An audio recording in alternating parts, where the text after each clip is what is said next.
I bear this mask, for this duty is mine alone.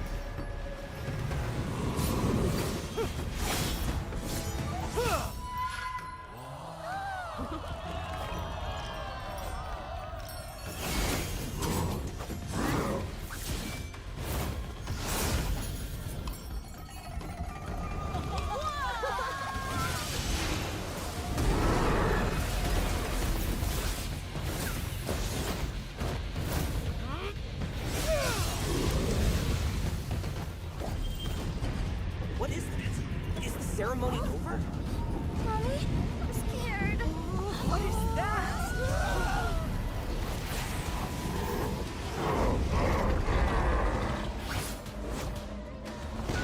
Let's get out of here. Let's get out of here! Let's get out of here! In their hearts, fear festers into darkness. But deep within, there is hope to crush that fear.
Through this mask, I see no fear.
looking for the end. They already kick out to Aji. They're gonna end it on top. BTK have done it. They made their statement. The West has caught up. That's game number 1 going over to BTK. Oh, there he jumps in and gets through. Son still trying to win, but the Valley are here to upset the world stage.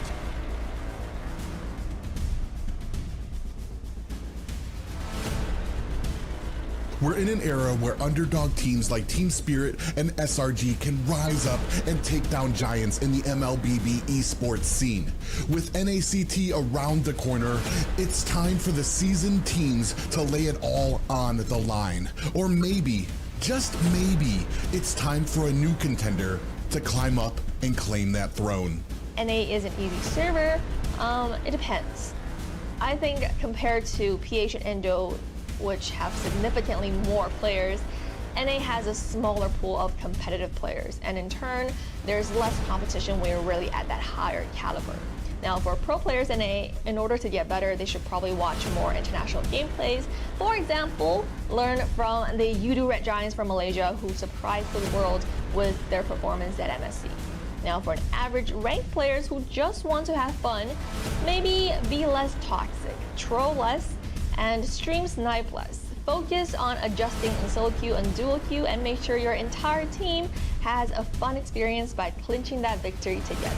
What's up, everybody? Steph Weezy in the building. Word around town is that North America is an easy server. It's no secret we didn't have the best performance in MSC 2024, but with NACT Fall right around the corner and registration opening, it's our chance to prove the world wrong. Make sure you guys register for NACT Fall season before the registration closes. A little bit of tips and advice that I'd give to you guys who are looking to compete. Find a team that you can build synergy with. Find a team, despite losing, despite having some hard times, you stick together and you push through it and you find solutions. Honestly, a team that sticks together wins together. I hope to see you guys in the NACT Fall season, and good luck in registration.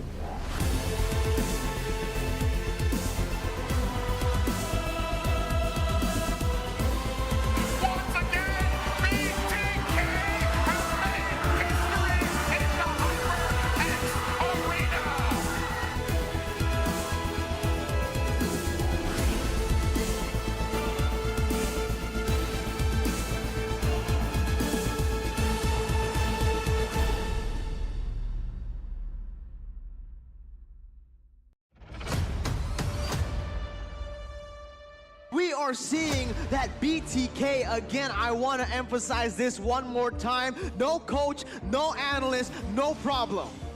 They are on it! The biggest upset here so far! BTK have beaten Blacklist International! GG! Touch up right, BJ. Touch up right, BJ. Right? Yeah. I love you guys. Two person to win. We're coming. We're gonna compete. Definitely, they're not underestimating us as much as they did. People probably feel something more seriously now, especially considering our accomplishment back then. I want to be the first in the world. I want to win a world championship. And the only way to really do that is day in and day out. There's no relaxing. You have to be going. Here comes the Valley.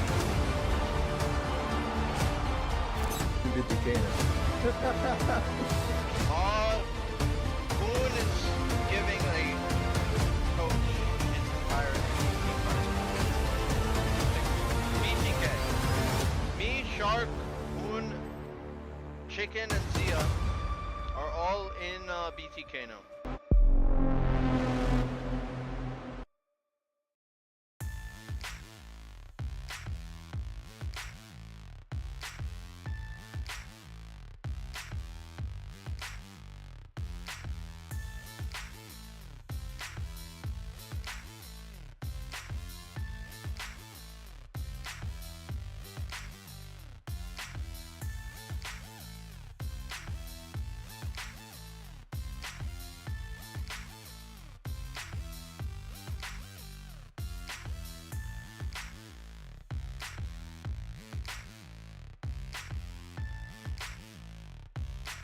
Those surprise wins over them. Oh. Wait. I think That was quick.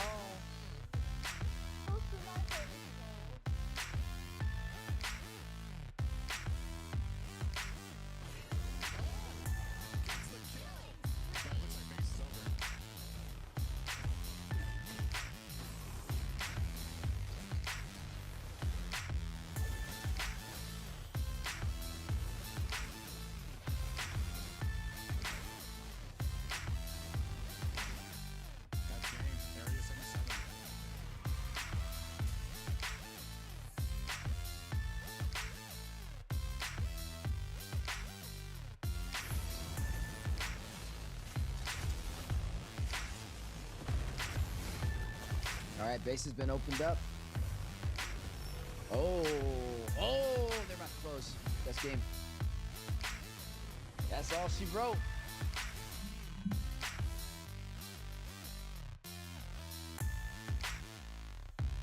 Minions in play. A small moment to be able to get this victory with the Lord on their side. And game goes over to Overskilled, takes down Rakuzan.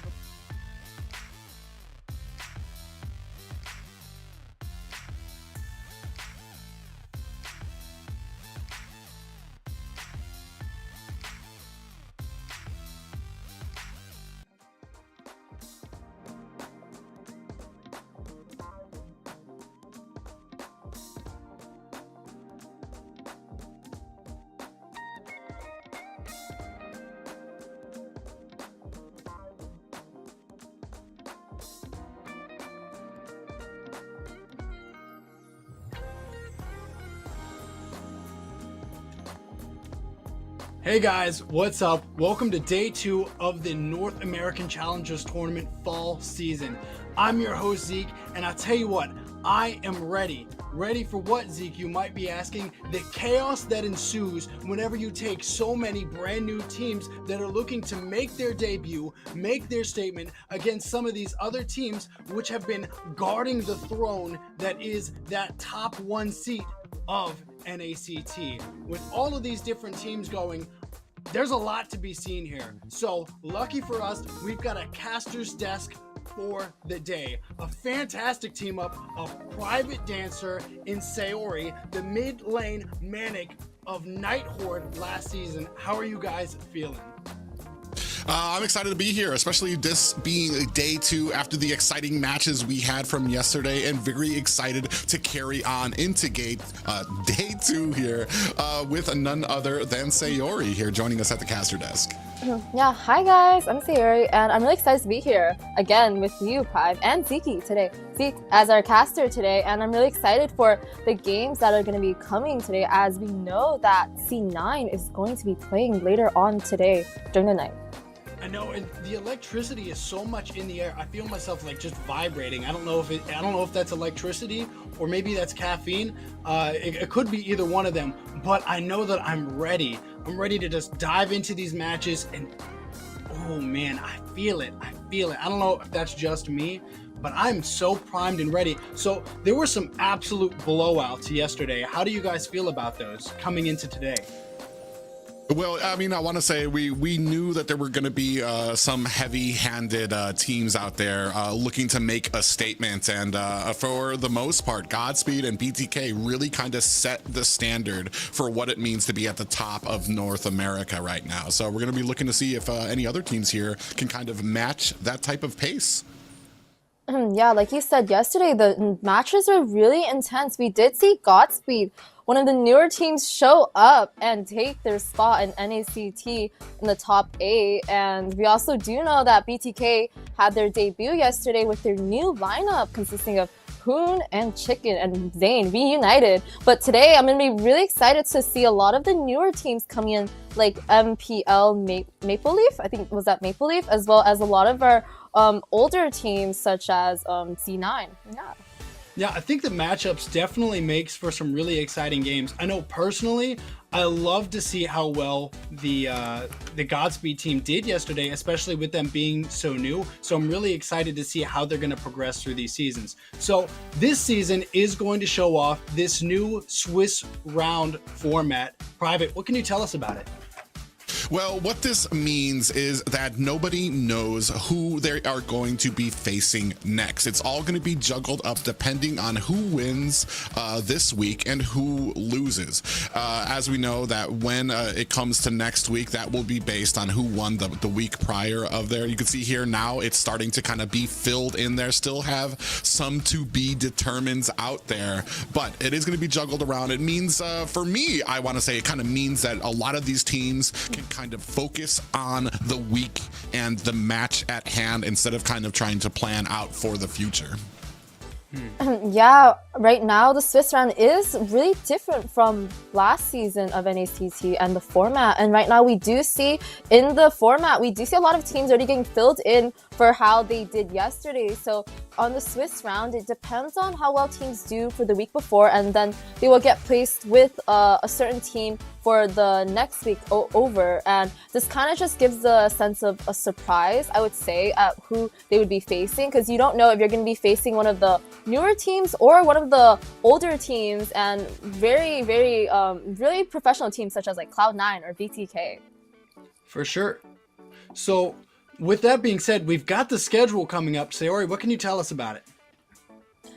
For the schedule, I do see the first match we are going to see MLC Maple Leaf versus Overskilled. Actually, I do know both of these teams. As we know, for Maple Leaf, they do have a lot of players from A77 and a lot of old players that we do know from past seasons, such as Gina, and we do have like a few newer players. And Overskilled, they are one of the newer teams coming into this season, but I'm pretty sure they did make it into NACT a few seasons back. But game 2, we also do have C9 versus Excellerrate, and I'm really excited to watch this match. As we know, C9, one of our top dog teams that did go overseas for for one of the overseas tournaments, and versus one of our newer teams, which is Excellerrate. So that's gonna be really interesting to watch. Yeah. On the topic of Overskilled, I'm super excited to see what they're going to be able to bring to the table this season.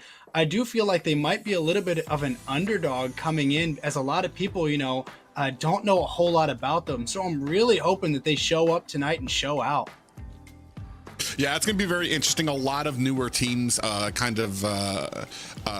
front and forward here in North America at the top of the mountain here. I mean, we talked about it before yesterday. I was a fan of The Simpsons, and they got absolutely thrashed when it came to the qualifiers. And an interesting point there is Maple Leafs actually sponsored by the same organization that The Simpsons were, as that organization moved on. Moonlight Club is now sponsoring Maple Leafs, kind of hoping to kind of push forward with that team, like we said. And a couple little details there about the Maple Leafs.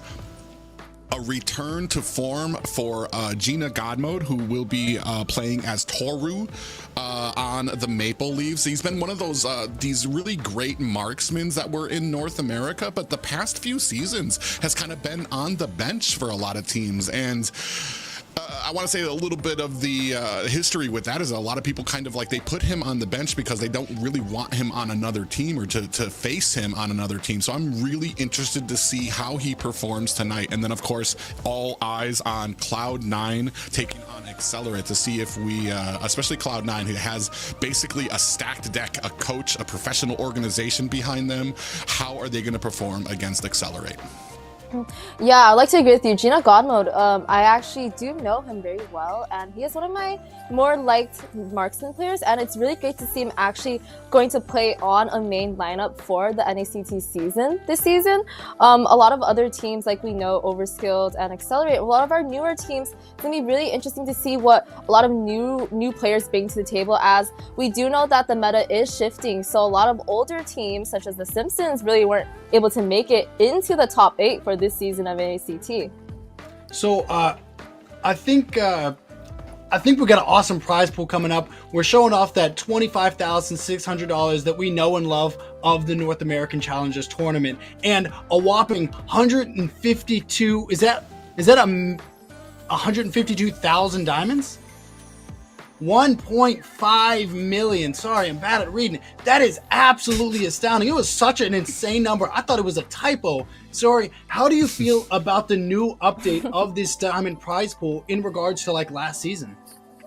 Yeah, honestly, I do know that the diamond prize pool did go up a tremendous amount. I think it's great for a lot of the teams that didn't qualify and didn't make it. It allows them to have a little bit of incentive for the amount of time they spent trying to get into qualifiers, and they're able to, just spend that diamond on whatever they want. But also for the diamonds right now, I do know that a lot of new events and skins are out. So I think a lot of people are really excited to use those tourney diamonds to actually go spend it on these amazing skins that Mobile Legends just came out with. So yeah, that's really fun.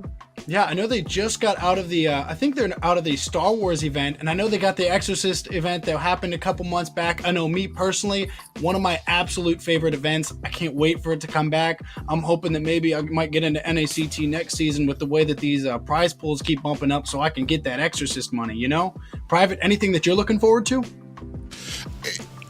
Hey, when it comes to the diamonds, when it comes to the money, I know it's an afterthought for a lot of these teams, but there's so much that you can use them for. Even the MPL recalls that are out now, which we've been seeing on display for a lot of these matches as well. So there's just a myriad of different things that you can use it for, and I know all of these teams are fighting for it.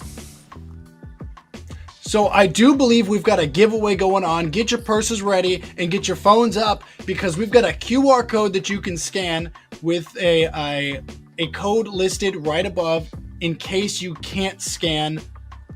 Private, how are you feeling about these options?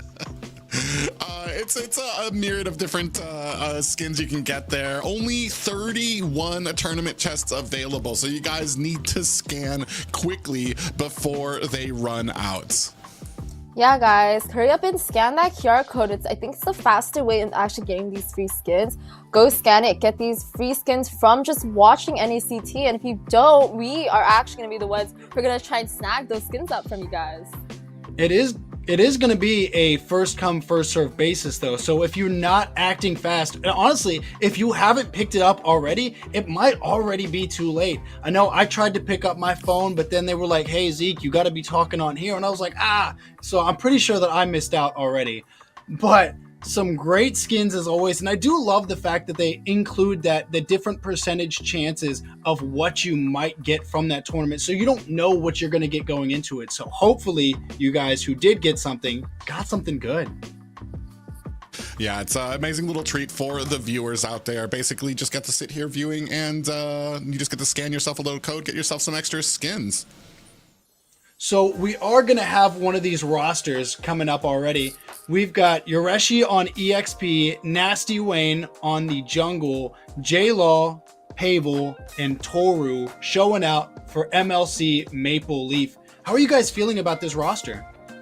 I am really excited about it. This is one of my underdog picks now that is here up in the top 8. I mean, everybody knows Yoreshi. Still got that MPL experience behind him. A lot of the members of this team coming over from Area 77, a big fan favorite from last season as well. And then I already talked about Toru, formerly known as Gina Godmode, who is, I'm looking to be impressed by what he can bring to that gold lane.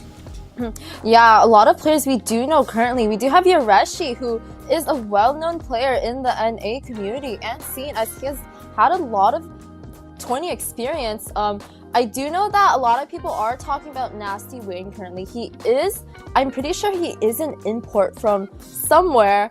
I don't have all my information right, but I do know that he is a well-known player. But we do have Overskilled right here on the lineup. We do have Death on the XP, Myth on the jungle, Kawa Patootie on the mid lane, Song on roam, and Superman on the gold laner. So I actually do know some of these people in NA, as I'm actually a player, and I do face a few of these players in ranked, and I also sometimes do play with some. But overall, really strong lineup, great team, great players. I'm really excited to see what each player will do together in this lineup from Overskilled. Something that I do want to bring up is I am super excited to see some of these different players that have been caged to the bench. You know, these teams have been like, hey, you're not on our startup, but we don't want to go against you. I'm really excited for some of these guys. You know, again, Toru is one of those people being able to come out and show off, you know, what they're genuinely capable of. North America has so many awesome players that I feel like haven't had the chance to get the limelight that they do deserve. And I'm absolutely stoked about it. Yeah, it's going to be amazing. Like we said, it's kind of being a little bit of forcing a little bit of new blood into injecting that into North America right now. Overskilled, not exactly new. They did make it, I want to say, before in one of the former seasons. So looking to kind of come back true to form, but they're going to be facing, I want to say, a kind of a stacked little roster there from the side of Moonlight Club Maple Leafs there. So I'm excited to see. Yeah, I'm really excited to see. I do think that these two teams are not, the skill gap isn't really that far from each other for what I think. So I think that the games will be more interesting and more intense to watch, as like yesterday, the games were a little bit one-sided and a lot of the games were 12 minutes long, but I'm hoping for, 20-minute games today, maybe a match 5 against these teams, Yeah. I absolutely think that this is one of those teams matchups that absolutely could be it. Maple Leaf versus Overskilled. Who do you guys think is going to win? I think for a lot of us, kind of leaning towards MLC Maple Leafs. They did make it through on the Saturday, and that's kind of what I went with yesterday. I feel like a lot of the chaos that happened on Saturday, you have to put respect to a lot of the teams that made it through that. And then here, Overskilled making it through on Sunday. I want to say the big thing is there's that one person who picked Overskilled there, Zeke. So for me, I've definitely felt like Overskilled is the underdog coming into this, even though we know that Maple Leaf as a team, still one of the other underdogs. I still feel like that matchup is going to be tough. But if there's anything that I learned in the last season of NACT, that anything is possible. And with that being said, I'm hoping Overskilled shows up overly skilled. Sayori? Yeah, I'm really, really thrilled by your enthusiasm for Overskilled, but I do know that all the other casters did pick Maple Leaf as, cowards. We do know a lot of the players, of course, yeah. We do know a lot of the players, and they are a lot of returning pro players, so I'm also really excited to see what Gina has in store for us today, as he is one of my favorite players. Yeah. I think we got some cool facts going on. Private, what can you tell us about Yureshi? Well, as most people know, his role is XP. Favorite hero is Benedetta. Favorite player is Chinatsu. Hobby is basketball and sleeping. We got another sleeper here in the in the rosters here. Hometown, I'm going to try my best here, is Nueva Ecija, Philippines, and the device is iPhone 15 Pro. Yeah, so I mean, I think on the iPhone 15 Pro, that's the phone that I use. So I mean, I'm really excited to see how he does, because I know I'm not very good at the game anymore. So it's going to be hard to use that as an excuse if he performs well. Sayori? Okay, so we do have another player. Fun fact: we have Death from Overskilled. His role is the XP. His favorite hero is Xborg. Favorite player is Mobazane. Interesting. His favorite hobby is working out. His hometown is New York, and he plays on an iPhone 14 Pro Max. So what do you guys think about this? We have someone who actually hobby is working out and not just sleeping. That's really interesting. Working out. I'm more know that his hobby was working out with those tree trunk of arms that he has up there on there. I'm more concerned about the Mobazane favorite player pick.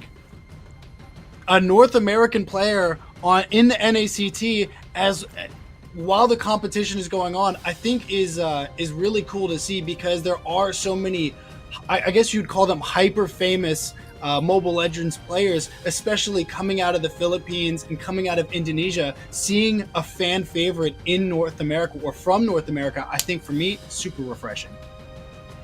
Yeah, well, I mean, a lot of these players, especially coming from BTK, have garnered a lot of respect internationally. So it's kind of hard to I feel like a lot of those players garner a lot of respect and can be a lot of people's favorites.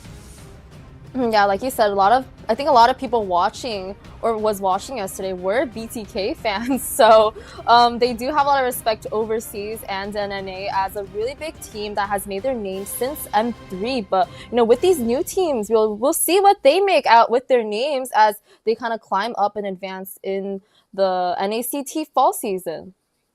So with that being said, it's time to end your Mew streak. And, you know, get ready to dive into the draft. You guys got it. Let's see this. I'm actually really excited about this. Ooh, we're actually getting right down into the picks already. I'm really excited as Sayori fits on the patented glasses to get ready for this. We have the Hylos pick coming out. I really want to see how these two teams can kind of coexist out on the battlefield and who might be going a little bit forward. We see a lot of those assassins, which has been prototypical right now, being taken off the field. No Ling, no Hayabusa, no Fanny. Yeah, we do see the bans right now. There are a lot of assassin bans, so it kind of just really shows that these assassin plays are very versatile. They're also really in the meta, so we do know that Nasty, Wayne, and Myth are assassin players for this season, but we do see on the side of OS, they did pick up the Ruby and Eve. So really interesting. I think Ruby is a really strong prio pick as she's able to be put in 3 different lanes actually, gold lane, EXP, and on the roam lane. So that's going to be a really fun pick to, you know, swap around if they really need to. And we do have an Eve. Yesterday we did have the debut pick of Eve coming from Hoon. So I'm really excited to see what Overskilled is going to do with that Eve pick. Oh, and with that, we're going to go ahead and scoop up Alice in the gold lane, and Nolan going to be picked up for Nasty Wayne there. The big thing for me right now is Eve. I haven't seen it very often. In fact, I want to say like the first time I've seen it in like months has been here in North America, Eve being picked up. And it was picked up in a way that when you put down that ultimate, the real world manipulation, it was punishing the enemy from either you had to sit there or you had to try to escape and get rooted. Meanwhile, you had the deadly catch from Bane chasing you guys through that ultimate. So it's going to be very interesting to see how they play into this for Overskilled. Yeah, we do see the pickup of Alice and Nolan, so it's like really interesting. As yesterday we did see an Alice pick, but we do see Overskill coming out with the Julian on the jungle. So I think Julian is a really good pick against Nolan. Both are assassin jungles, but with his kit, we do know that instead of a level 3, level 4 actually, he only needs level 3, and his wave clear is really great, or jungle clear is really great along with his skill combo. So that's gonna be a really fun jungler to see today. Yeah, I mean, a good mix of CC. I want to say maybe for the Maple Leafs right now, they have a little bit more, better of an early composition, and that's something that Overskilled's going to need to kind of keep ahead on here as we move into the second banning phase. You need to you can have a late game composition, you can have stuff that scales into the mid and late game, but you need to have a way or a path to get there, because if the enemy is thrashing on you through the early game, you'll never make it to that point. And we saw yesterday a lot of very early closes to games. Yeah, looking at the drafts, we do see an Angela and Zaspan coming from the side of Overskilled, but we do see on the side of Maple Leaf, Matilda and Take Ban. So on the side of Maple Leaf, they did target ban the Roamer Song, as they do know that he's very versatile on the roamer lane. So they banned out the Matilda. Like yesterday, we actually did see a few Matilda bans. So really interesting right now, currently. She's really great on rotating around the map with the mid laner, as well as poking the enemy jungle and just giving overall great vision to their team and being able to just run out from a possible team fight. And on the side of Overskilled, Angela and Zaspan, I think great bans for the mid side, as I think Angela, we haven't seen Angela being used as much, but we do know with her heart guard in the game, she is able to just sit anywhere, sit in a bush and just protect her teammate from there. Yeah, and with that, we're going to go ahead and pick up Grok, which means that the Ruby will be in the XP lane, and we're still looking for that marksman pick from Overskilled. I'm going to be very interested to see what they're going to use to combat Alice in that lane. Oh, very quickly. It looks like Maple Leafs automatically knew what they wanted. They're going to have the Jawhead as the roam position, and then Vexana bringing up the mid with that high amount of CC she brings. And this is a very, very early game composition for Maple Leafs right now. Yeah, like you said, you brought out the Jawhead and Vexana. I do think we did see that combo yesterday. Maybe, but we did see a Jawhead yesterday coming in from Shark from BTK. I think he did an amazing job giving vision, overall having the ejector ready to throw enemies into his own team. And on the side of Overskilled, we do see a carry on the gold lane. I'm not really sure. I think the carries would be used more for the Hylos on that side, as she's able to shred him down with her true damage. And Grok, being the roamer, I think he has great vision. He's really great at actually stopping waves at the early game. As we know, a lot of Grok players, they just put up a wall at the base in the first few seconds of the game to help his team with waves. So yeah, let's get into the game. It's going to be very exciting. Ladies and gentlemen, it is going to be the first matchup between MLC Maple Leafs taking on Overskilled. Both teams here looking to plant the flag of their team here in North America. Yeah, so on the side of Maple Leaf, we do see the jungler starting the orange, as well as on the side of Overskilled, and both are gonna head to their blue. Mid laners are pretty even currently. We do see Song giving a little bit more vision on the side of Maple Leaf.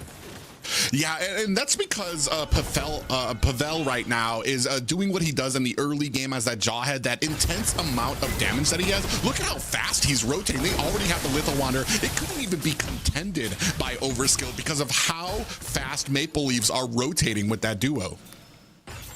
Yeah, actually, on the side of Maple Leaf, the jungle and Roamer are already in the enemy jungle for Overskilled. Myth is currently debating on whether he wants to go in or not, but chooses to run out instead. Brock coming a little bit just too late, while the side of Maple Leaf were a bit ahead on that rotation. Can I just say, the use of the ejector to move that minion away from Super Myth so that Nasty Wayne could pick it up, that was just a pure synergy and teamwork coming out from Maple Leafs. Yeah, honestly, as we can see on the side of Overskilled, we do see Myth heading into the enemy jungle, taking the green on their side. We do see a first turtle coming up, and I do like the position of Overskilled a bit more, as we do see the Ruby and Julian are a little bit near the turtle, but it just overall depends on whether the whole team is there or not for the turtle fight. But we do see Grok actually backing, so... Yeah, so right now we can see them actually trying to hold off Yoreshi here. Big ejector comes onto Supermyth, who's going to try to use those chains to get out of there, and Nasty Wayne picks himself up a clean turtle. But what I do like is that Overskilled very quickly sees they lost the turtle, they get the heck out of dodge. Yeah, honestly, I don't know why. The Grok was a little bit low before the turtle, and he did have to recall, but I do think that costed the turtle for the side of Overskilled. Myth did not have a roamer there to give him vision or any help, so he kind of was alone on that turtle and just was not able to redshirt, as the side of Maple Leaf did override that turtle fight. Yeah, absolutely great point there, and that's a big thing when coming for a lot of these objectives. Talking about which, with Song actually might be in a little bit of trouble, does use that wild charge, and it is not enough as J-Lob cleans it up. Toru in trouble, actually gets taken out there. Oh, wait, yeah, he gets taken out by Superman there, and Kawa Patootie and Supermyth looking for an angle onto Nasty Wayne, but not able to find it. Yeah, currently we do see Maple Leaf in the lead right now, just by a little bit, with 9k gold, 1 extra kill, and a turtle. They are doing a little bit well in early game. Ooh. Yeah, Supermyth actually gets taken down there. Song on the run, running for the hills, looking for an escape, but Nasty Wayne with the fracture is gonna put one roam down for Overskilled. Yeah, I think Maple Leaf, honestly, they are in synergy, as we did see in that team fight. They just took down Superman on that jungle. Ooh, like right now we do see a 4-man dive on Superman on the gold lane. So I do like their synergy right now, as they are all coming together. I think Overskilled, we do need to see the mid laners kind of rotating a little bit more together and with their jungle and team and overall. This is the highest threat that Overskilled's going to have to go through because, like I said, this is an early game composition from Maple Leaf. They are pedal to the metal from the opening second here. Superman actually might be in trouble, diving underneath their Nasty Wayne, looking for the kill. Might have bit off a little bit more than he can chew. And here come the reinforcements. Kawa Patootie and Superman. Nasty Wayne would rather die under the core than give them the satisfaction, but it does come a kill for Kawa Patootie. Yeah, Nasty Wayne just diving right under that tower. Insane gameplay coming from him. And it does make the... Ooh, Toru getting the jungler super myth. But at last, just like Nasty Wayne, he does fall in their jungle. Yeah, I feel like right now Maple Leafs are doing exactly what they need to. Pedal to the metal, get as many kills on there, force them away, get these objectives as quickly as you can, because I want to say as we start getting to the mid game, as we start getting to the late game, this is going to start to settle down, and that is where Overskilled's composition is going to become the most dangerous. As we have ourselves a little bit of a turtle dance here, looking at great positioning from Overskilled. 4 members there, Nasty Wayne looking for a way to get in there. He's going to go for the Little Wanderer first. Now looking to change his attention. 10% left on to this turtle. Yureshi, great positioning. Glorious pathway is out looking for a stun right now. Super Death in trouble. Nasty Wayne is going to have to disengage. And just like that, Overskilled grab themselves an objective and are able to get away. Honestly, for the side of Overskilled, even though they were behind, they did come together as a team for this turtle fight and were able to overpower Maple Leaf on that turtle, getting the second turtle for their own hands. And I think that their whole overall, this was better than the first turtle fight. As the first turtle fight, we did see that the tank was not, the roamer was not near, and the mage, but this time the whole team was there. So good job to Overskilled for that turtle fight. Yeah, and I have to give credit too, but on the opposite side, Maple Leafs, they lost the turtle, but then they make up for that with 2 towers in the side lanes. With all of that, you had Toru at the bottom, laying waste to that tower there. So a great job by the side of Maple Leafs to kind of make up for the loss of that turtle. Now we have a little bit of an engagement here. Superman kind of dives into the wrong bush, but out goes Toru to get himself back to safety. Yeah, like we saw yesterday when teams were giving up free turtles, they really didn't capitalize on that and go for like objectives like towers or like going on opposite side of the lanes. But on Maple Leaf side, we do see that even though they lost that turtle, they were able to capitalize and still stay afloat. Actually, right now they are 2k gold ahead and in the lead with 2 towers. So I think great job to Maple Leaf right now for the. What they're doing, yeah, they're doing a great job right now, and they're forcing Overskilled to kind of group up together. And the problem with that this early in the game is it's allowing Maple Leaf to kind of get some of those split pushes out there to start cleaning up these lanes as well. Yeah, right now we do see another turtle coming. This is going to be the last turtle fight, and we can see the positioning on both sides of the team. Nasty Wayne being right above that turtle, just hiding from the side of Overskilled. Great positioning overall. We do see Toru coming up to fight, so we're going to be having a 5v5 right now on the turtle fight soon, so just watch out for that. Yeah, we're going to see if they can sense the opportunity as Superman's just a little late kind of getting to this fight. As we go ahead, jump in, Pavel jumps into the fight. Toro into the back line with that blood ode. We do have the real world manipulation is out, slamming down damage onto Maple Leafs. Is it going to be enough though? You see the flickers are out. Super Death looking for an escape. Is he going to be able to find it? Superman finds a kill onto Pavel. It is 1-2 right now.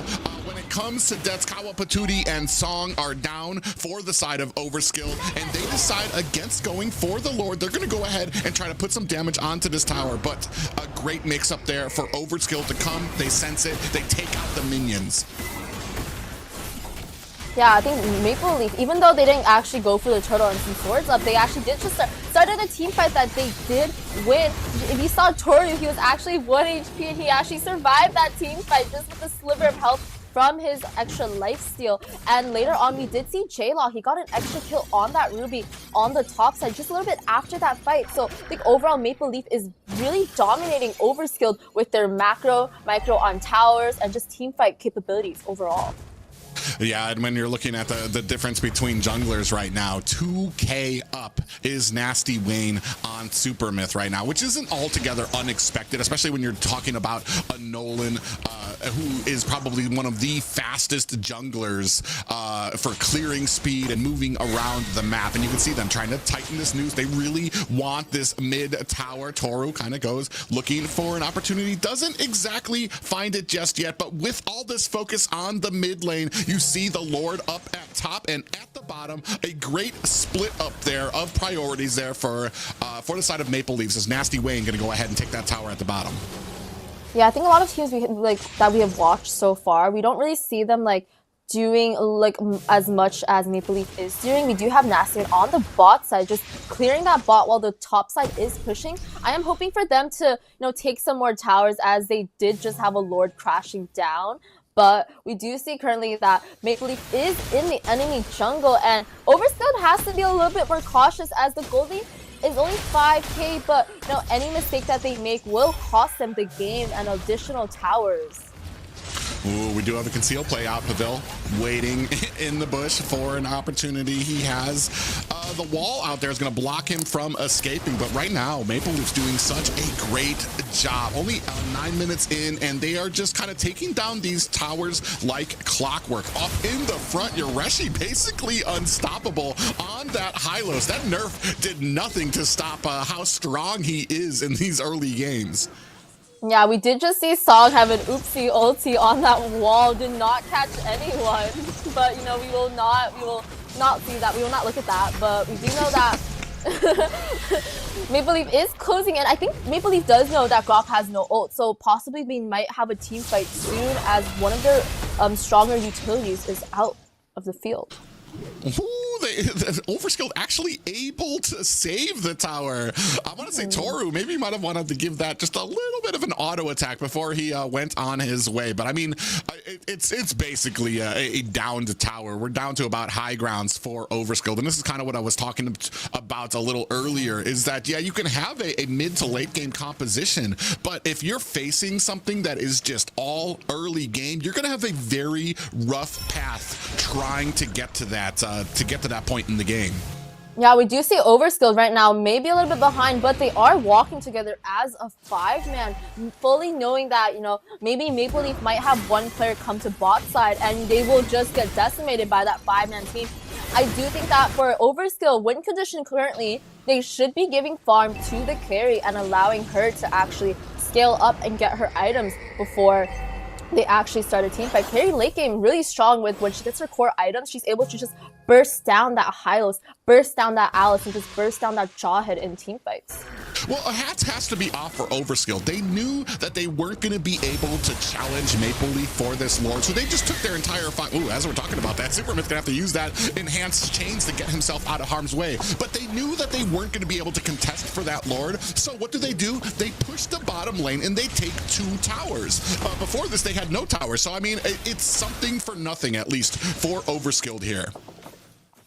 Yeah, I do like that they are backing up. They're waiting to actually, they're not trying to team fight. We do see Maple Leaf having a really big advantage this game. They are going to push in on the inhibs with kind of synced lanes. Lord pushing on bot side, but we will be seeing a team fight coming up soon. Will they be able to end it at this one Lord, or will they need more time?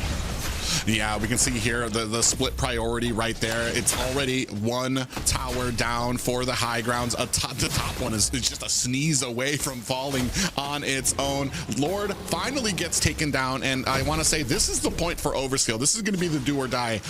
Unfortunately, they are about 7k behind right now. That is a big grip of gold difference for a team fight. Glorious Pathway is out. The rest of the team's going to be backed up. Yoreshi doing a great job of tanking out a bunch of those abilities. You see the Vengeance is out. Toru into the back line, catches 4 members. Song looking for an escape. Not sure if he's going to be able to find it, but the damage has been done, and that is another high ground down for Maple Leafs. Yeah, Maple Leaf, amazing engage coming from Toru. He did get a stun on 3 of the members, but there was no team in sight, so they could not really engage on it. But I'm glad that actually Maple Leaf did disengage on that team fight. If they stayed any longer, they possibly would have actually possibly died and gave away their gold lead. So they are playing a little bit more safe until the next Lord coming up in 50 seconds. And we do see Overskilled. They are kind of sticking together with their win condition carry here. So we'll be seeing how that goes later on in the game. Yeah, it's going to be very interesting here as we're saying a 4K gold lead on Nasty Wayne alone. Just the jungle Pavel, that's the wrong bush there, gets caught up. I'm offended and now trapped in with the wall, but that's not going to matter to Toru, who's able to kind of jump over that into the back line. There's so many threats here, and it looks like that might be it for Super Death. Yeah, Super Death was kind of out of position. I don't know why he was that far out. Like, he kind of just got caught right before Lord, so I think that's a really big deal. Lord is coming up in 8 seconds, and because that Ruby with the CC and the sustain is not here on the board, I think Overskilled really has to give up that Lord to Maple Leaf and just keep defending until they cannot.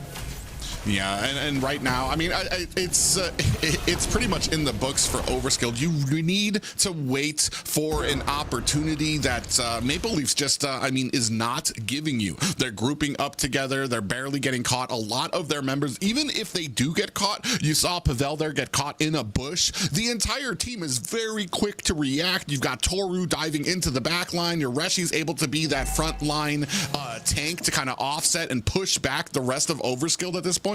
I'm just at a loss for words for what Overskilled can do at this point at the 15-minute mark with a almost 10K gold lead for Maple Leafs. Yeah, Maple Leaf this game is really overpowering Overskilled and just showing how much skills that a lot of their returning old pro players has in store for us this new season. We do see the lanes are actually synced this time, and they will try to end this game, getting that mid inhib and possibly just pushing in for the end.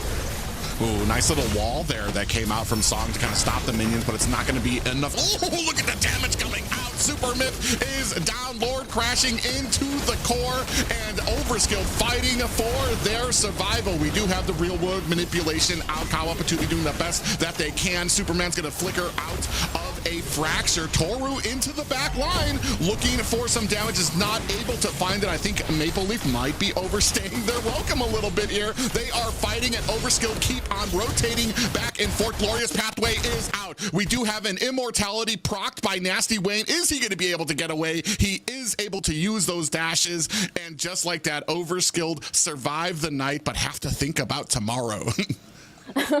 Yeah, like you said, I think that Maple Leaf did overstay a little bit. They actually did have 3 really low players, Nasty, Wayne, Tor, and Pavel, just barely living with one sliver of health left, and just knowing that they probably need to get the next Lord to actually be able to end the game, as they do not have a marksman to actually lock in on that tower and tower push.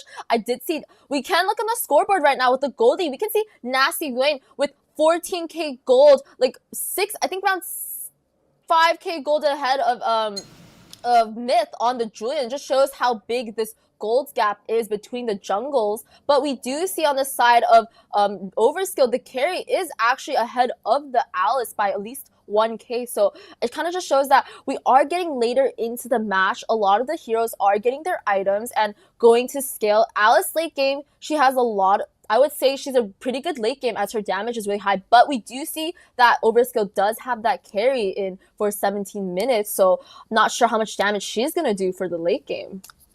Yeah, and that's what we're kind of waiting on, is hopefully that they're going to be able to protect Superman during a lot of these engages. But man, you're just facing just this onslaught of a team who's able, and especially because how do you protect your marksman against an Alice who can basically just dive into the back line, ignoring whatever is in between them? Now they're going to go ahead and start on this Lord. Looks like the side of Overskilled are thinking about it.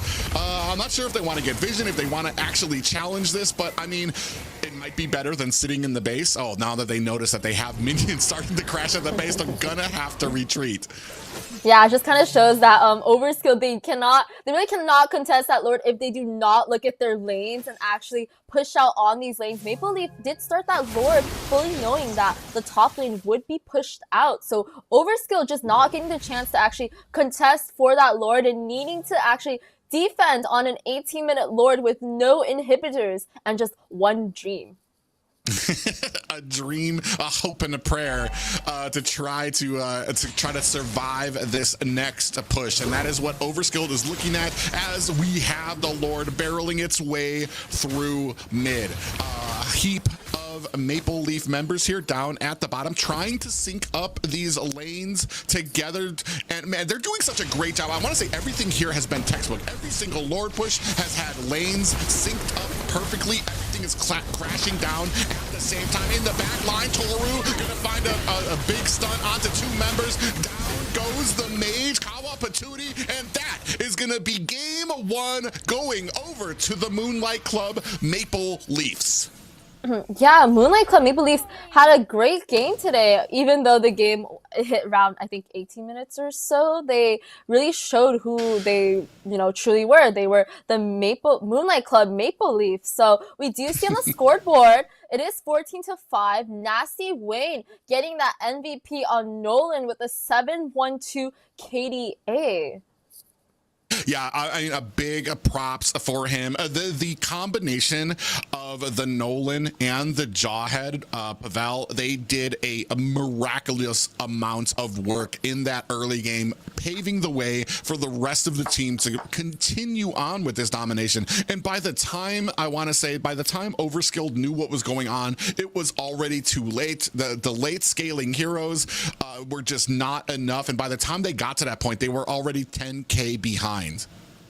Yeah, we did see on the scoreboard, damage dealt actually highest goes towards the carry on the side of Overskilled. But for Maple Leaf, the highest damage was the Vexana with 59k damage, just 10k over the Nolan who got MVP. But it kind of just shows that, even though both Overskilled may have been on the losing side, their marksmen did keep up with the damage charts, but just not enough for them to actually take the game home. Yeah, and I want to say this kind of points down to the composition more than it does the players, because Superman still was able to do his job. He was getting a lot of that damage out there. It's just that when you compare it against an entire team that is matching out your damage and even exceeding it a bit, it's just going to be overwhelming for a team like Overskilled there. As we take a look here at the tower damage, and here is something that's very interesting, is the tower damage kind of split up between a lot of the members, even a decent amount of tower damage done by Alice. Yeah, it's really interesting. I'm seeing Alice doing 12k damage, but that is Gina God mode on the gold lane. So Alice split push might be a new meta, but we do see Nasty Wayne keeping up with that gold. But we do see right now this is teamfight participations. I think a lot of the teamfight participation goes towards Pavel on that Jawhead for his team. He was always in a teamfight, always having his ejector ready to either help his teammates or just kind of engage on and just throw any one of the enemies on the side of Overskilled. Yeah, here we have the complete breakdown. Gold per minute, only about 1,000 over Overskilled, but when it came to objectives, how quickly they were able to take them down, it was all over to the Maple Leafs. Yeah, as we can see also for the objectives, Maple Leaf side does have 13 objectives this game. So objectives for the team stats are actually based on turtles, lords, and towers combined together. So compared to yesterday, a little bit higher than most, as well as, but we can see on the side of Overskilled, they only did have 2 objectives. So that gap in objectives is pretty wide. On the side of Maple Leaf, we do see the gold per minute at around 9.5k compared to Overskilled with 8.2k on the gold. Yeah, a great game there, and we have the MVP, Nasty Wayne there. I mean, we were calling it there. He did such a great job being able to kind of find some of these pickoffs to be able to find these opportunities. You see Nasty Wayne coming in there, big fractures, able to find the enemy jungler, find the squishies that he needed to, and even Song went down here to a fracture. So a great job by him, and this is what the meta has been all about. A lot of these assassin picks, and then chasing down Superman before meeting his end to the reinforcements that came up from that tower. Yeah, it's just Nasty Wayne. He was pretty nasty on that Nolan. He had a lot of dashes. He knew what he could do with them, and he was able to just dive in a lot of fights with that and just come right out with just an extra 1 or 2 kills from a team fight. So as we can see here, Nasty Wayne, he does use his dashes to escape from this Lord fight, but on here we do see Nasty Wayne going for Kawa Patootie on that Eve, just diving in with those dashes and coming straight out. Yeah, he did a great job of being able to get in, find the targets he needed, take them down and then be able to find himself and escape. And that's basically, like I was talking about before, that's what the meta is all about, those assassins, how quickly you can get around, and then accentuated in the early game by having a Jawhead next to you to help you clear. So now you've added on to the clearing ability that Nolan already has. So it was just, I mean, right from the opening minute, it was just a swan song for the side of Overskilled. Yeah, it just kind of shows that, you know, both of us, we did predict that Maple Leaf would actually win this series. And from the first fight, we do see that Maple Leaf did dominate Overskilled, not just by little, but I think by a lot, even though that game was pretty long. It just truly shows how much that the players in Maple Leaf, how much potential they have for this upcoming NACT. Yes, but ladies and gentlemen, that is just game one of this best of four. There is going to be four games, well, not best of four. There's going to be four games tonight between these two teams. If somehow Overskilled can manage to start coming back, pick up the pieces, and come back and get 2 wins of their own to tie it up with Maple Leafs, then we will go to that very special game 5. But every viewer here is guaranteed at least 4 matches between these two amazing teams. Yeah, so I'm really excited to see maybe a 5th match today. I was hoping that, I was saying earlier that, you know, I think these two matchups may be close to each other and we may see a 5th match, as yesterday was kind of, you know, only 4 games, but we are going to jump into the draft right now. We do have, on the side of Overskilled, banning out the Chip and Maple Leaf banning out that Fanny. I think these are really textbook bans. Like yesterday, a lot of the teams would always ban that Chip on the first. As we know, Chip, really annoying roamer with his CC and his teleport, where he's able to just run around the map and just teleport his team onto a single target and just kill an enemy. And on the side of Maple Leaf, we do see a Fanny ban. I think Fanny, really high mechanics, probably banned for the side of Overskilled and their jungler, as their jungler is probably a really assassin main that uses Fanny really well. Yeah. Well, and I'm kind of wondering, if I'm Overskilled from that last game, what kind of adjustments might we make? I was wondering if maybe it might be the Nolan or the Hylos that get taken out, and it looks like Overskilled, they're going to go ahead and focus down on that Hylos, who we've seen, even through the nerfs that he got just a few days ago, still a prominent member in the meta, and is just an offset of skills and tankiness for a team, especially in those early engages, those early objectives that you need. You lay down a glorious pathway and you're basically pushing the entire enemy team back while your assassin is allowed to get the objective. Yeah, I think last game, I think Maple Leaf, it was more of a team effort, even though they did have a lot of great picks. Just overall, the team synergy was there. Their mid laners did rotate with the jungle and just hitting each lane one by one and just picking off a kill and just running right out. So honestly, great team synergy. But as we can see in the bans, we do see another Matilda ban on the side of Overskilled and a Phoveus ban. So Phoveus ban, really textbook. I really do wish Phoveus was open. I want to see a Phoveus being played, but everyone does know the power of Phoveus and his slamming hammer. So that is banned.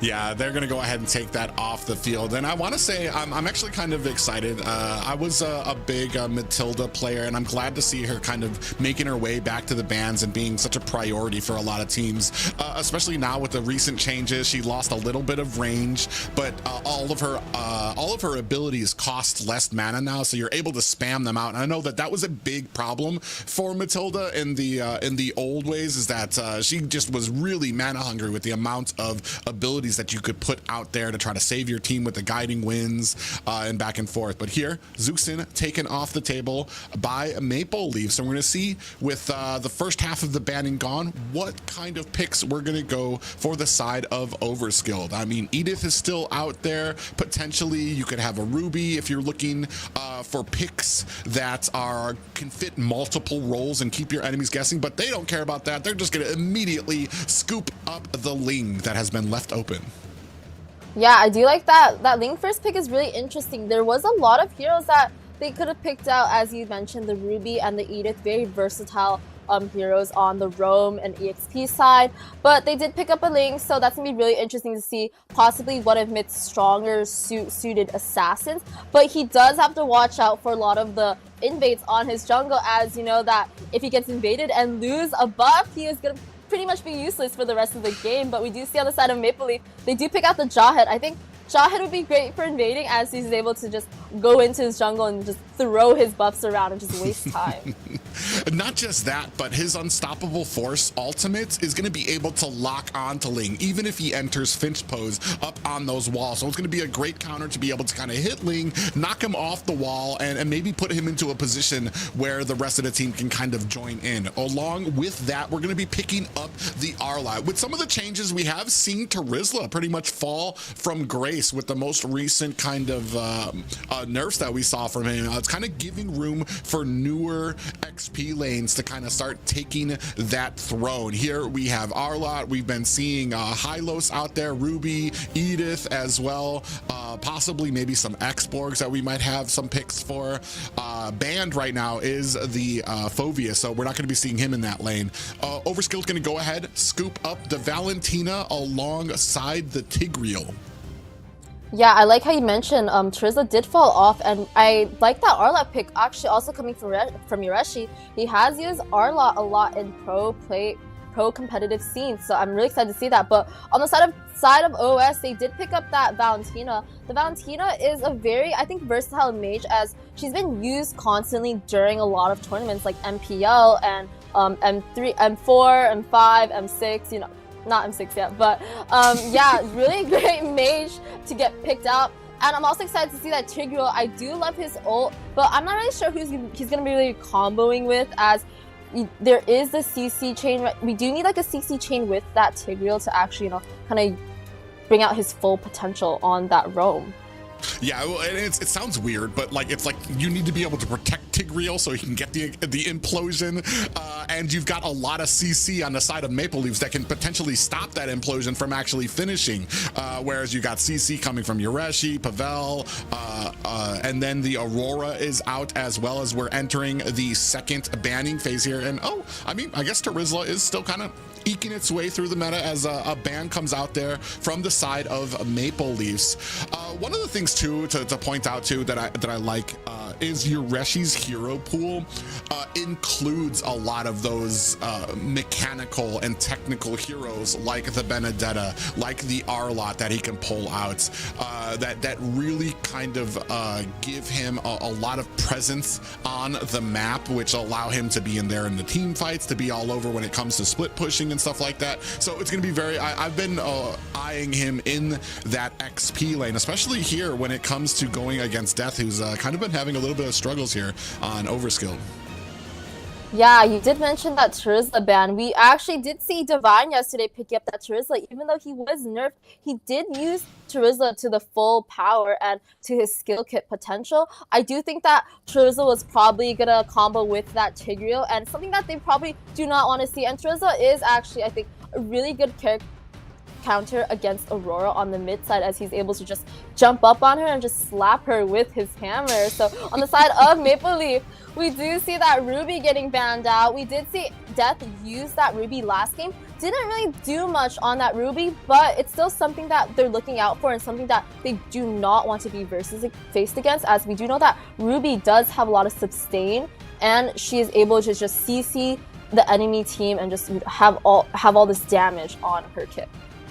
Yeah, I want to say, like, when it comes to the XP lane right now, we're really kind of running out of options for Overskilled. You got maybe the Edith and X-Borg pick maybe out there. I kind of prefer the Edith because now you're going to be able to match out some CC as well out there, where I want to say our CC is kind of lacking on the side of Overskilled. We are still looking for the marksman, and as I say that, Maple Leafs go quickly pick up the Claude. Yeah, on the side of Maple Leaf, we do see the Claude pick, and on the side of Overskilled, that Moskov pick. We did see a lot of Moskovs and Claudes getting played yesterday on the gold lane. Really interesting matchup for each other. I do think that Moskov is a pretty good marksman against the Claude in lane, as he's able to just throw his spear out and just dash around, just hit that Claude. But it just depends on overall how they play in the lane and that matchup against each other. So we do know Toru is on that gold lane side, so something that we should really be watching out for, as he is a veteran marksman player and really skilled at what he does. So something that we'll be seeing right now. Yeah, and just like that, they're going to go ahead and scoop up the Edith to get a little bit of more CC on their side. And yeah, you're absolutely right. When it comes to these marksmen too, like they both kind of focus on different roles in there, where Claude wants to be part of the team fight, try to get into that back line to spray his damage with that blazing duet all over all of the enemy. Moskov would probably be looking more to kind of split push, depending on when his team needs him. He can use that Spear of Destruction to kind of close the distance back and join the team fight, but very much a single target player there when it comes to the damage that he can output. Yeah, looking at both the drafts so far, I am liking these drafts. They're very, I would say, meta, like as on the side of Overskilled, we do see the Edith getting picked up and the Valentina. On the side of Maple Leaf, we do see that, you know, Roamer coming in, the Jawhead, as well as a lot of our meta mages like Aurora coming in. So let's get into the game. Yeah, ladies and gentlemen, this is going to be game 2. Overskilled taking on Moonlight Club Maple Leafs here tonight in game 2. Overskilled looking to match their opponents and get a victory of their own. Yeah, on the side of Overskilled, we do see that they are starting the orange side. And on the side of Maple Leaf, we see the blue side. So both junglers are on opposite sides of the jungle. So we will see a difference in rotation, as both will be on opposite sides of the jungle in the map. Yeah, and just like the last game, you have Pavel helping out Nasty Wayne when it comes to clearing out the jungle so they can get around here very quickly. You see they're already moving on to the Litho Wanderer, while the side Supermyth has just moved on to his purple buff. Yeah, it kind of just shows how much impact Jawhead has in the early game for the jungle. He's just able to help the jungle clear super fast, as compared to Supermyth just having finished his blue and going to his creep. We do see that Kawa barely surviving from Pavel. Pavel with his injection, he did waste that Purify, so he will not have a skill. Oh, and just like that, it opens up the Jawline actually J-Law able to get away, is not able to escape the Tempest of Blades coming from Supermyth. Now you have a passive down for J-Law, a Purify down for Kawa Patootie. Super Death trying to flicker himself to safety. I'm not sure if he can find himself it doesn't. We're going to see that 3 members looking to try to come up to him. He's daring them right now. And here come 3 more members of Overskilled coming in for the engagement. Pavel in a little bit of trouble. That's not the target I would have chosen from all of these, especially since that is a tank Jawhead. Yeah, we do see the turtle coming up soon. A lot of the heroes on the side of Overskilled are a bit low, like the Roamer, who does has to back up right before the turtle. And we do see Pavel, he is half HP, but just still on that turtle area and just camping that bush waiting for Supermyth. But we do see Maple Leaf getting the first turtle uncontested, as Supermyth is doing his red. But off screen, we do see Toru winning that 1v1 against Superman on the gold lane. As I said earlier, it kind of just comes down towards the mechanics of how you play the marksman, as Claude early game does not have a lot of damage, as he does need his DHS and Trinity build to actually build up his damage. Yeah, and I mean, and that's just kind of showing the type of skill that Toru, also known as Gina God Mode. This is what I've been wanting to see from him, especially the amount. Oh, actually, he's. I was going to say Pavel kind of comes in here. He's going to be able to find Song, and a great combination from the side of Maple Leafs. Every single time I see them attack, it's just 3 of them. Oh, and Nasty Wayne actually in a little bit of trouble here. Supermyth trying his best. Tempest of Blades might not be enough. He's looking for the killing blow. Is not able to find it on Nasty Wayne, who crawls himself to safety. Yeah, Supermyth is just barely surviving with that 1 HP on the link, but he's able to escape, jumping on the walls to safety. That was a really, really, I would say, risky team fight. I would say Maple Leaf is really aggressive this game, as they are going into the side of Overskilled's jungle and just dominating them in these team fights. Man, we were talking about this a little bit yesterday when it comes to the roams kind of peeking out at these bushes. Ooh, Superman actually might be in trouble. Gets boosted out and taken down, and that is Supermyth down, as well. Just some great positioning and synergy coming from the side of Maple Leafs. But as I was saying, like when it comes to roaming right now, you have to be very, very careful about these bushes that you are checking, especially if your team is not in a position to help you if you're looking at the entirety of an enemy team that's going to be there. Yeah, Superman he just got crushed by 3 players on the side of Maple Leaf. I do see that he's struggling on the gold lane, and I'm just really wondering, like, where is the mid laners on the side of Overskilled? I don't see them near the side of gold lane. It has a big problem towards Superman just like having lane control. But we do see Maple Leaf, they are getting a second turtle uncontested, as Supermyth was on his red buff and not right on the turtle as his team was. Yeah, we have about a 5K gold lead for the side of Maple Leafs here. That is more than 1K gold lead per minute right now for the former Area 77 team. And just kind of setting themselves around on the map. I'd be afraid, like right now, Overskilled, every direction they go, they are getting caught, they are getting ganked, and they are just getting dumped on by Maple Leafs. Yeah, like you said, 4K gold lead, like a 1K gold lead per minute, and I think that a lot of these free turtles that Overskilled is giving to the side of Maple Leaf does help with that gold, and also allows them to just like rotate around the map smoothly, knowing that they are in the lead and just able to start up any team fight and just win these fights. But I do see that we do see the team is again hovering over Superman on the gold lane like last game on carry, but I'm not sure how much that will do, as Superman is kind of behind this game. He is 0-2 and he did lose his 1v1 on the gold lane, so he will be struggling a little bit this game. Well, and that's kind of the biggest problem too, is when you've got threats all over the map from this trio that is rotating, and your gold laner is losing their lane. It's very hard, because then you have to try to send reinforcements there, and you're losing somewhere else on the lane. Oh, Supermyth here looking for maybe an opportunity to sides against it from Toru. 4 members, big ejector goes, lands back onto the roam again. They don't care if it's the roam, they don't care if it's the squishy. Song goes down. It is now a 1-6 lead for Maple Leafs. Yeah, that was just so sad. I just saw Song just getting thrown up by the Jawhead and just getting just 1v4 right there on the team fight. And because Song did just die, I don't think Overskilled does not have the position that they need for the last turtle. So Maple Leaf, they are gonna go for their 3rd and last uncontested turtle. Ooh, Superman almost getting that with the Spear of Destruction, but just barely missing that turtle.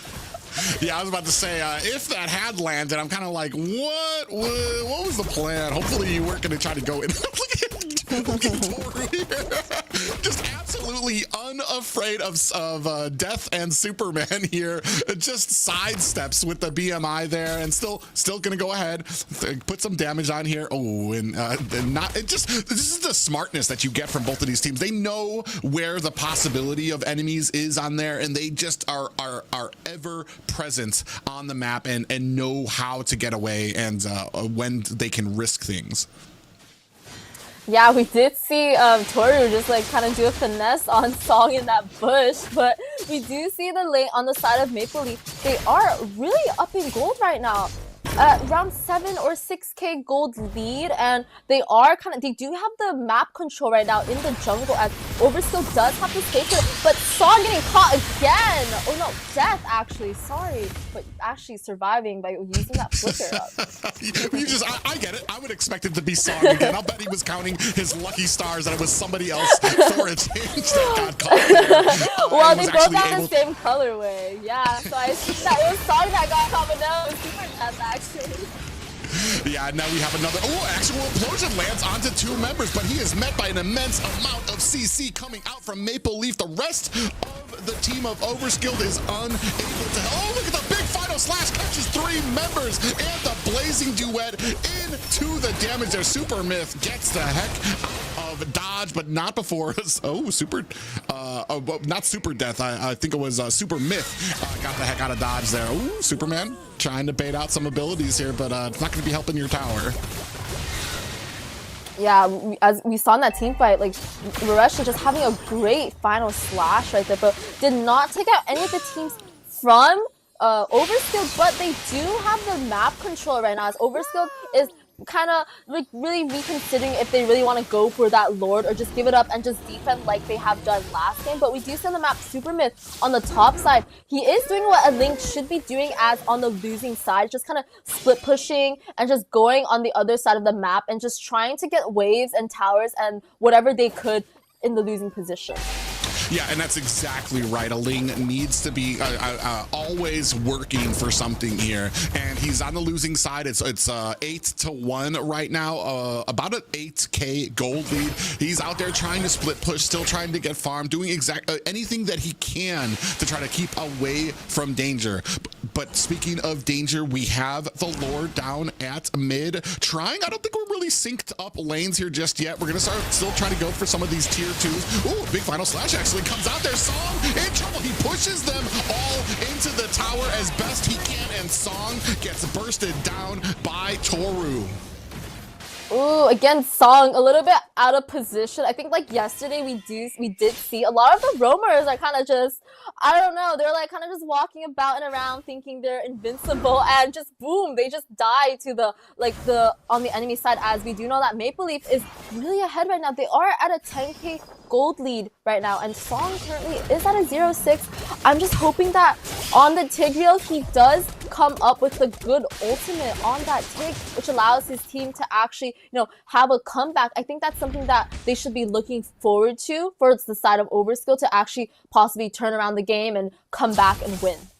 Well, and that's kind of the problem. Oh, we do have an implosion there. Speaking of which, big push up there. Is it going to be enough damage coming out from the team?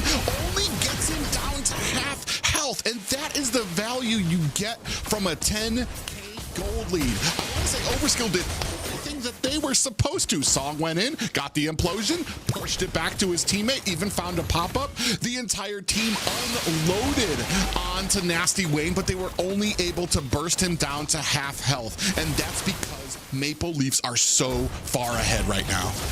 Yeah, that kind of just shows, I think that, if you do a one, ooh, Song, like, super death coming down, dying for the first death, going in and just getting bursted down. But as you said earlier, I do think that this gold lead is kind of the reason why they can't really, kill anyone. I would assume if they unloaded everything on Nasty Wayne, he would die, but Superman just jumping in and just suiciding.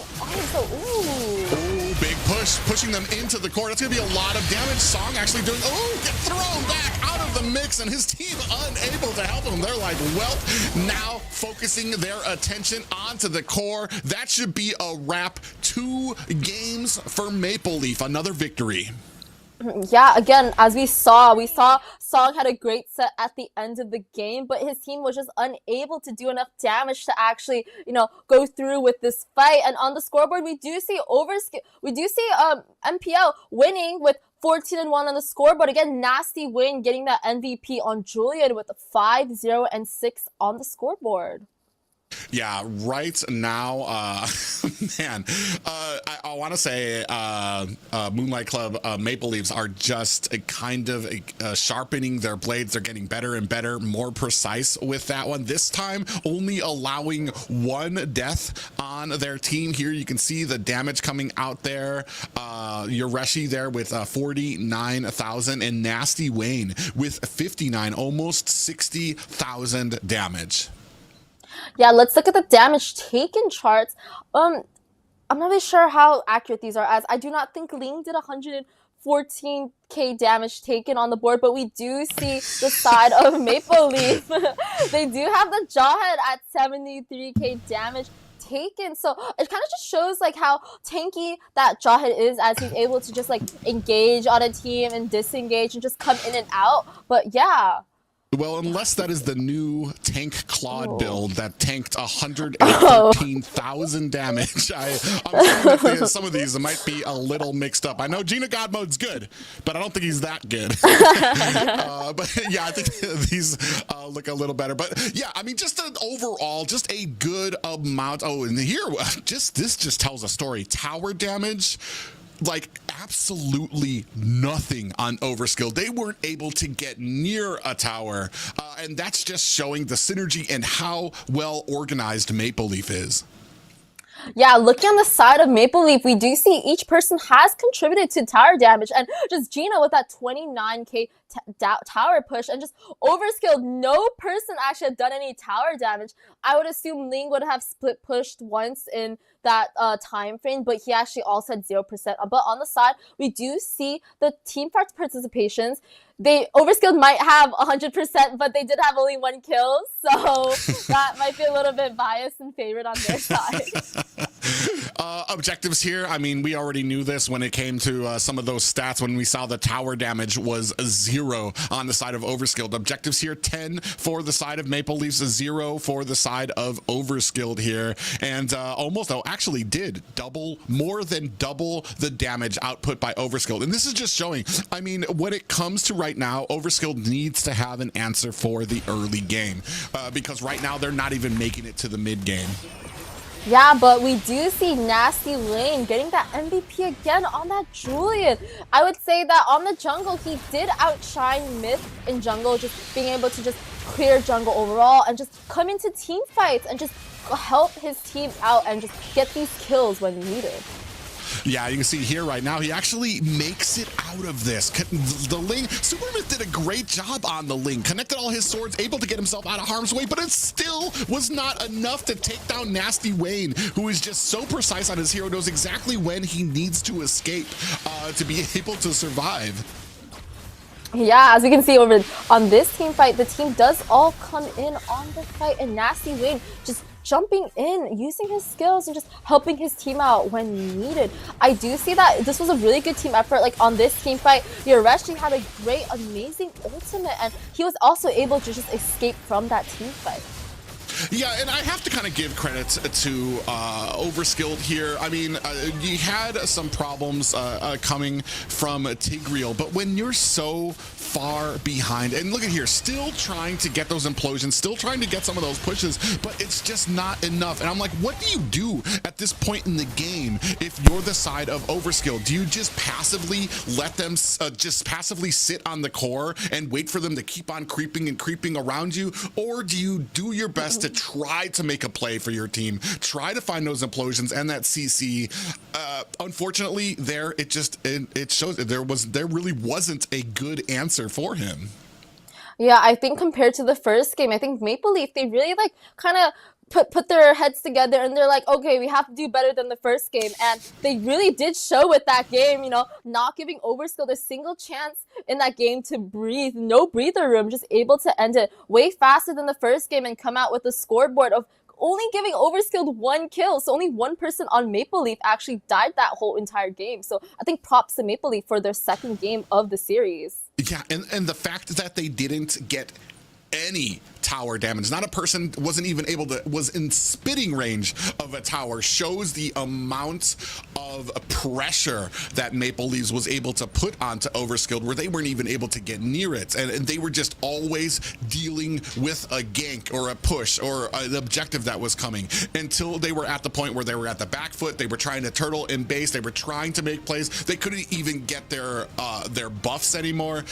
It's just a very well played game by Maple Leafs and a very well organized team. Yeah, I do. I really like that Jawhead pick coming from the side of Maple Leaf. Hopefully might see a ban from OS, as that Jawhead in the early game is a really, really strong, powerful pick. But going to the draft right now, we do see Overskilled again banning that chip on the first ban. We maybe possibly knowing Maple Leaf being a really, being a really good chip user. But on the side of Maple Leaf, they do have a Terizla and Fanny ban similar to last game. I mean, the thing is I mean, Chip, I think if you give him to anybody, just the presence that he has on the map is just too much for a lot of teams to handle or want to deal with in the first place. I'm sure there are some counters to Chip, but it's just the amount of effort that you're going to have to put into there. Oh, there it is. I was hoping, I was praying. I was just like, yeah, there's the Jawhead ban. Finally, I isolate that one down so we can't be using it in the early game. I'm wondering if Maple Leafs are going to have something else in plan, or because I want to say their last 2 drafts, their last 2 compositions have relied heavily on those very early rotations and early game synergy to really just black out Overskilled until they can't even catch their breath by the mid game. Yeah, I think that Jawhead ban was a really good call for the side of Overskilled going to the third game, fully knowing that Pavel probably might pick up that Jawhead again if he gets the chance to, so just bang it out so they don't have that really good early game on that Jawhead, and possibly giving Mapleskid a little bit, like, you know, of a scare and not having that one utility for the early game for the jungle and team as a whole. But on the side of Maple Leaf, we do see a high boosted ban. So I think similar to earlier, they are banning out the assassins for the side of Overskilled, not wanting to give these, you know, assassins to Myth, as he's also a assassin user just like Nasty Wayne. But we do see Overskilled banning that Phoveus, like also similar to last game, Phoveus being a really strong hero in the EXP lane, you know, possibly could be put in the mid lane or roam, who knows, but yeah. And just like that, Yoreshi gonna go ahead, scoop up the Hylos. So we still do have a Ling out there, some of these assassins, but I mean, with the Hylos pickup, I'm almost kind of scared I'd be kind of scared to pick up an assassin, just because of what these guys have shown in the early game. Ling does take a little bit of time to start getting rolling up and doing the damage that he wants to do. I'm not even sure where you go for him, but possibly on the side of Overskilled, you might be looking, if you're looking for something a little tankier, possibly an alpha pickup might suit you a little bit better. It just depends. A good start, we've taken off the Jawhead, so a victory there, I want to say, and they're going to go ahead and scoop up the Nolan. So I want to say, at the very least here, they're going to try to at least match up that early game. Yeah, again, we do see Death picking up that Arla. I think he picked it up earlier in the game. Actually, no, but a second match of Arla, and Nolan getting picked up for one of the first two picks. Nolan, a really great assassin for the side of Overskilled. We did see Nasty Wayne use that Nolan earlier on the first game and getting that MVP. He did an amazing job, you know, just doing what he's supposed to do, jungling, coming into team fights when needed, and just going for the objective. So on the side of Overskilled, we'll see how well they use that hero. On the side of Maple Leaf, we do see a Vexana getting picked up. Similar to first game, J-Law did pick up the Vexana. Possibly they might be doing a comp similar to their first game or so. Vexana still a really viable mage on the mid lane. Ooh, a Tigreal. Yeah, so it seems like they're gonna go ahead and maybe brush off that Tigreal and kind of be like, no, this is how you use a Tigreal to Overskilled here. Still waiting on someone else. So we do have the Roman XP and mid, still waiting on the jungle and the marksman. And I'm wondering if I am Overskilled with this last pick, I kind of am gonna want to look at like probably picking up a marksman or a jungler so that we can try to ban that out for our side. Yeah, I'm loving the Vexana and Tigreal combo compared to last game. I do like the Vexana. She has great CC on her first and ultimate, and that really pairs well with the Tigreal. But on the side of Overskilled, we do see the Eve getting picked up. Again, second game of Eve for this series. I don't think the Eve had much impact on the first game, as they really did not have enough damage to finish off the players in Maple Leaf. But hopefully we will see something coming out of that Eve in this game for Overskilled. Yeah, really interesting with the Eve pick. It does have some synergy with what you can do here. You have the Eve, you can throw down that real world manipulation. You have Death on the Arlot that can organize them. I want to call it organizing them with that final slash. And then Myth can possibly throw in a fracture that will cover that entire team. It's going to take that synergy. And right now, man, I want to say Maple Leafs has just been winning on all these different levels, but it also comes with what you get when you have those early game compositions, when you have the advantage early and you're able to kind of hold on to it. We're going to see what happens here, because there's not well, I want to say it's decently. They do have a decent amount of early game right now because you have the Hylos and the Vexana. Vexana just has an amazing amount of CC and damage that she can output right from the get-go, even without her ultimate. So, I mean, very well balanced from the side of MPL, but I don't think it's the same type of early that we've been seeing from them in the last two games. Yeah, so we do see on the bans, we see a Matilda and Minnow ban again for MPL. And the side of Overskilled, they do ban that Ling for Nasty Wayne, as well as that Claude for Toru, who showed up on the Claude last game. They did just pick up the Hereth, so really interesting. We really haven't seen a lot of Hereth gold leaders so far, or magic gold laners, but we do see Superman picking that up, so we will hopefully be seeing what he can do on that Hearth. I'm thinking about what, you know, Gina and Nasty Wayne might pick out for this game. Gina with the Lunox on gold, actually, I think this is a really strong pick against the Hearth in lane. Lunox does counter the Hearth in lane, and she just has really good sustain, and as well as, you know, having that dark and light form when needed. You know, if she gets ganked by the assassin, by the mid laner, she's just able to just walk out with her ultimate. But we do see Nasty Wayne also picking up that Roger.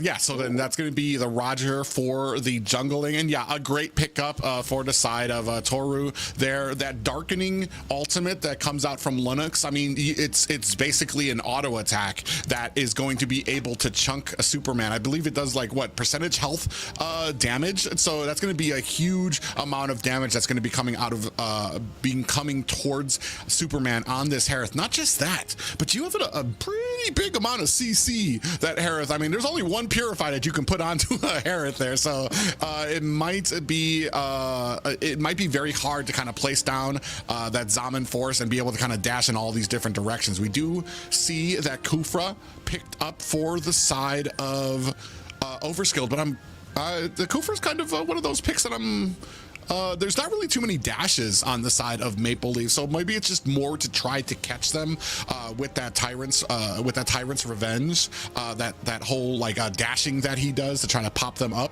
So we'll see how well that he can kind of get these great setups. Yeah, you know, we haven't seen the Roger on jungle, as he did just get a nerf, but I'm also excited to see how well Maple Leaf uses the Roger on Hylos. They did just get nerfed, and I'm liking their team comp a little bit more than Overskilled. Let's see how well both teams do during the third game of NACT. Ladies and gentlemen, it is do or die time for Overskilled if they want to potentially take this to a game 5. 2 games already in favor of Moonlight Club Maple Leafs here, and they're looking to continue on their ways of domination.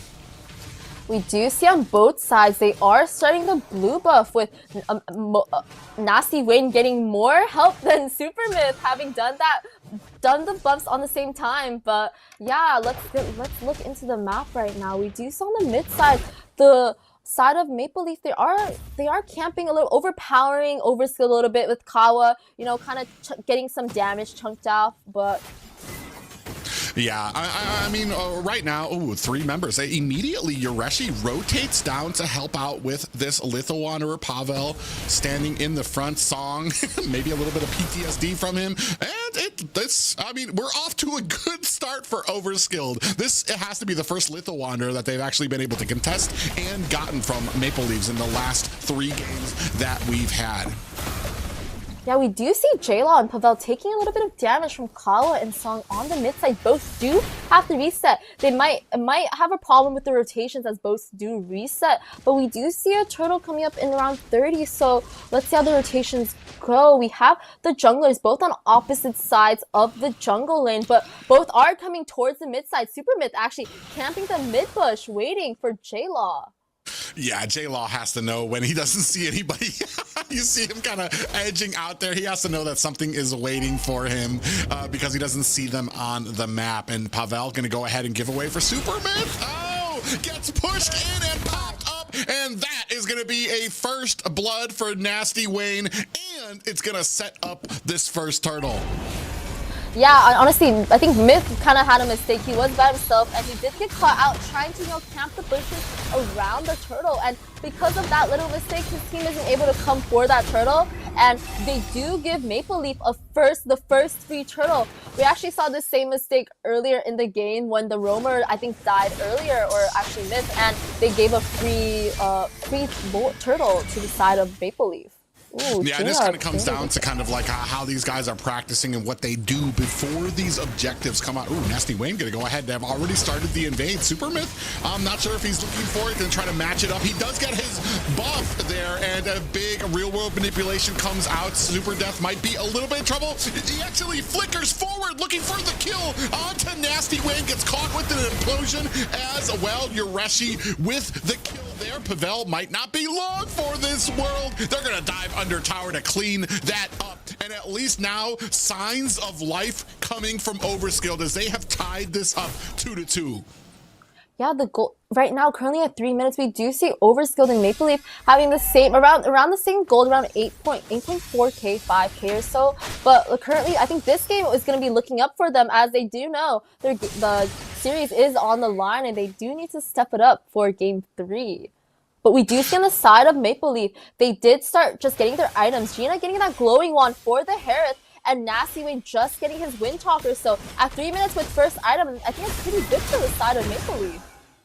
Yeah, and right now, especially for a Harith who kind of needs those first items, you need that's 20% cooldown to be able to spam your abilities when you have the Zaman force down. So a good pick up there for the side of Overskilled, and now just kind of looking for the reset here as Pavel, I mean, actually is surrounded. He's going to go ahead and push Song, has an implosion, and on the wrong side of the jungle with 4 members of Maple Leaf. Yeah, on the side of Maple Leaf, we do see they are coming in on Superman again, kind of sandwiching him and trying to get that first tower. We do see a 5-man on the bot side with the turtle, and the whole team is just right under the tower. Yeah, a great attempt there by Overskilled. Even got themselves a final slash, which pushed Maple Leaf back into the tower. But now you're not going to have that final slash for this turtle fight. Yoreshi on the background. He's going to try to push them off. Actually, Overskilled pick up themselves another turtle here, or they pick up themselves the first turtle here. Great signs of life coming in. Pavel actually might be in trouble. Glorious Pathway is out. Pavel goes down. Yoreshi checking the wrong bush. Did not want any part of that fight. Ooh, he's gonna find himself a little stun onto Super Death, and Song trying to chase them down, taking them down slowly.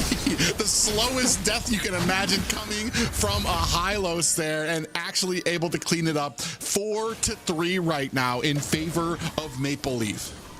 Yeah, honestly, that Hylos pick just truly shows that even with the nerf, he is able to just run down on the enemy team and just tank all that damage while using his Revitalize, just heal up the extra damage he took and get back to full health. So I think that on the side of Maple Leaf, they are kind of showing who's the big boss right now, kind of showing off in team fights and, not trying to lose these fights, because we do know that if any little mistake in a fight may cost them the win advantage right now. But Yoreshi is pathing with Super Myth on the top side.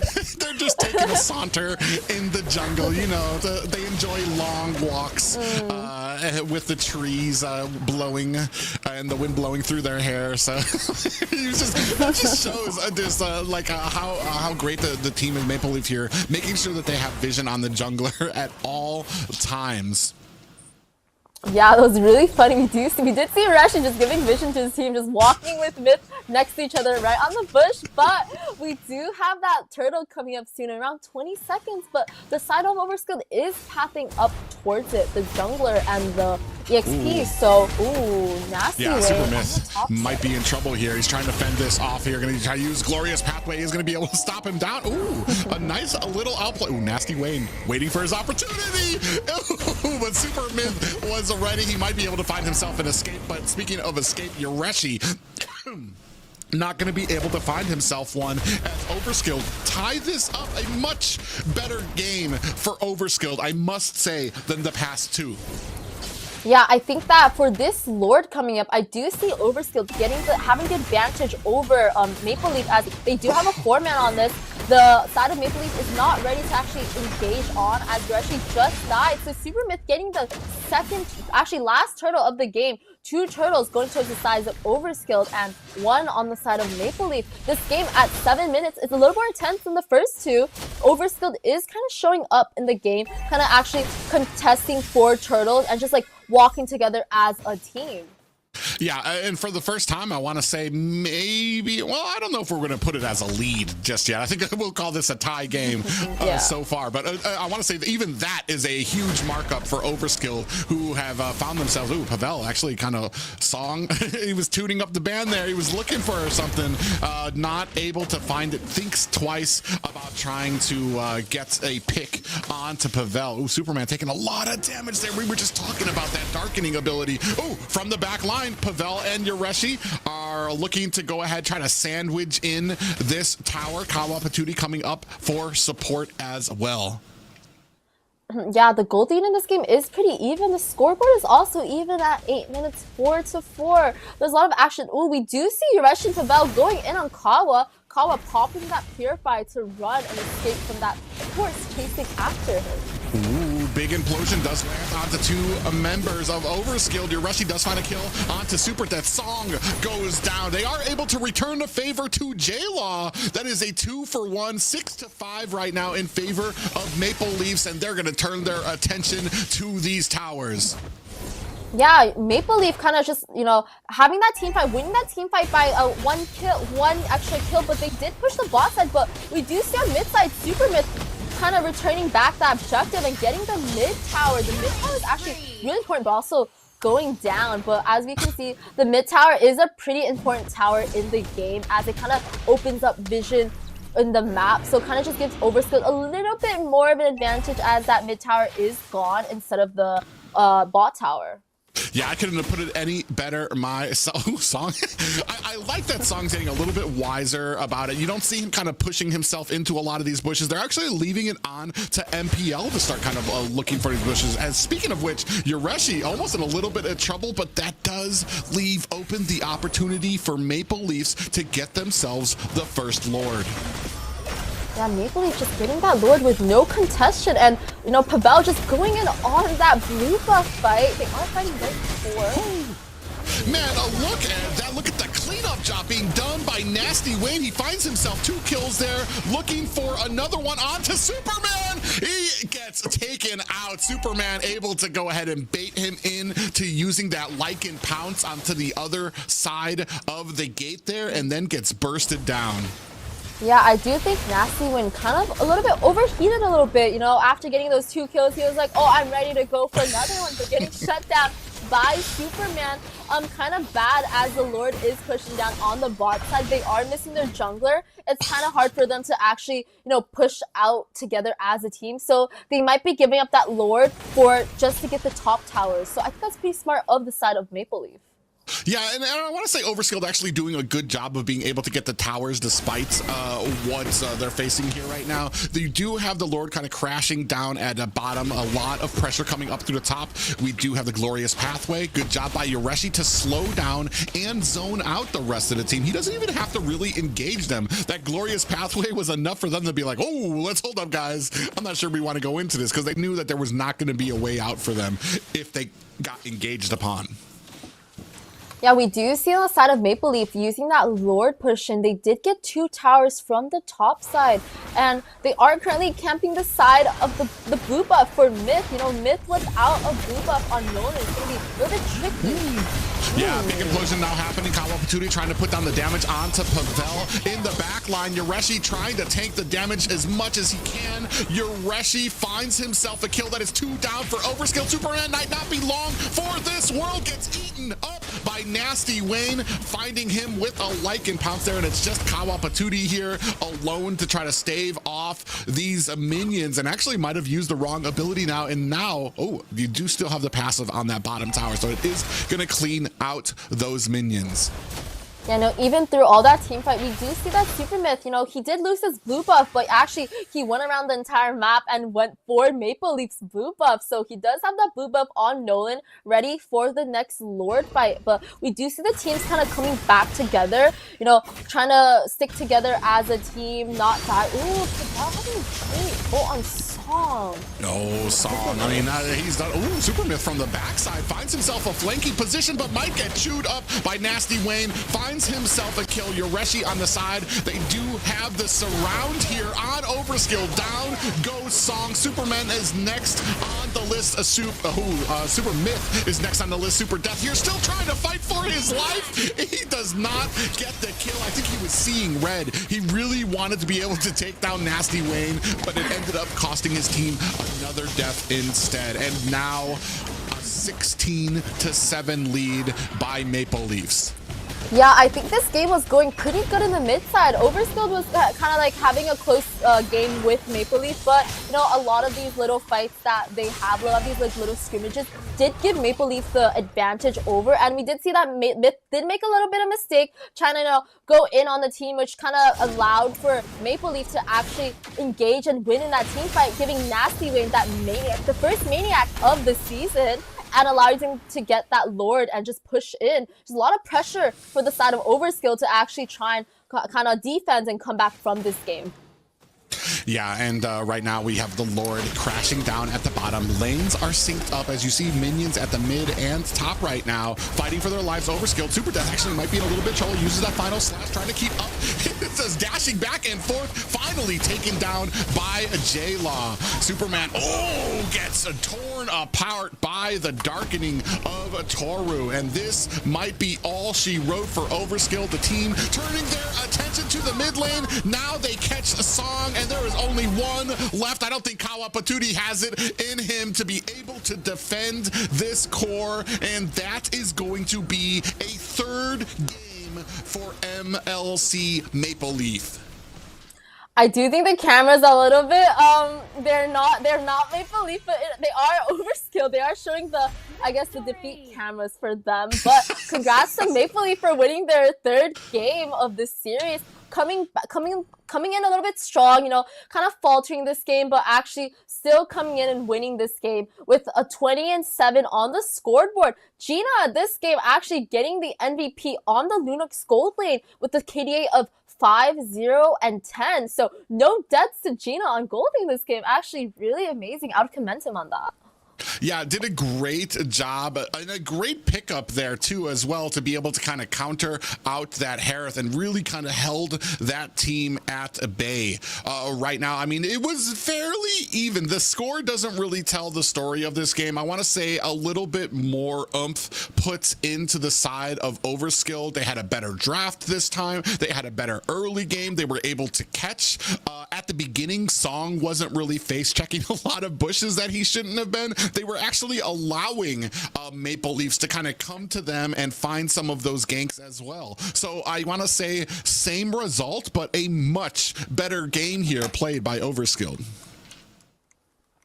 Yeah, let's look into the team stats for this game. We are looking at the damage stats. Nasty Wayne having 63,000 damage on his side for the most damage in the side of Maple Leaf, but we do see Kawa Patootie on the Eve was packing in a punch on that Eve with 17,000 damage. Still not enough to be able to win that game, but we do see on the line, we do see Toru on that Lunox with the second most damage at 45,000.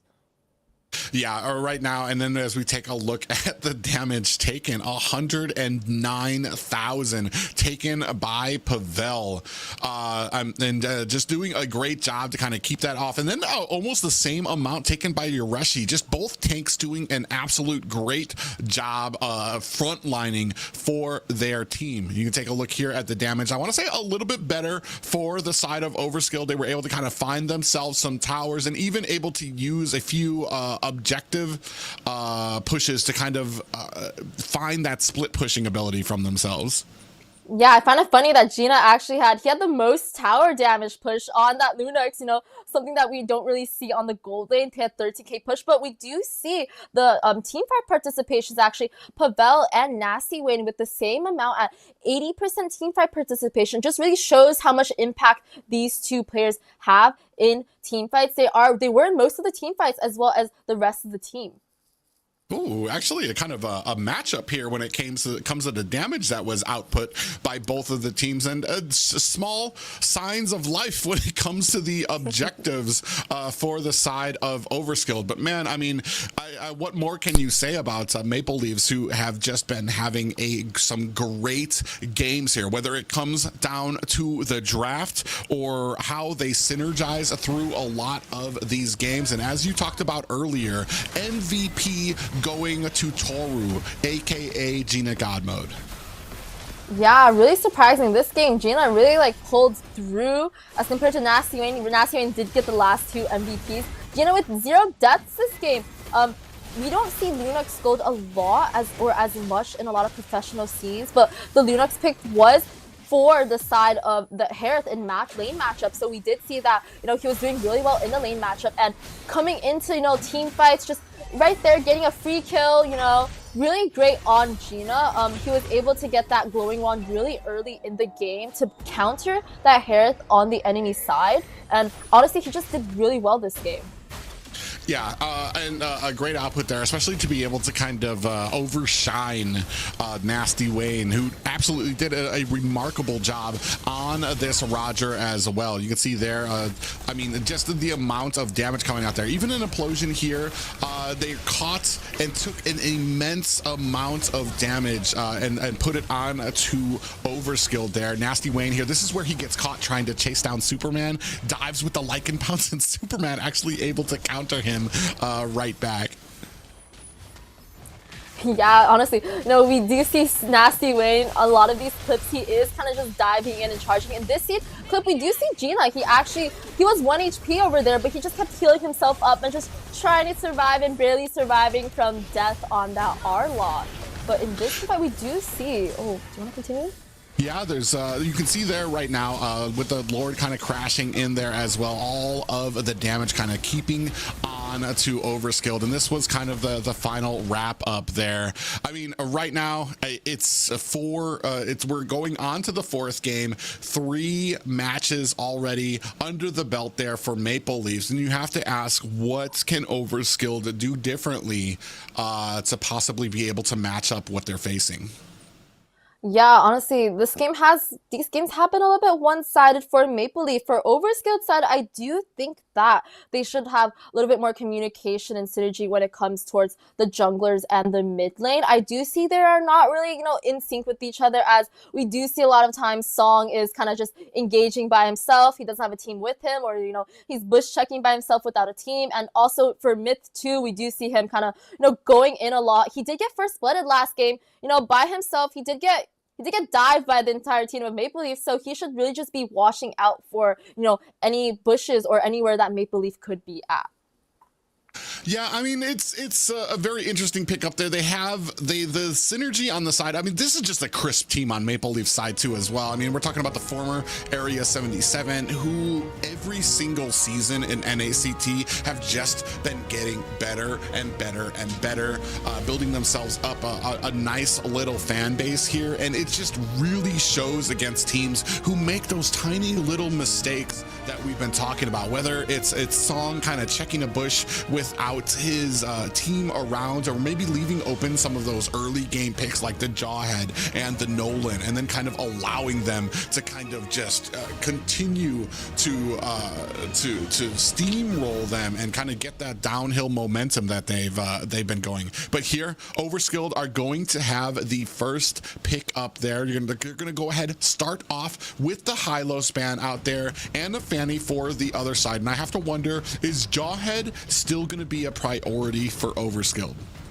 I would think Overskilled may just ban that Jawhead on the 2nd or 3rd rounds, because if they don't ban it, J-Law is just gonna, not J-Law, sorry, Pavel, he's just gonna pick up that Jawhead and, just help his team out in the early game, something that, they really don't want to see.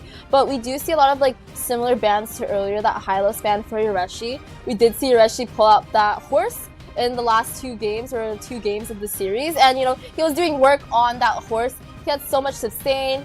He just went in with the glorious pathway for his team, just engaging on tanking damage and just being a nuisance. So I think great bans on the side of Overskilled. Yeah, and still on Maple Leafs, they're still looking at kind of the same bans as usual with the Phoveus. You definitely don't want to give your team there. Still on the board though. Here's what I'm wondering though, are you going to take out Chip? Are you going to take out the Jawhead? Because those are still out there right now, and you've kind of dwindled down to those last 2 bans for both of these teams. Yeah, honestly, I think these bans are pretty textbook right now for both teams. We haven't seen Phoveus at all in the series. He was not open once, as we did see Phoveus a few times yesterday. Fanny is also not getting let open, as they don't want to give Myth that Fanny, and they want to see what would happen if they give it. But we do see that Jawhead ban, as I said earlier. I think that Jawhead from Pavel is deserving of a ban, something that you know, they're like the jungle isn't really looking forward to. But we also see a chip ban on the side of Maple Leaf, like textbook for this whole series. We haven't seen a single chip, as you know, we know his kit is a lot of CC and just teleports for his team overall.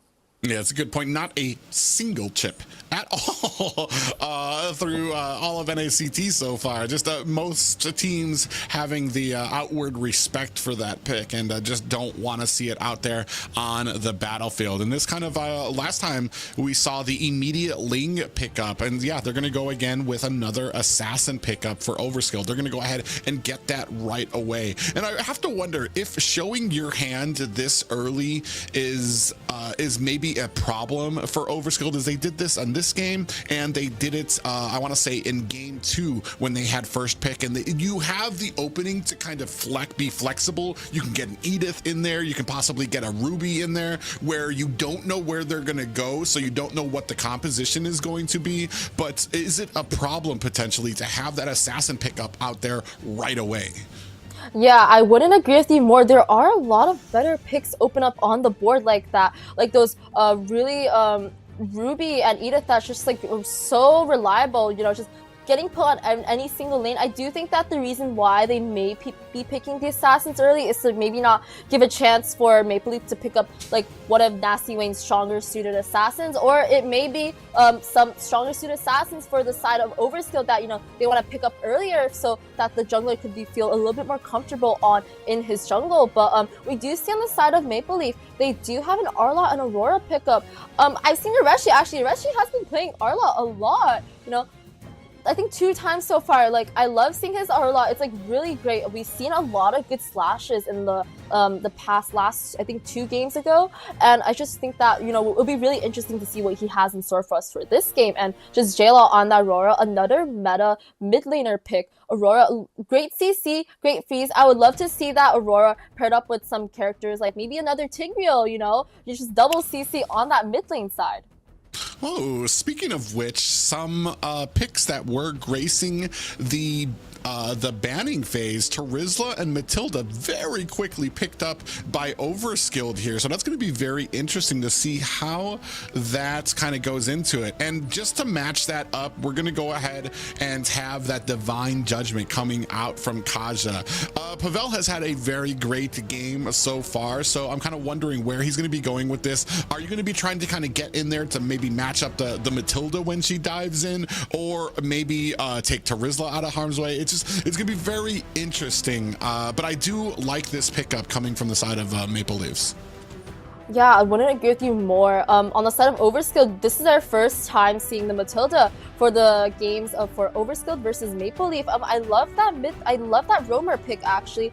Really great for, you know, just rotating around the map with the mid laner, just giving good vision to her team and just being able to just run around with that dash on her kit. But Kaja, a great hero to, you know, just pick off heroes like that Hayabusa. You know, if that Hayabusa just comes in with the shadow, the Kaja is kind of ready with his Divine Judgment and just getting judgment on that Hayabusa coming in. Yeah, that's going to be very interesting. Another note, too, as we go into the second banning phase, I see Faramis and Julian taken off the board.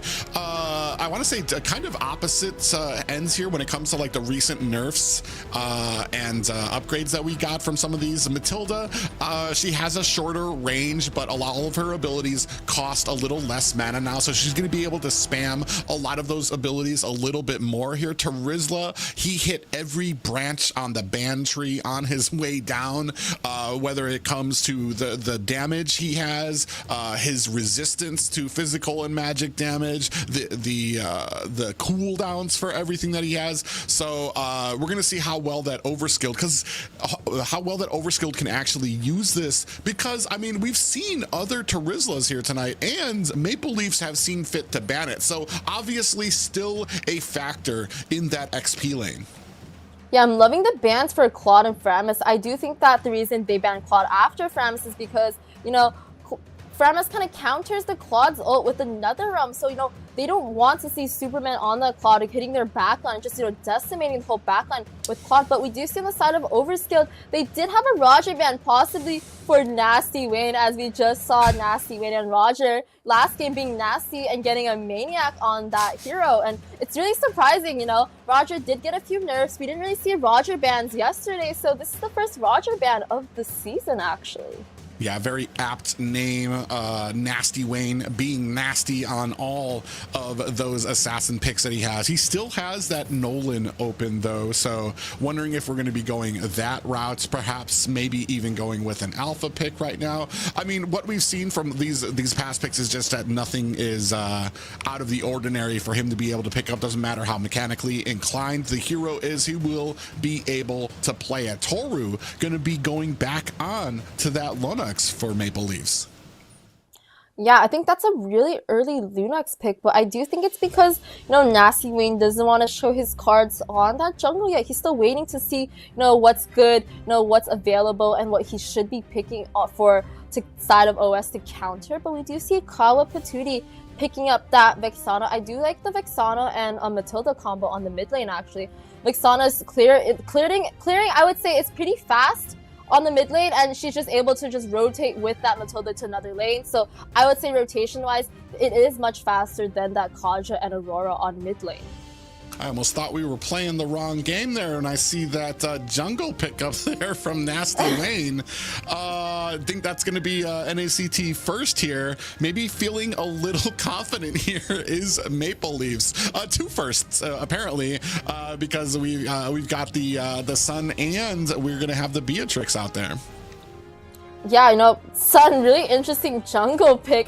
We don't see it a lot, maybe Nasty Wayne is like a global Sun player that we don't know about. Maybe he's just really good at it. But yeah, we do see Beatrix being picked up on the side of OS. This is the first Beatrix marksman game of the season. Beatrix isn't really meta. She has fallen off for a few seasons. A lot of nerfs on her kit. She used to dominate, NACT a lot, but with these hero pools and compositions, it'll be really interesting to see what side wins. Yeah, right now, I want to say that confidence is beginning to shine through on Maple Leafs. This is going to be game 4 between these teams. Moonlight Club Maple Leafs they're on their way to a clean sweep, and we're here at the caster table wondering if Overskilled have what it takes to kind of be able to kind of claw their way to a possible victory. Which draft are you kind of favoring here, Sayori?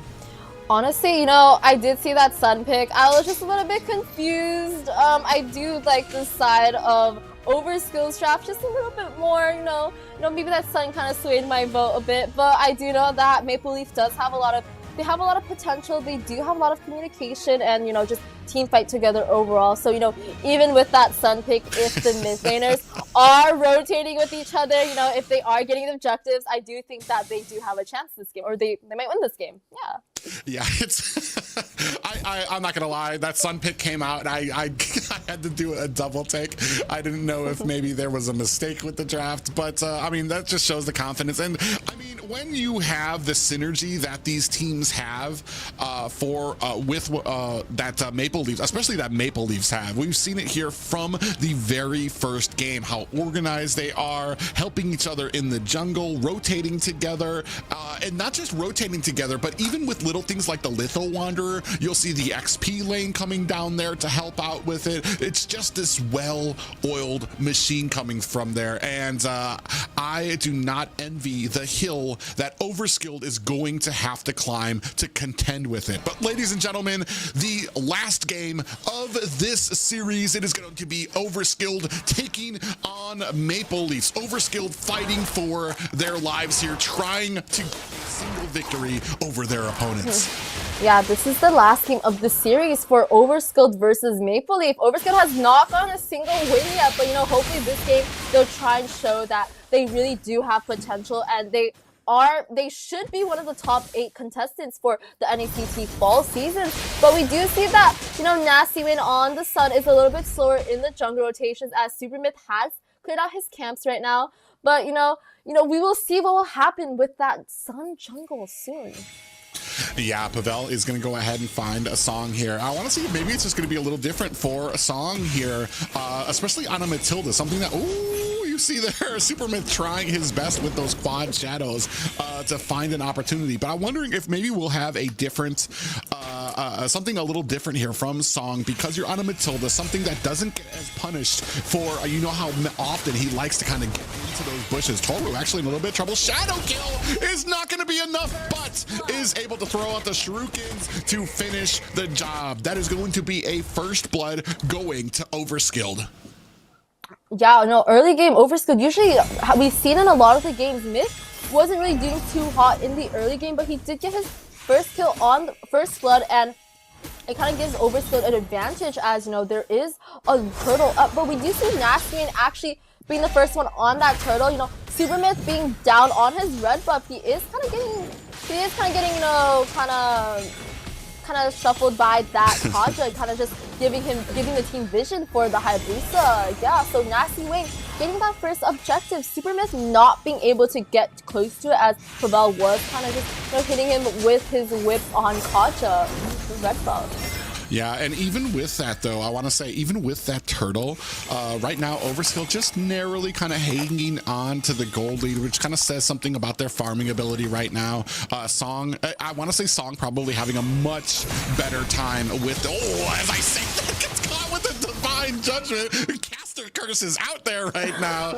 But Song, luckily, able to use that flicker to get out of harm's way. Just as I say that, Shadow Kill goes on to Pavel to punish him for daring to put that Divine Judgment onto their roam.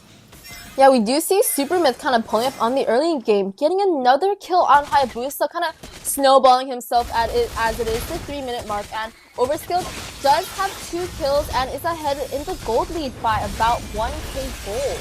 Ooh, they thought about it, but the brilliance comes out for Toru. Great planning on that, but it's not going to be enough, and slammed down. Another kill. It is 3-0, but here come the reinforcements. Maple Leaf coming with the numbers. Are they going to be able to find a kill? They find one onto Supermyth, and now kind of matching it up. For the first time, Overskilled in this series do have a lead. Yeah, with the pick of the, I would say, Sun on jungle, it kind of does slow Nasty's Lane's jungle down, but he's invading, actually, by himself solo 1v4, but he barely escapes with his monkey. But as I was saying, firmly between his legs as he runs out of there, narrowly getting out of harm's way. But yeah, I want to say maybe overreaching a bit with this Sun pickup there. Not exactly having a huge effect on the jungle there. Doesn't really have that burst potential. Speaking of which, Divine Judgment comes out. Superman going to use that flicker to get out of harm's way, but Toro comes in to finish the job. He's going to use that brilliant circling eagle. Still lands. Pavel looking for an opportunity from the backline. Supermyth comes in looking for that shadow kill, but it looks like we have a pause out there for this team right now. And I want to say almost a tie game when it comes to the gold. 3-2 right now. The first time in any of these games that Overskilled have had themselves a little bit of a lead. Yeah, I would say the early game actually goes to Myth on this hand. He did get 2 early game kills, allowing his team to kind of have some leeway, kind of snowball into the game. As compared to the first few games, that the first blood did go towards the side of Maple Leaf, kind of giving them that early game lead. But I think right now with the team fights, we did see that Maple Leaf did kind of, edge out of that team fight. They did win it, and, they are kind of, a little bit ahead in this Overskilled. Yeah, and right, I want to say from the beginning, Overskilled doing such a great job of getting those rotations, getting to the side lanes as well with the Hayabusa to kind of get in there and really kind of push back Toru. They found 2 kills on him so far, 2 of the 3 kills that they have right now. So they're doing a great job. It's just that now it seems like it's starting to come together for Maple Leafs. They're as soon as that kill went down, the entirety of the team was right there to try to punish them for it, but it's just the little bit of like, I want to say it's an anchor right now, having the Sun on the team who's not able to burst down a lot of these targets, especially when it comes to the buffs. You saw them, they had time. He turns towards the enemy's orange buff, and the enemy even had time to kind of, they got back up, they got to the orange buff, and they were able to push him back without him actually being able to steal that. Yeah, I think a lot of the games for Maple Leaf, actually, it was more of Nasty Wayne doing a good job on that early game, snowballing for his team, you know, getting the kills, going through his jungle, getting objectives. But, you know, for this game, Sun, a little bit slower than most assassin meta junglers. He isn't really able to pick up that early game as we have seen in the last 3 games. But so that kind of just shows that, you know, a jungle is a really integral part in a team. And because of that, you know, his team might have to pull up a little bit more, you know, to kind of help him with that and, you know, do their part in being able to win the game for this series. Yeah, so I am being told that it was Yoreshi who was having some internet problems, so they're giving him a little bit of time to reset his Wi-Fi, to get it back up to playable mode here so that we can get back into this game. Yeah, you know, maybe he has to go out. Maybe he should go out and get some McDonald's Wi-Fi. Like, that toaster Wi-Fi, no good. You know, he had to pause the whole game, but, you know, it's all good. We're still waiting. We're waiting for that. That's that actually kind of reminds me of early NACTs when we used to have some Wi-Fi problems, and we would get the notes from these team members like, dude, he's running out across the street right now to go to McDonald's so that he could go and play on the Wi-Fi over there because his was so undependable. But as we take a look at these the roster here again and the compositions that they're working with, I want to say it's very interesting here, especially to see the Beatrix back out there. We haven't seen her in a very long time. I'm actually kind of dubious as to why. I mean, the kit on paper, you've got just this amazing amount of different things that you can do, but maybe it's just to the point that she can use all of these abilities, but she's just not exceptional at either one, and that being like a sniping, or when she's got the shotguns out, or other abilities out there as well. I want to say right now, some better games or some better roaming going out there for Song right now, because he has the Matilda, because he has the ability to get himself back out of harm's way. But as this game continues, as Pavel starts to come online, he's gonna need to be very, very careful about those bushes that he checks, because if he checks one that Pavel's in, you're gonna have a divine judgment and the entirety of Maple Leafs on your heels.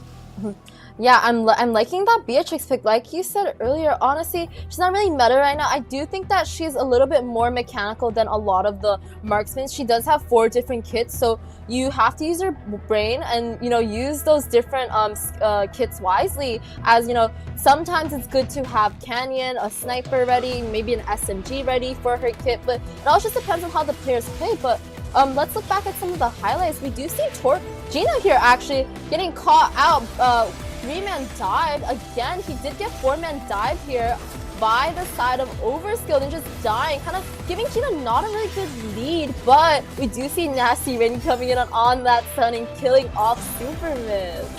Yeah, and this is the amazing thing too, is that they have not only done better in their drafting, but they have also figured out what a big problem is for them in a lot of these games, especially with Gina God mode there. So they are able to, they found out what that target was, and now they're forcing on it. They're starting to put the damage there. They're starting to put the ganks down there, to the point that now Maple Leaves uncharacteristically have to answer to the tone that Overskilled is putting on there. But ladies and gentlemen, we're gonna go ahead and jump right back into it. J-Law starts off in a bad way, has that revenge strike, is gonna tick down and be able to put him down. Yeah, we are back in it at the game. We do see J-Law going down, kind of giving Overskilled a little bit of advantage on this next turtle, the second turtle. So we do see that Maple Leaf is not contesting this turtle, as their whole team isn't really ready to actually fight for this. But we do see that amazing rotations coming from Song and Superman. They just, after the turtle, they just went straight back into the lane, and we do see Song giving Superman a lot more like vision, more leeway, not really following the mage as I think traditional rotations go for, but I think this is great for the gold. Ooh, that mid lane. Oh, I saw that coming from a mile away. Kawa Patootie unsuspecting to the 3 Maple Leaf members hiding in that L bush. And then you found a divine judgment. Yureshi came in with the final slash, and that was all she wrote for the Overskilled mage. Yeah, that you know, just because, as I was saying earlier, because Song was following the marksman, actually, the mage just kind of left open without really any vision or anyone to kind of like help her out. So that's the reason why she actually did get caught out on that mid side by the side of Maple Leaf and just going down by that divine judgment. Yeah, that's a great call out there too. And then that's what kind of happens and when you have such pressure. Ooh, speaking of pressure, 4 members lying in wait for Maple Leafs. Pavel comes out right in the beginning. Ooh, I'm not sure if this is a fight that you're going to want. Come in, Quad Shadows is out with the shadow kill. Yureshi goes down. The rest of Maple Leafs looking for an escape. Song taking a heap of damage, but still able to get out of harm's way. 6-3 right now. Maple Leafs actually for the first time in this series caught on the back foot and unable to really answer. Supermyth goes in. J-Law might be in trouble. Does he have his passive? Shadow kill says no, he does not have his passive, and that is going to be another kill for Overskilled. Now, Overskilled kind of dominating on this game 4 at 7 minutes in the game. They are 7-3 right now, currently ahead only by about like 1K, 1 to 2K gold, but they're doing an amazing job this game compared to the last 3. Because of this death from J-Law, they do go ahead and get another turtle, so this is gonna be their last and second turtle of the game. They are pretty ahead. You know, I think Supermyth is doing a great job on this Hayabusa. Kind of, I would say, jungle gapping, you know, Nasty Wayne on this Sun, this unorthodox side. Yeah, it's gotta be one of those little wake-up calls. I gotta wonder about that Sun pickup for the side of Maple Leafs. I mean, there's confidence, and then there's picking up a Sun. Nasty Wayne, as I say that, gets gunned down by Superman, and that is going to expand the lead to 8-3. Only a 3K gold lead at the 7-minute mark, so not completely out of the water just yet. Speaking of which, we do have a shadow kill onto Pavel. J-Law in a little bit of a trouble. The rest, Yureshi looking for an escape himself as Song gets taken down. They've turned this around. Superman in trouble. Toru not able to finish the job. Runs into super death. Mega kill. Yeah, Superman just coming in again to get that kill on Toru. Gina, I think Gina kind of overextended a little bit trying to go after Superman on that Beatrix, kind of losing his life and just giving Overskilled just another extra kill on the scoreboard. Yeah, dare I say a little bit of scrambling, a little sense of pressure coming from the side of Maple Leafs as they are starting to make a few mistakes here. The last few games, they've been firmly in the lead or tied, and this is probably the first time they're actually coming from behind. You can sense a little bit of that pressure coming. As I say that, Superman gets taken down there by Nasty Wayne, but in turn answered by Song and Kawa Patootie at the bottom. Another fight coming out there as Supermyth looking to find an escape. Quad Shadows are off. Shadow kill is going to finish off Yureshi, expanding their lead to 13-6. Is this the life we were hoping to see come out from Overskilled? Yeah, Super Death, we just saw him just barely escaping on that Trizzler with 1 HP. Rushing kind of overextending like Gina earlier, trying to go for Supermyth on that Hayabusa and getting a shutdown, but not being able to as his whole team did just come and shut down Yureshi. But this gives Overskilled a really big advantage as they do have map control and they have the ability to actually go for their first turtle in the entire series on the 4th game at just 9 minutes. So, you know, Maple Leaf kind of should be thinking about, you know, maybe let's not troll pick next time. Let's actually, you know, try to, you know, build up our gold and try and come back from this game. But this game is looking a little bit shaky for the side of Maple Leaf. Yeah, you're absolutely right. 5K gold lead in favor of Maple Leaf. This is the first time that they're on the back foot right now. And that's kind of the big telling sign for some of the better teams. Can you get onto that back foot? Can you still sit here and try to defend while knowing what you need to do to kind of bring this game back? A lot of teams that we've been seeing absolutely end up crumbling when they lose the advantage, when they lose that steamroll and that confidence. We'll see if Maple Leafs are going to be able to kind of come back from that. Yeah, this game isn't really looking too hot for Maple Leaf, as we do see that Overskilled are having advantage. They are pushing it on that Lord side. Their lanes are not really synced, but we do see that Maple Leaf is coming back to reinforce the team for this Lord push. Yeah, and that's a great point. Oh, we do have a Divine Judgment that lands, and SuperDuck's going to have to use that, go ahead and use that punishment. Oh, Pavel gets taken down. Supermyth finds himself a shadow kill there, and this looks pretty grim for Maple Leafs, who had some stunner games in the first three, now fighting for their survival in this fourth game right now. You can see a Song and the rest of Superman going to go ahead and put the coverage for their team member. It is down to 2 high grounds. In comes Yoreshi, misses a final slash, gets caught up and bursted down by a Superman. Yeah, we see that, Pavel isn't really doing too hot this game, trying to use his Divine Judgment, but it's just that Maple Leaf just does not have the damage to actually go for anyone on their side. Ooh. Big penalty zone lands onto the enemy team. Supermyth is down. Pavel here trying to fight against it. It's 3 members versus 4 right now, wondering if they're going to be able to defend. This is a unique look for Maple Leafs with 1 high ground tower, possibly rethinking this Sun pick after all. Pressure now onto the mid. Oh, we do have a flicker. They're going to go ahead and look for the engagement, looking for Superman, but those guiding winds coming out from Song are more than able to save their team members, as Overskilled able to kite Maple Leafs into some of these engagements. Oh, big pop-up into the back line. J-Law looking for an escape. Penalty zone lands on the 3 members. Down goes a mage for Maple Leaf, and the rest of the team clamors on top of Super Death and make him pay.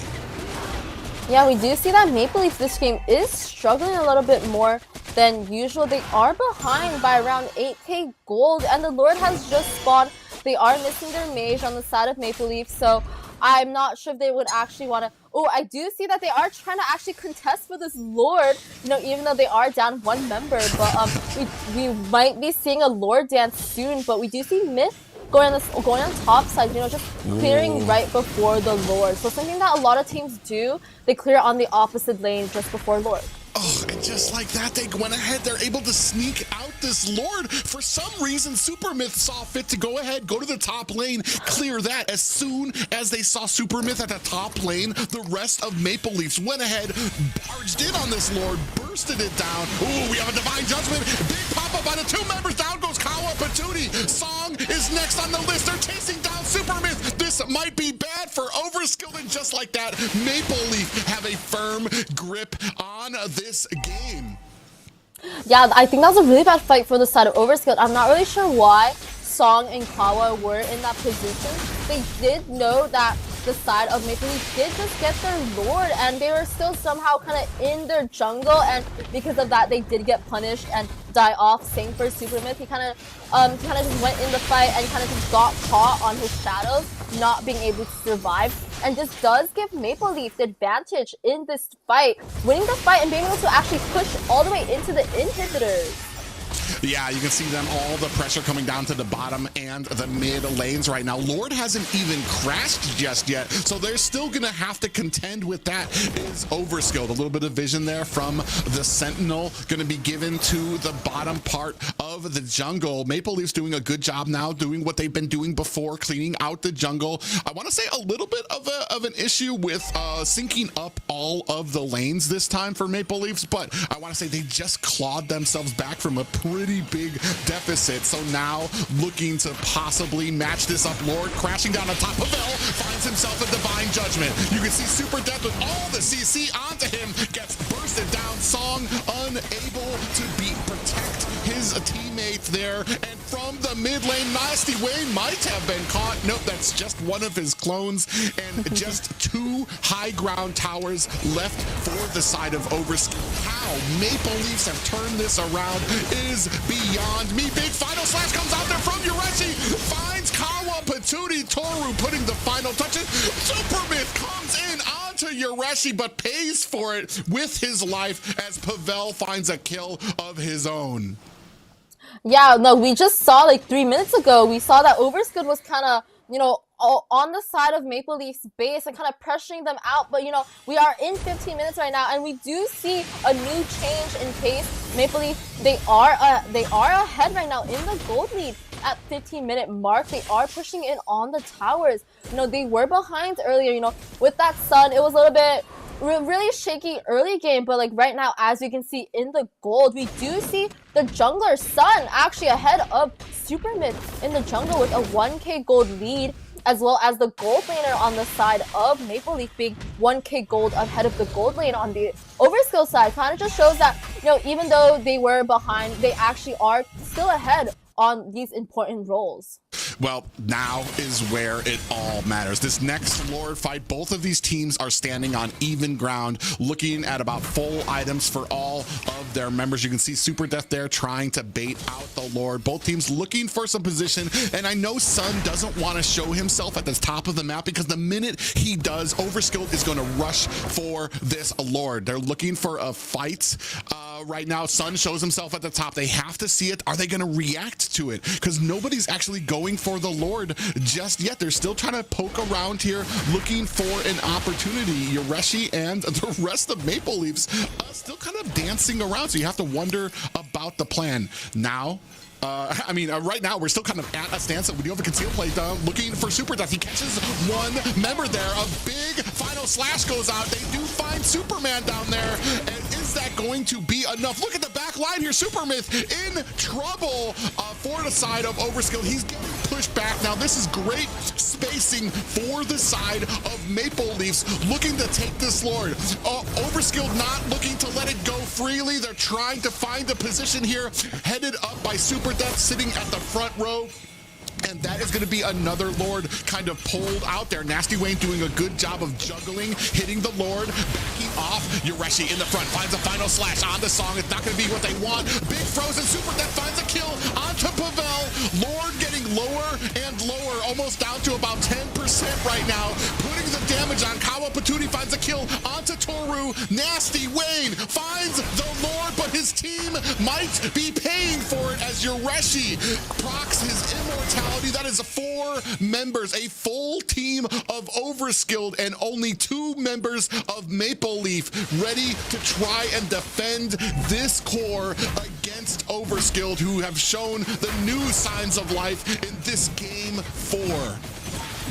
Yeah, this game is looking like it may go to Overskilled if they're able to tower lock right here. They, on the side of Maple Leaf, they only have 1 player, J-Law, defending, but this game 4 will be going towards the side of Overskilled right now, who just captures them a victory from the sound clutches of a 3-game streak in defeat. What a huge game for Overskilled.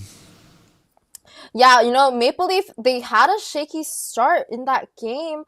Oh, this was, okay, wrong screen, but we know that Maple Leaf, with that Sun pick, they did have a shaky early game, but we know that Maple Leaf in overall has won the series with a 3-1 on the scoreboard, so victory to them for the series. Yeah, but the story here, I mean, a great game played by both teams, but this is something I've been wanting to see from some of these teams. 3 losses down and out, and finally able to muster it together. Find something that works for you, take away some of those early game picks from the side of Maple Leafs, and then put pressure into those side lanes where they were having the most trouble, trying to hold Toru down until it was unmistakable, and Maple Leafs just did not have a way to come back. Yeah, honestly, let's look at the damage stats right now. We do see on the side of Overskilled, Kawa Paturi on the mid lane, putting in the work on the Vexana with 78k thousand on the Vexana. And we do see Myth on second for the damage, though, at 63,000. So it kind of just shows that, even though Vexana, we may have not seen a lot of like plays from that mid lane, we know that she did pack a punch during that whole series or whole game. Yeah, I mean, you could see here, I mean, some great picks and then some great priority from them. And this, I mean, there were some signs of life coming from Maple Leafs. They were able to kind of mount a last little comeback, but when it came to that final Lord fight where it all mattered, Overskilled did a great job of juggling, finding the targets that they need. They eventually lost the Lord, but they ended up punishing Maple Leaf for it because it cost them 3 members to take it down. A great job and a turnaround here for Song, who might have found a little bit of a niche for himself on that Matilda pick. He had a great success with it rather than he did on all the rest of the roams that he had. Yeah, compared to the last 3 games, you did see Song kind of struggle on that roam, but last game on the Matilda pick, it kind of just showed up and showed us that, even though we saw Song may have not been doing the best with feeding earlier, he did pull up on the Matilda for the last game of this series, and we can see the damage charts. We do see Overskilled overpowering Maple Leaf with the damage, 68k damage lead. But for the objectives, we do see, and the gold per minute, we do see that like they were pretty close to each other. Overskilled getting 10 objectives with Maple Leaf just getting 9. So just 1 objective difference, maybe possibly a Lord objective. But on the gold per minute, we do see not that far from each other, just around a 300% 300 difference. But the MVP of this game does go to Song on the Matilda with a KD of 0 to 20. Did a great job. Want to explain more? I want to say well earned, especially for a lot of the heat he took for those first 3 games. A lot of people calling for his throat, but here showing, especially on a Matilda pick, just did outstanding to support the team, get them out of harm's way when they were taking too much damage, keeping up those guiding wins. So there was always shield provided for the team. So just a great job here by Song, and a very big difference between this roam and what he was playing before, and the possibilities that he was playing, because he was getting caught in a lot of those bushes and a lot of those issues, and here he was able to shine through and protect his teammates. Yeah, honestly, I'd say that the Matilda is a really strong pick, and I understand why that a lot of the games the Matilda is getting banned off, and it just kind of shows that Matilda has the capabilities to shield the team, give extra shielding, give a dash, let people run, just give that CC with her ultimate with the guiding win. So just amazing gameplay from Song overall this game. Yeah, it's going to be pretty amazing to see, and I'm actually kind of curious to know if maybe Maple Leafs might be second guessing that Sun pick up there. You see a lot of these fights, they were having a lot of issues. It takes Sun a little bit of time to really ramp up the damage with his clones. It's not what they're used to, and not really what the meta it favors right now. It favors those really quick assassins, get in there, get the kill, get out. That's really not the play style for Sun. It's kind of more of a try to outnumber them with a bunch of clones, put on all of this damage, and then kind of like walk away. And that's just did not favor Maple Leafs in this fight. And here you can see the last fight there, the Lord picked up by the side of Maple Leafs, and eventually, finally, the final push there for Overskilled. Yeah, great games overall. Welcome back, Zeke. What did you think about the games? A lot of it was tough to watch. Honestly, it was tough to watch. A lot of really controlling gameplay coming from Maple Leaf. And I actually wanted to pick your brain, Sori. You're the one here with all the professional gameplay. You've got the experience. What do you think, for the most part? I'm gonna leave out that last game because it was.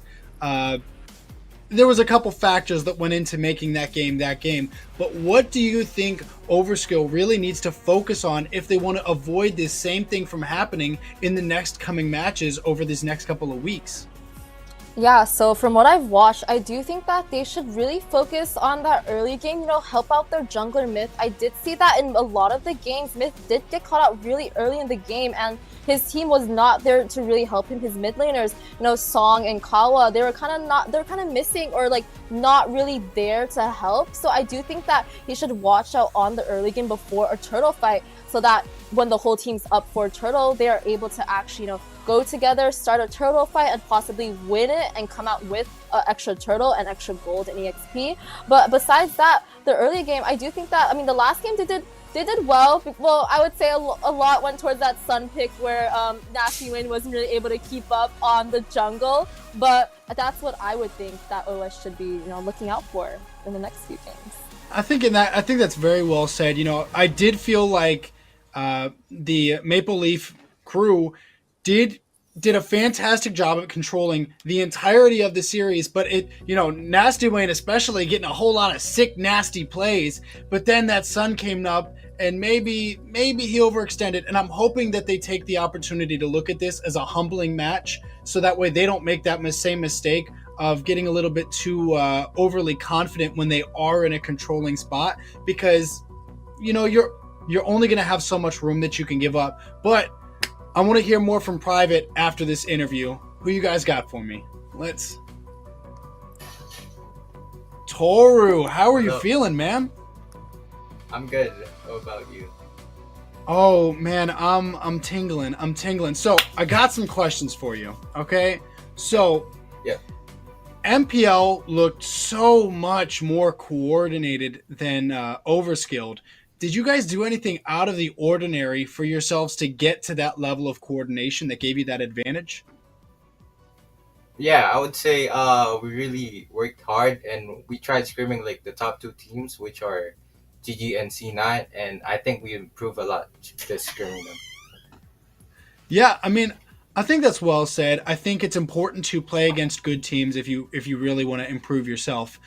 What do you think OS, Overskilled did well? I know they took a lot of losses. I know you guys beat them up pretty bad in those first couple of games, but what do you think that they did correctly? I think it's like the early game, because like they can keep us like not get the lead as much, and yeah, I think that's it. Okay. So I gotta know, man. I gotta know. Give me the tea. How do you think that you, as a gold laner, stack up against other players like Zia or Basic? I don't know. I think they're like much better than me because they have like international experience. But I think if I train a lot harder than them, I would be as the same as level as them. So are you worried about that matchup if they come, if you happen to come up across either one of these, through NACT or in NACTs to come? No, not really. I think I have the potential to be like as strong as them. So yeah, I'm just gonna work hard and see what happens next. Okay, so this is a question for the viewers, because viewers want to know, what heroes do you recommend people play on the gold lane if they're wanting to rank up a little bit easier? Rank up, I would say Moskov, Roger, or Claude, because like they're really good at early game, and you could just kill anyone and just get out of like the team fight after you kill someone. Okay, so I got my last question for you, so that way we can roll through this NACT. Who are you guys hoping to match up against next? And I know I am asking you to speak for your team, but so you can speak for yourself, who are you wanting to match up against next? I would say Godspeed, because like we're really good friends, me and like the other teams and other players in Godspeed. So we really want to see them. We really want to see us versus them in like next week or maybe someday. Someday. Well, yeah. Regardless of whether you want to or not, it's going to happen at some point. But I'm not going to hold up. You guys did fantastic. You played so well, and I'm so proud of you guys. I look forward to seeing you guys next week. Thank you so much. All right. Thank you. All right. So, fantastic interview. Love him. He's very, he's confident, but he's nice and smooth with what he says. You can disconnect. Thank you. I'm really looking forward to see how he progresses and grows as a player. But Private, I want to know from you. You've seen a lot of teams come and go. You've seen teams grow and overthrow. What was the difference between some of these teams that we just saw versus teams that you've seen in the past, if any?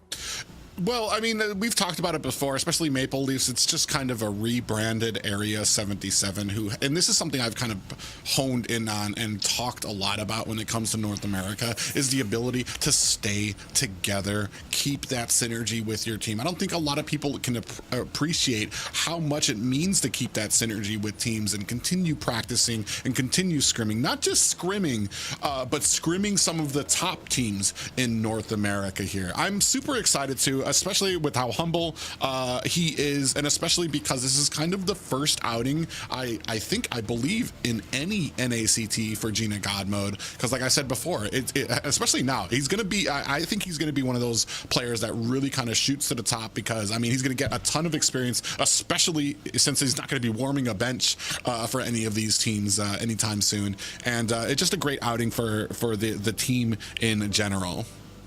Sarah? Yeah, I really liked how Gina was so humble in his interview, and you know, he didn't really say, oh, he was the best marksman. He didn't want to cause any beef with a lot of the other well-known marksmen in NA. But like, I'm really excited to see, as he said, the fight for his team, Maple Leaf, against Godspeed. And I do know that these teams are friends. I think the skill levels on both are pretty similar, so I think for these two teams it'll be really interesting to watch them clash against each other and not just have a one-way game. So I agree, very humble, but I think he needs to put a little bit more respect on his own name and say, hey, you know, when it comes time, they need to be watching out for me. But with that being said, I am going to take us to break. Thank you guys so much for this awesome cast job, and go get some water.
A darkness plagues this world, unseen by mortal eyes. People prayed to the Immortal One to safeguard the sanctity of peace.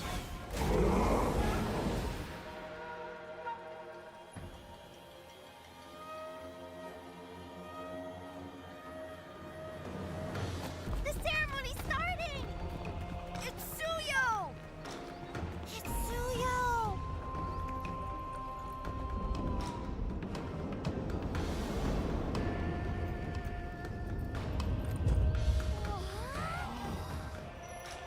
I bear this mask, for this duty is mine alone.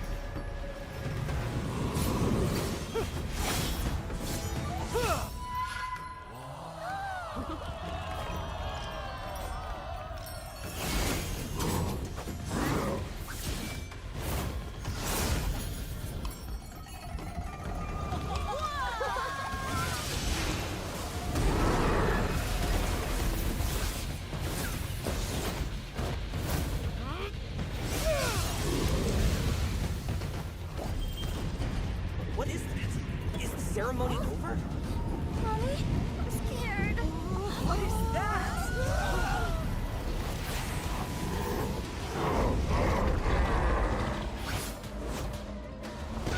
Let's get out of here! Let's get out of here! Let's get out of here! In their hearts, fear festers into darkness. But deep within, there is hope to crush that fear.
Through this mask, I see no fear.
looking for the end. They already kick out to...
Hey guys, what's up? Welcome back. We hope that you guys enjoyed the little break. I know our commentators had to. They put in a lot of work, just like these teams that we just watched. Beautiful game matches that we witnessed. A 3-1, the first loss in a series that we've seen any teams take so far, meaning that we're going to have a nice, strong finish tonight. So we have another team set coming up. We're going to have Excellerrate versus Cloud9. I think this is going to be good. Private, how did you feel about that last match? Last match, I want to say, I mean, we've been looking for something other than clean sweeps here, looking for teams to kind of pull themselves up from a decent amount of losses, and Overskilled was able to do that. They might have, I want to say, go back to the drawing board on a few things, their early game, some of the picks that they had, and how they set up for potential objectives. But man, it's great to see a team that's able to pick themselves up, and I'm going to be interested to see how they do in their future games. For sure. Yeah, Maple Leaf coming in, having a really strong, I would say, debut as a newer team, but with a lot of like older players that we do know of, like Gina and Yoreshi, as well as Nasty Wayne and MDL player. But yeah, I'm really interested to see like what they have in store for us. You know, after a lot of those games, it did feel really a little bit one-sided the last few games, but really interesting. Yeah. So let's take a look at this matchup coming next. We've got C9 versus Excellerrate. How do you guys feel about this matchup in comparison to this last one? I mean, it's no secret that a lot of eyes in North America, even internationally, are on how well C9's performance can be here against a brand new team for all intents and purposes in Excellerrate. I mean, a lot of history for Cloud9, not just as an organization, but as the team here in North America, formerly the one that with Zane, 3 members with Zane, were able to get to the grand finals of North America, and then now with 2 new members on it, especially with the inclusion of NACTs from the Philippines. A lot of people's eyes are on here and their performance.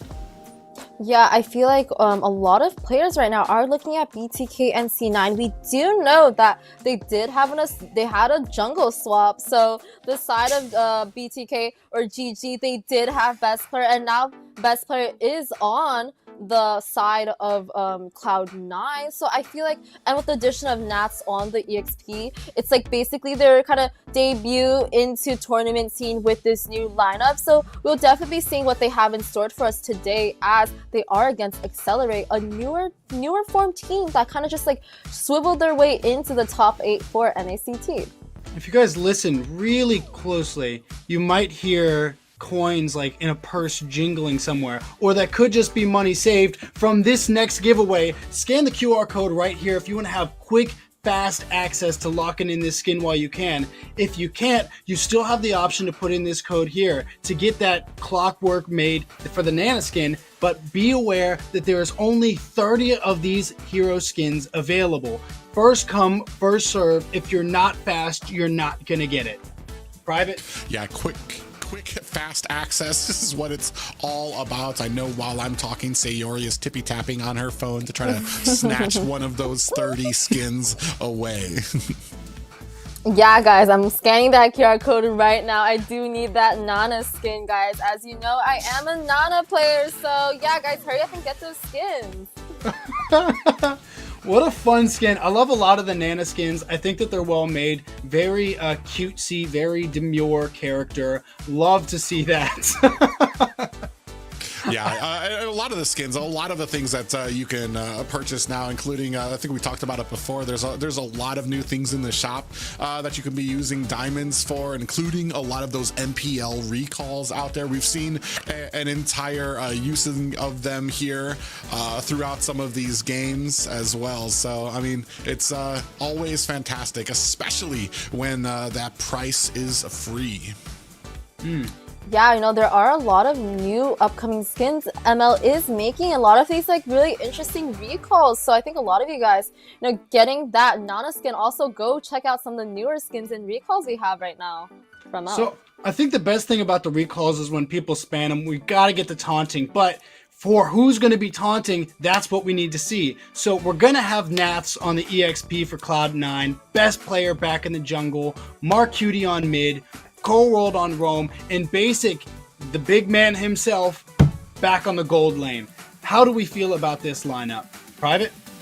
One of the interesting things that has come up when it comes to talking about Cloud9 is the communication and the synergy of this team. It has been a big talking point for all of North America, even being one of the talking points for why eventually Mobazane decided to move on to a different group that he felt more synergy with. With the inclusion of Best Player here, with the inclusion of Nats, who is another Tagalog speaker, is this going to have an issue between them out there on the battlefield? I think we're going to find out, but I mean, you're looking at a very, very strong lineup here in North America. Yeah, I really like Best Player's jungle when he was playing for GG, but right now he is coming to Cloud9, and this is Best Player's meta, actually. It is the assassin meta, and as we all know, Best Player 1 is strong on the assassins. He is very versatile on a lot of these assassins like Ling and Fanny, and I think that a lot of the teams should be looking out for him in the jungle. But I am loving the new team, but we do have the next team, Excellerrate. We have Reinforce on the XP, Baby Zen on the jungle, Duck Luck on mid, Tara on the roam, and Kaisik on gold lane. Private? Well, I mean, this is a brand new team for me. No doubt a brand new team for a lot of North American fans, able to eke by through the qualifiers and make it here to the top 8. They just happen to have the unlucky draw of having to go against Cloud9 in their inaugural outing here. And I mean, if it's any team, I mean, you're going to need to kind of pull out all the stops here when it comes to draft, when it comes to play style, when it comes to those early game and setting up objectives. You're going to need to be on point, because no doubt every single mistake that you make, Cloud9 is going to be there to try and capitalize. Yeah, like you said, Excellerrate is one of the newer teams coming into the season, and it's also one of the only teams this season with a female player. Something that a lot of us have looked into. Like, I think last season, okay, there was only 2 female players, so it was, you know, Nicolette and me. But yeah, I'm really excited to see what Excellerrate has with the female mid laner. Absolutely. And you know, with Excellerrate being a newer team, I don't know much about them, but I'm hoping to learn a lot tonight. And with that said, who do you guys think is going to win? Well, Ooh, it's no doubt that all of the predictions going over to Cloud9. I've talked about this before. You have yourself a stacked deck right now with some of the best players in North America. Oh, yeah, and a best player on the team as well. With you have a coach in Coach Midnight as well, and then that professional organization right behind you. We talked a little bit about it. Best player, arguably one of the best junglers for this meta. We're going to see if he can kind of show that out tonight. I think for me... So, go ahead. Go ahead. I was going to say, you know, looking at those predictions, I was hoping one person would pull a Yui and pick Excellerrate, but I guess all of us really want that 100% win rate on the caster prediction, so all of us just picked Cloud9. For me, there's a lot going on, and I do really want to take a second to say that just because everybody voted for Cloud9, Excellerrate is not out of this. They're just the underdog coming in. We do have some cool facts coming up about NATS, though. Sayori, can you take us into it? Yeah, so we do have Nats. His role is EXP for Cloud9. His favorite heroes, he did name 3, Arlott, Yuzong, and Edith. His favorite player is Basic, his gold laner on his team. Hobby is cycling. His hometown is a Bington. I don't know if I butchered it. And he plays on an iPhone 14 Pro. So, yeah. Something I'm really looking forward to seeing is how Naths as a player is going to synergize with some of these guys. The Cold World and Basic combination dominated all of the last NACT, and I'm really curious to see how they're going to fit Naths, such a fantastic and reputable player already, into that synergy to really make it stand out. Well, I mean, that's a super interesting point to bring up, too, because I want to say XP laners play a very pivotal role in some of those early objectives, because especially the first turtle fight is right on the XP lane. So you're looking for the XP lane to clear out and then get to the turtle and make sure that he is a force to be reckoned with. As we take a look at some inside information on Excellerrate, this is Reinforce, who will be matching against Naths in the XP lane. His favorite hero is Cho. Favorite player? He doesn't have one. Or maybe he's keeping that a secret as well. Favorite hobby is playing PC games. His hometown is St. Petersburg, and the device he plays on is a Samsung Galaxy S23. Finally, some Samsung love out there. Yeah, it's I kind of find it ironic that he loves playing PC games when he is playing a mobile game, so maybe he should have put favorite hobby playing mobile games like Mobile Legends, but it's okay. It's okay, Reinforce. That's a sponsorship. Mobile Legends, get them, somebody at them. I'll tell you what, though, I'm definitely excited to see how this matchup is going to go. Naths versus Reinforce. Again, Reinforce having a lot to showcase in terms of ability, and it's something that I do want to also take a second to say it. If he can match up well against Naths, I think that's going to be a huge testament to himself and be something that can inspire the rest of Excellerrate in these games to come.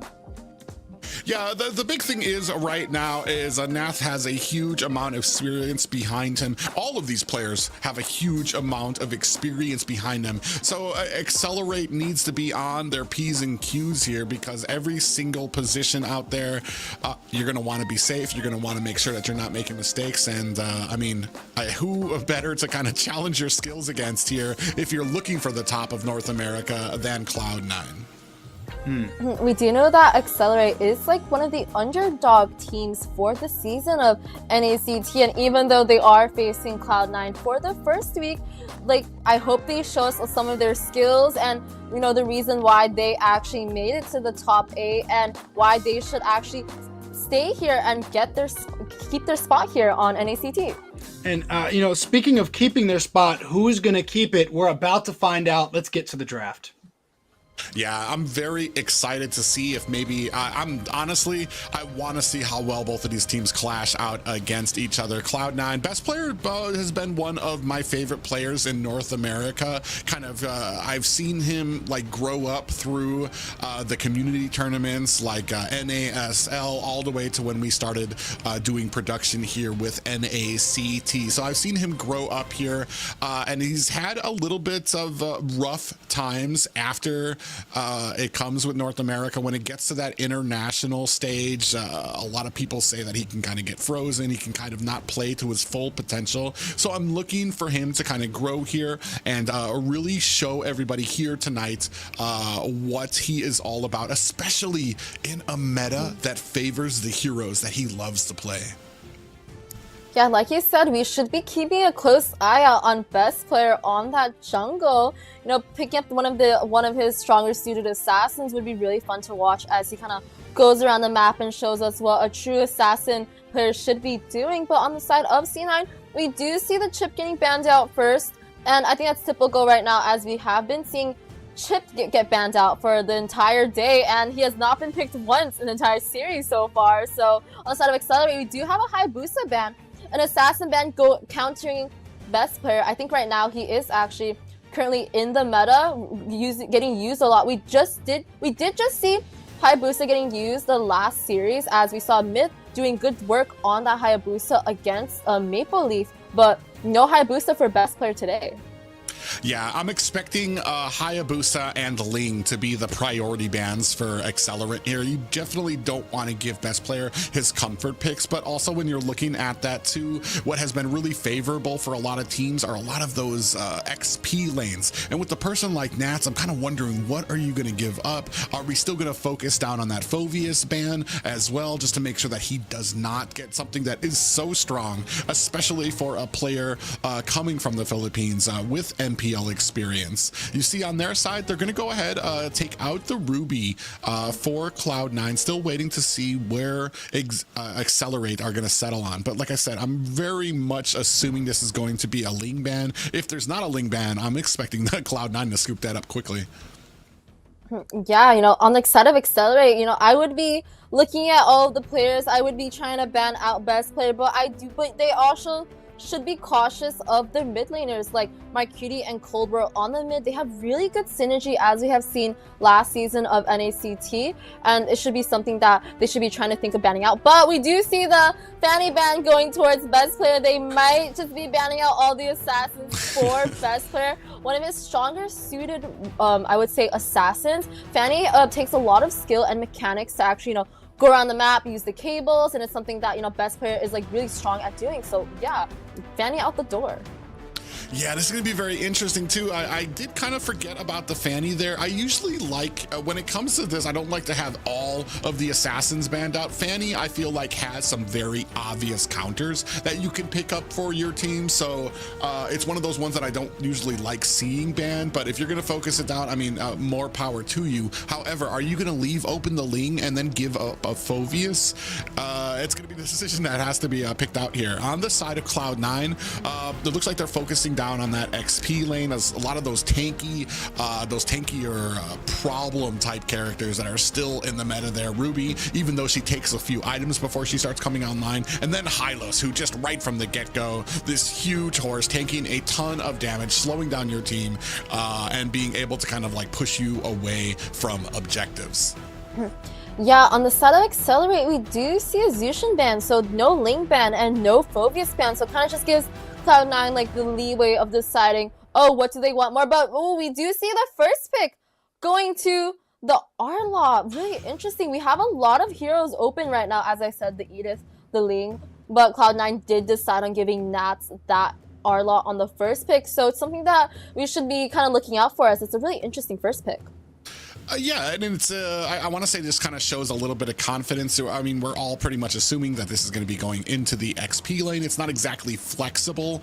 I mean, we've seen it. I think we saw Shark on it as a roam before too, but I mean, he's a little bit more comfortable in the XP lane, maybe with the fact that Nats probably has the most professional experience of any of these players. They're going to want to look to outfit him first, and just like that, we're going to go ahead, pick up the Roger here for for the side of Excellerrate, and then go with the Yuzong. So still some pretty strong picks out there as well, left out on the table. Yeah, so I'm also really surprised at Excellerrate maybe not picking up that Edith. I feel like Edith is she's really reliable. You can put it on the EXP, put it on the Roamer. You can always pick up another one of those positions later on. But they do pick up that Yuzong and Roger. Roger just getting a nerf a few days ago, but the team on Excellerate still picks that up. We are not really sure if it would go on the gold lane or the jungle, so it's also very versatile where that Roger would go to. Yeah, and right now you can see Cloud9 scooping up Nolan. Sorry about that. Nolan. So they're going to have a big, I want to say this is kind of a draft that mirrors what we saw from the last series when you have the Nolan, you have the Vixana out there. So a big burst from that early game for the side of Cloud9. And that's something that Excelerate's going to need to kind of watch out for, because alongside that, the Roger pickup can fall really behind. He's one of those that you need to get that early game with him, let him get ahead and start dishing out a huge amount of damage. Once he starts falling behind, it gets very hard for him to kind of still compete in a lot of those team fights. Yeah, so currently we are waiting for the pick from Excellerate, their third pick. Looking at the team compositions right now, we do see that on the side of C9, we do see that team comp a lot going on, but we do see Tara picking up that Carmilla on the Roamer side. Really interesting, actually. We did just see a Carmilla yesterday, but Carmilla wasn't really doing the best. So I'm like, I'm a little bit, hesitant about that Carmilla pick, possibly needing a good mid laner to, combo with that Carmilla. Yeah, I was about to say the same thing. We saw it yesterday, and it did not have a great performance. Although I will say on the professional seed in MPLPH, it has 2 picks and 100% win rate. So it just depends on what is around you and what is complementing her kit, especially with her Curse of Blood, which is able to turn, you share damage on the opponent's side. So if you hit one person, the rest of them will be taking damage. It's really going to come down to how well a lot of those are kind of placed out. As we move into that second banning phase, Harith going to be taken off the board for Excellerate. Now I want to say a firm focus being put on to that gold lane. Yeah, as you can see on the side of Excellerate, they did ban the Harith for basic. Actually, we have seen basic on the Harith a lot during his pro scene, I guess we'd say, and he does pack a punch with that Harith. He puts a lot of work on that mage gold. But we do see on the side of C9 there is a Sicilian ban. Really interesting ban. Maybe banning it out, not have this combo with the Carmilla, as we do know that Sicilian and Carmilla do have a really unique passive where Sicilian is actually able to pick up the Carmilla and just plop him back in him and allow her to escape from any team fight. So, I think that's a really, interesting and fun ban. That's an interesting read. I mean, I guess we saw a Sicilian yesterday. I believe it was played by Zia in that gold lane. So that is interesting. And yes, when you do have the Carmilla and you have the Sicilian paired up, you get that, the waltz, I believe it's called, is when you can absorb Carmilla, take her out of harm's way, and then, plop her, as you said, plop her back down onto that battlefield to soak up some damage. I was about to say, too, on the side of Excellerate, while we do have the Harith ban out there, I was kind of looking for that Moskov ban to shine through as well, as it's one of those ones that really plays well into how Basic likes to play, which is kind of as a split pusher for his team. He really leans into that role, and when he's on a Moskov, you probably won't see him in a lot of team fights until the very end, once you see that Spear of Destruction honing on in. Yeah, I think that's a really great read on Basic. We know that he is, you would say, like the split push king, as you would say, and I think Moskov is a really great hero for him, that he's able to just not be in a team fight and just come in last minute, as he's probably pushing the other opposite side lane. But we do see Framus getting banned out for the side of C9, and Aurora getting picked up for Excellerate, and Atigio getting picked up for the side of C9. Really interesting picks. Yeah, you have the Aurora out there, and it's interesting too. We do see that the Faramis pick getting taken out. A lot of CC, a well blend here for the side of C9. You've got some early game, you've got some CC, even some potential tanking ability. We're just waiting for that last, I want to say, a marksman pickup. I'm assuming possibly like a Claude, yeah, coming out for their side, and now waiting for Excellerrate to see where they're going to go with this final pickup. Yeah, great read on that Claude pick. Prive, honestly, I feel like you know Basic more than his team knows him. You know, like you're getting all these picks right. And for the side of Excellerrate, they are waiting on a possible jungler or gold lane. They do have the Roger, but Roger can be put on the gold lane or jungle position. So we will definitely be seeing what Baby Zen has in store for us. I feel like there's not a lot of junglers that are open currently. I mean, there's most of the assassins are banned. We do have a Ling up right now that could, you know, be on par with the Nolan, as well as a Julian, another assassin that is kind of open. But you know, we're still waiting for that last pick that will finalize Excelerate's roster. A Bane pick.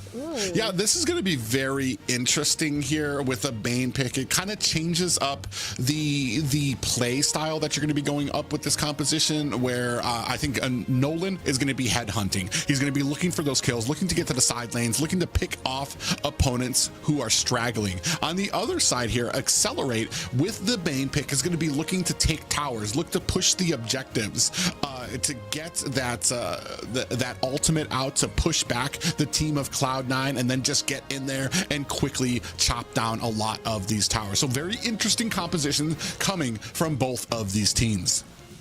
Yeah, honestly, really interesting, but I am liking Cloud9's team comp a little bit more. I think that is a little bit more of what we see in tournament and MPL in meta currently, the whole team comp lineup overall versus Excellerate. But Excellerate does have an interesting lineup that we will definitely be seeing on how they will put that to work. Yeah, ladies and gentlemen, this is what we have been waiting for. The last series of the night is about to begin. Cloud9 making their NACT Fall debut against Excellerate.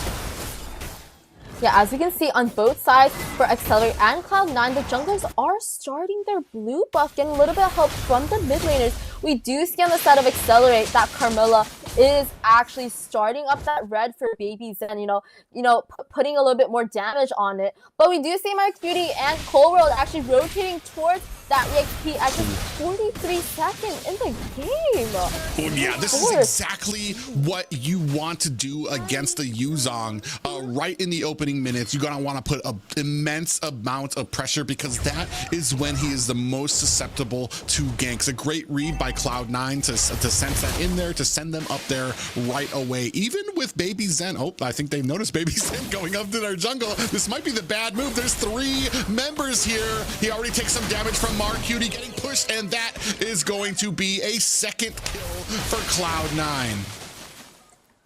Yeah, as you can see in Cloud9's rotation, it just shows how the mid laners for Coleworld and Marcutie, their strong rotation and synergy really puts a big impact in the early game. As we did see, their early game rotations did get them a lead with 2 kills and 1k gold ahead at just 1 minute in the game. This is really the Cloud9 that we were hoping for. Oh, Reinforce might be in trouble, gets pushed there by Coleworld, and then in comes the final kill there from a best player to get on that Fracture. 3 kills already. That is like a kill every 20 or every 40 seconds for the side of Cloud9. Like you said, 1 kill every 40 seconds. We do see Cloud9's big lead ahead of Excellerate, and because of that early game in the 2 minutes, they are able to get the first turtle, a free turtle, where we do see Baby Zen is just starting his blue buff and not really contesting. Yeah, they're going to try to contest this purple buff. I'm not even sure who got that. Marcutie finds the kill onto Baby Zen then, and nowhere seems to be safe for Excellerate, as Cloud9 have already started the push into their enemy side of the jungle. Yeah, we can see Cloud9's rotation currently early game is really strong. We see Coleworld, he's like, he's following the mid laner in the early game, but right now, as he is walking by himself, he's going to enemy jungle, kind of setting for the team, showing vision, doing what a tanker should be doing on their role. Oh, Duckluck gets caught in the bush lacking. Thought she had a surprise position, but ends up getting hit by a ton of mage power there, and her health was halved just hiding there in that bush. And right now we're looking at about a almost 3k gold lead for the side of Cloud9. Yeah, honestly, at just 3 minutes, that gold lead is insane. We do see Coverall, kind of by himself, taking a little bit of damage, but Excellerrate is trying to, come back at this. Their mid laners are sticking together, going into the... Unfortunate for Duckluck. The passive is out, but it's not going to be enough. His best player finds himself a kill. Tara, looking for the safety of the tower, is going to be able to get away. A little bit of a taunt there coming out, but now Kai might be in a little bit of trouble. They're sandwiching him on both sides here. We do have the Eternal Guardian out. Tara goes down, and that's going to be another 2 kills for Cloud9. A 7-0 lead, but on the other side, Baby Zen trying to make great work of it to try to pick up this purple buff. Yeah, Cloud9's overall mechanics, early game rotations is just really showing as that the gold lead is just still at 4k right now at just 4 minutes, and they're at a 7-0 lead. We know that their early game rotations, them sticking together, camping bushes allows them, to be patient enough and wait for someone from Excellerrate to come by, and they just, quickly snatch up that kill and just run away and just continue on with their day. But we do see Coral invading Baby Zen right now, but no, Baby Zen does get his orange buff. Yeah, right now, it's just, I want to say the rotations are just pristine for Cloud9. They go and try to move down to the bottom lane. They don't see any opportunity there, so they go ahead and hide in their opponent's purple buff bush, and able to spring a surprise on them when they rotate back. As we take a look here at the items. Yeah, looking at the items, we can look at the... Ooh. the items did just go off, but we do see that Roger just got his first item at 5 minutes, the Wind Talker. But on the side of Cloud9, we do see that most of them have gotten their first item, like the Claude with one of his core items, as well as Nolan and the Vexana getting their first item, going into their second. We do see the Goldie is really ahead on the side of Cloud9. Best player is ahead by around 1k gold on the over the side of the Roger, on the on Baby Zen. So honestly, it just shows how right now their lead ahead in rotations and just invading just gives them this big of a lead against Excellerrate. Yeah, and they're starting to press the pressure here on to this purple buff. Ooh, they haven't hidden in the buff, so Baby Zen might be able to pick up. Oh, he is able to pick it up with his retribution. But right now, Cloud9 is just this unstoppable force. More than a kill per minute, and looking at about a 6k gold lead for them as they move into the mid tower. Just like clockwork, they've taken down all of the tier 1 towers. Yeah, right now we do see the third turtle coming up with Cloud9 kind of having the position of this turtle, but we do see that the side of Excellerrate, they are trying to help out their jungle, who may be a little bit behind from this as compared to best player, and just sticking with him in the jungle. So I think that's a good thing what they're doing. They're all kind of grouping together as a team, fully knowing that they are at a 5k gold deficit compared to Cloud9.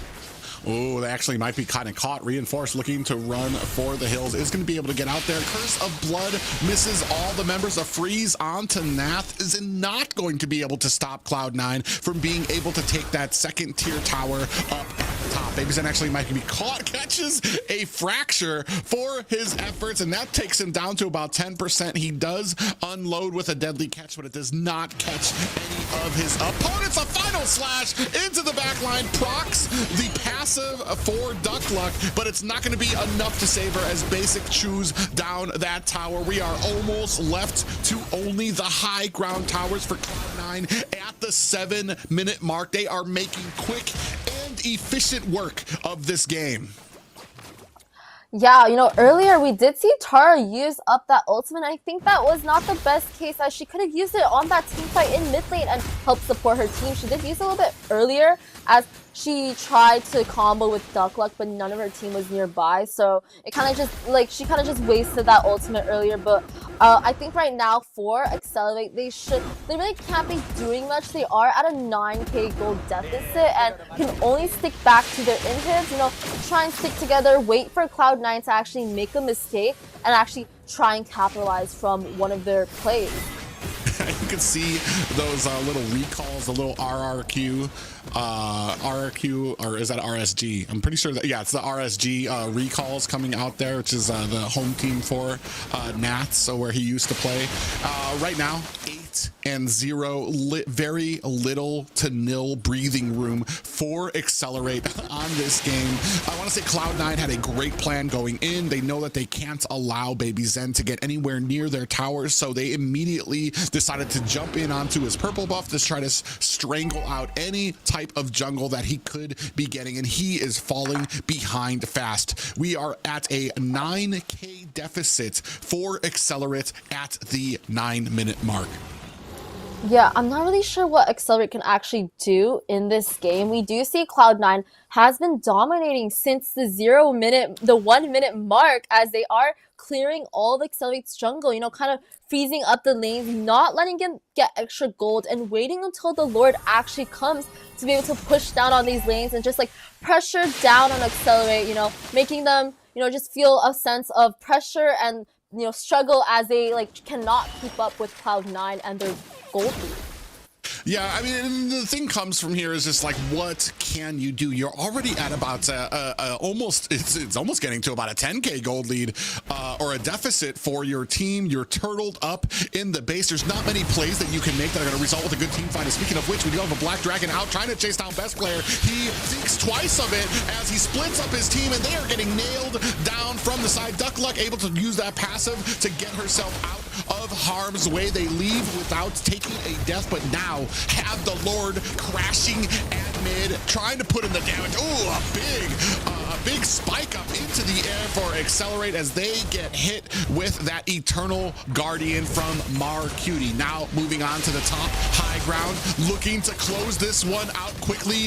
Is Cloud9 going to be able to do it? You can see minions coming down, crashing at the bottom. Duck Luck actually finds a kill to Nats. Victory here for Excellerate. Maybe a little bit of breath. That is going to be enough to back off Cloud9.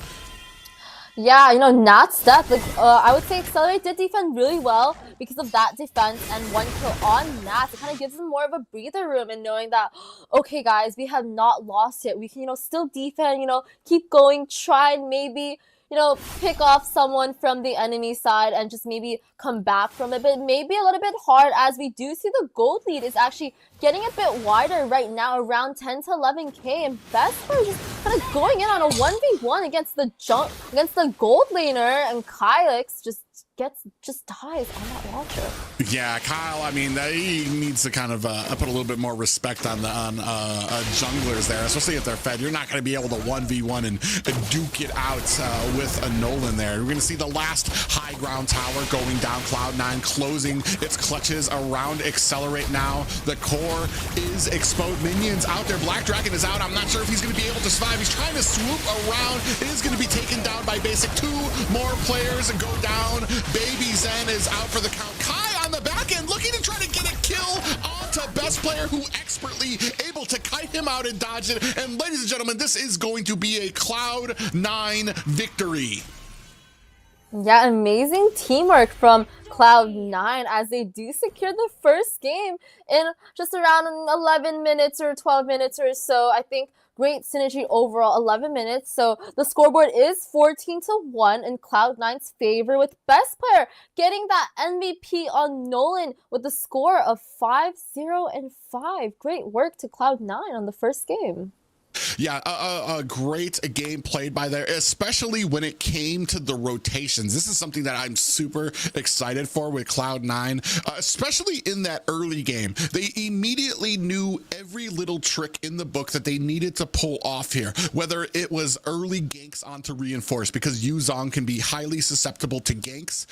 They were in there, they get that kill right away, or whether it's kind of rotating down to the bottom lane, seeing that they don't have an opportunity there. So they're going to go ahead, hide in the purple bush, and then they end up catching Duck Luck rotating back to the mid lane. It's just overall a great map presence coming from Cloud9 that really kind of like sealed the deal for here, especially in 11-1 at 11 minutes, or no, 14-1 at 11 minutes is absolutely insane.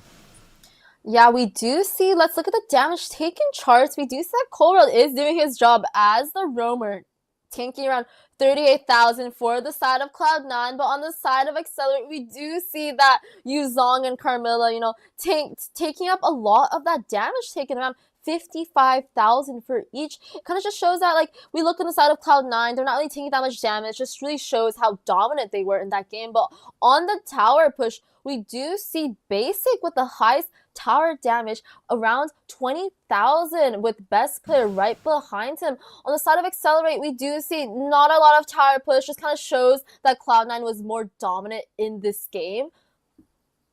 Yeah, and you can see a little bit of a odd, I say it says 100%, but that's only one kill on the side of Excellerrate. So that just kind of goes to the 3 people who were participating in that single kills. We take a look here at more stats here from the damage. The damage was almost tripled by the side of Cloud9 here, with 131,000 to the 57,000 coming out from Excellerrate. Objectives, I mean, not a tower even scratched for the side of Cloud9, as they took down very much like clockwork and strategically took down all the towers and the cores and turtles, not even being able to test to contest. And here, MVP, best player.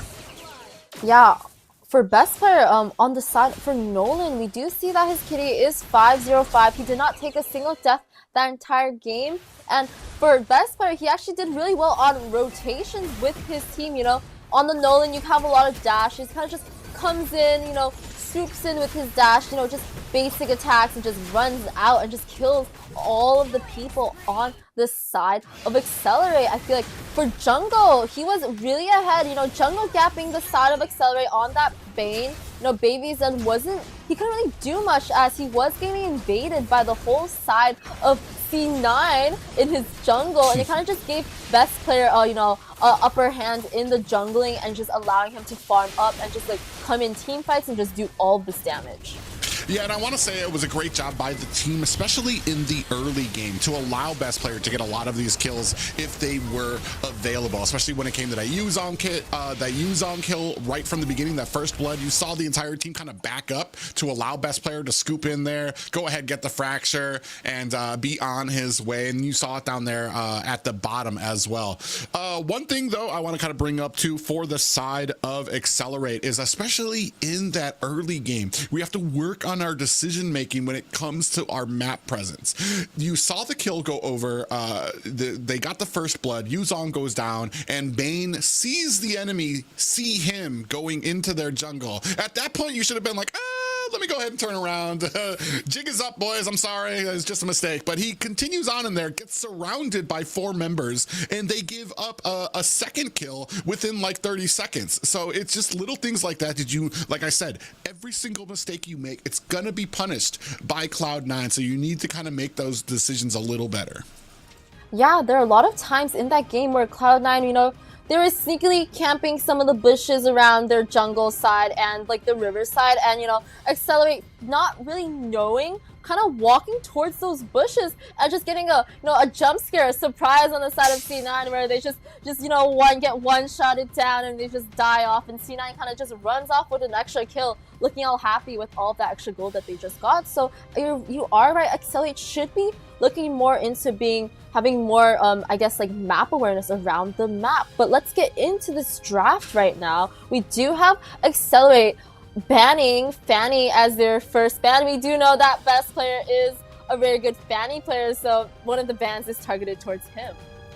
Yeah, I mean, this is you thought that some of the last matches with a Nolan on it were bad, but he is. These are some of the heroes that are his bread and butter: the Fanny, the Ling, the Hayabusa, things like that. That he really made a name for himself here in North America. So I definitely kind of keep those off there. I'm not even sure what type of adjustments we do when it comes to the banning, because I don't really feel like the banning was the problem. Maybe I would have made a couple of different decisions when it came to the composition I was looking for. Carmilla has been a little rough pickings here in North America. I think she's like a 0% for the 2 or 3 times that she's been picked up, and I just feel like she has uses. There are just better alternatives that you can kind of put out there. I think you even pointed out Edith was available as well.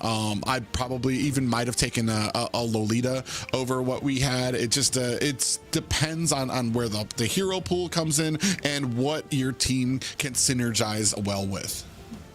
Yeah, Carmilla currently is not really in the meta, and I would say that she is really good if paired with good combo heroes. So when she ults, like maybe some heroes that are able to just like kind of deal damage, so the damage just goes through all the people in the ult.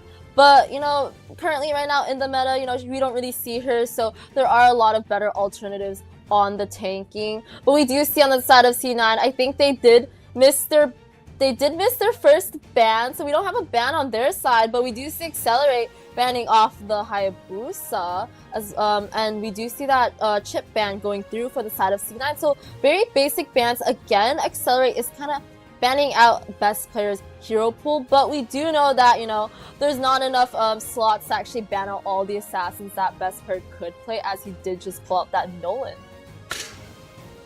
Correct me if I'm wrong, did we see a Phoveus ban in the last game? No, I don't think there's a Phoveus, actually.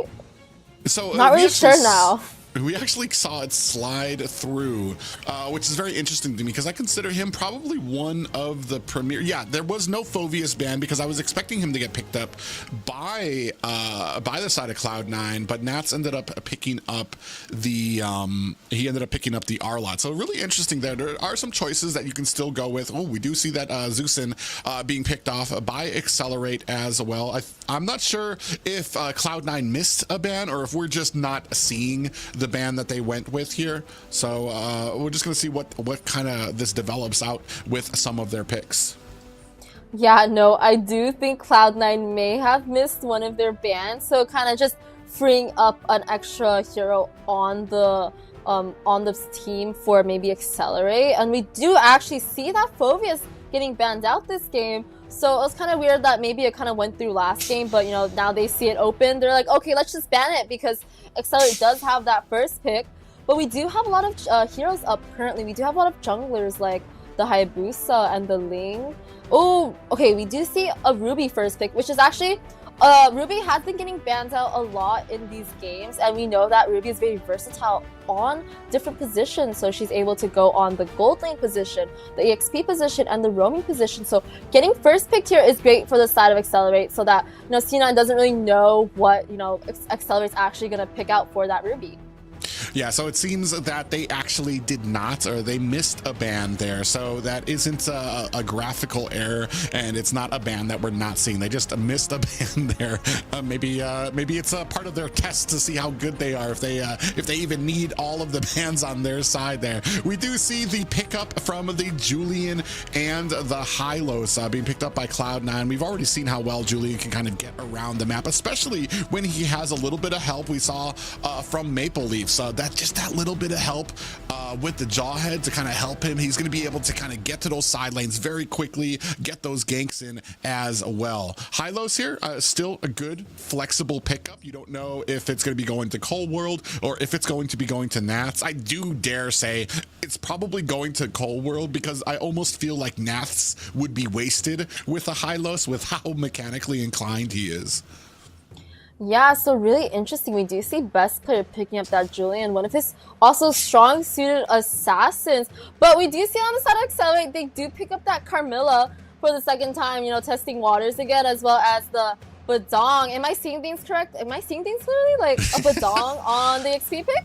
That indeed is a Badong coming on the side of Excellerrate. Maybe looking more to kind of go with comfort picks that they want on their side rather than trying to stick to the meta, which isn't a terrible plan when it comes to it. I mean, dare I say, like with the M3, the legendary M3 matchup with BTK there, a lot of their picks weren't in the meta. It was picks that kind of that a lot of people thought wouldn't work, but it's that they played it so well that it actually worked for them. So I mean, it's not exactly a terrible idea. However, I mean, it's usually to the point that the meta is the meta for a reason, and there is a reason certain heroes don't get picked as often. And I want to say, sticking with this Carmilla pickup, which kind of didn't really play a huge factor in the last game. There just are better options out there. You have Tigreal out there. You have a Matilda isn't even banned out right now, and she has been shown to be super strong. Yeah, so for the side of Excellerrate, I'm really, I would say, not really liking the draft right now. I really did like that Ruby on the first pick, but I'm not really sure why they would pick out the Roam and the EXP right after. It kind of just gives away like what position each of these heroes are gonna go for. It'd been so much better if they actually picked up one of the mages earlier, or maybe the jungle, because now on the side of C9 they do ban off that Sicilian, maybe something that Duckluck was looking to actually play but now not getting a chance to. And the Badong could be also picked up a little bit later in the game, as Badong is really meta, so you know C9 wouldn't really actually want to ban that hero out, so it'd be something that you can pick up later. So it's okay. No, it's a little bit shaky, but we do see that Excellerrate has banned off that Roger, so possibly not wanting to see Basic on that Roger gold lane as he had played in last NACT.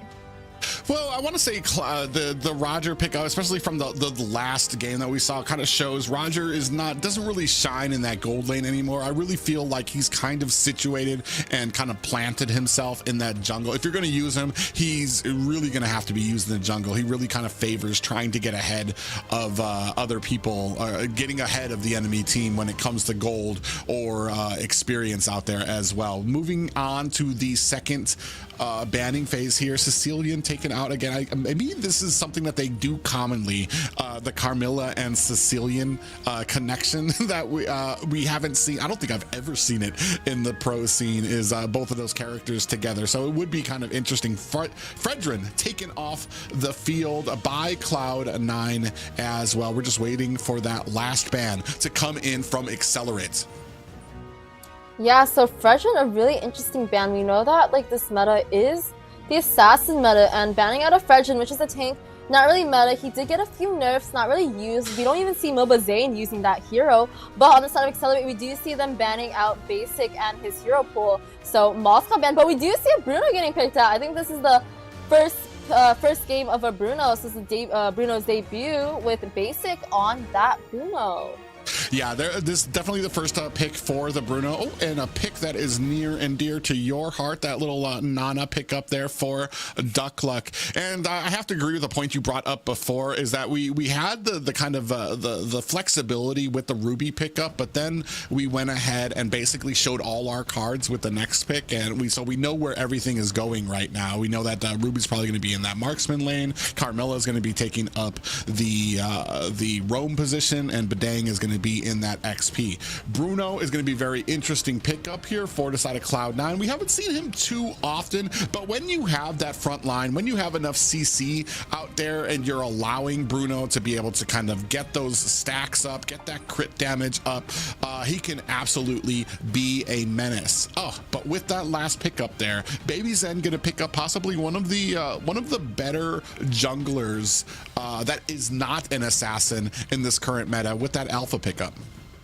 Yeah, you know, is this Moba Zane's contester on the alpha? We haven't really seen alpha picks, and you know, this is the first alpha we've seen that isn't really Moba Zane. But on the side of C9, we do see Coworld picking up that Raphaelia.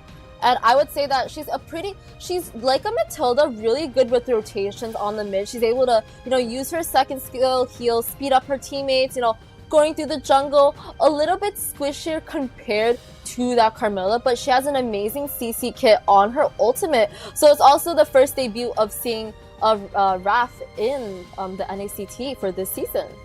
Yeah, Rafaela going to be a huge help when it comes to kind of keeping the team topped up with that health that she provides, and especially with the mobility where she gives a nice little speed up. So this is going to be an all engagement team. Like all of these I want to say all of this composition for Cloud9 specializes in really like just honing in very quickly, finding somebody, jumping on them super quickly as well. And then when you have your escape too, you can have the Hylos there as well. But ladies and gentlemen, it is going to be game 2 of Excellerrate taking on Cloud9. Excellerrate desperately trying to make Cloud9 pay for the earlier victory they got over them. Yeah, looking into the drafts, we do see both sides are a little bit, you know, unorthodox. We do see that Bruno pick as well as that Badong pick, but we do see Coldwell right now kind of pushing out Duck Luck from that lane, just, you know, hitting him with that first skill. But we do see that Julian did clear faster than Baby Zen on that Alpha, which is surprising as Alpha's pretty fast at clearing jungle. Ooh. And just like that, they're going to make Tara pay for all of that forward momentum that they were trying to put. Baby Zen actually might be in a little bit of trouble here. You can see both Cloud9 members. Coldworld actually takes a heap of damage. Best player going to turn around, now covered between 3 members. Baby Zen might be in a bad way. Duck Luck hesitant to kind of poke her face over there. Desperate, only able to watch her teammate get put down. It is 0-2 at the 1 minute mark. Yeah, again, just like last game, we did see that C9 did have a really big advantage with 2 kills on the board at around 1 minute. So we're seeing that again for this game. Rather than going for the Badong this time, they actually went for Baby Zen on the jungle. So it's kind of slowing down the Alpha's jungle speed, which is something that we should that they should kind of be wary of, as Alpha is an early game jungle and he does need the early game speed and clear to be able to be what he's going to build up to as one of those heavy hitting early game junglers. Yeah, and it's going to be a very interesting to look at here. Duck Luck actually takes a lot of damage there, is going to be poked down, and passive has been removed. All the while, best player working on this first turtle. And now Cloud9 turns their attention to the orange buff. Baby Zen still able to grab it and snatch it up with that retribution. Yeah, right now we do see that Cloud9 did get that first turtle, you know, a little bit not uncontested, but, you know, Baby Zen couldn't really do much, as we do see that best player is a bit ahead. And right now we see Coral and Arcudi kind of rotating together as a team, kind of, you know, putting on pressure to Baby Zen in the jungle, just like showing off their presence, telling them, we're here in the jungle, you guys better be scared of us. Oh, yeah, and they're just doing such a great job. Look at how they're kind of isolating Excellerrate they're kind of containing them within their own jungle, too. They want to try to move to certain bushes. There's already a Cloud9 member there to go ahead and spray some damage and dash away. Here come 3 members here. Kai might have overthought this. Gets brought down by best player. That's 2-0 for best player right now. A 3-kill lead for the side of Cloud9. Yeah, best player is just having like the time of his life playing these 2 games. He's getting snowballed really early on the jungle and just like rotating around with the mid laners, which really allows him to actually, you know, be at where he is at his level, at his gold, and he's just like rotating around. So I think great job to Cloud9 right now for their early game. They just, as one of the top teams, we know that their early game would be really strong. Best player again taking down Duck Luck on that mid lane.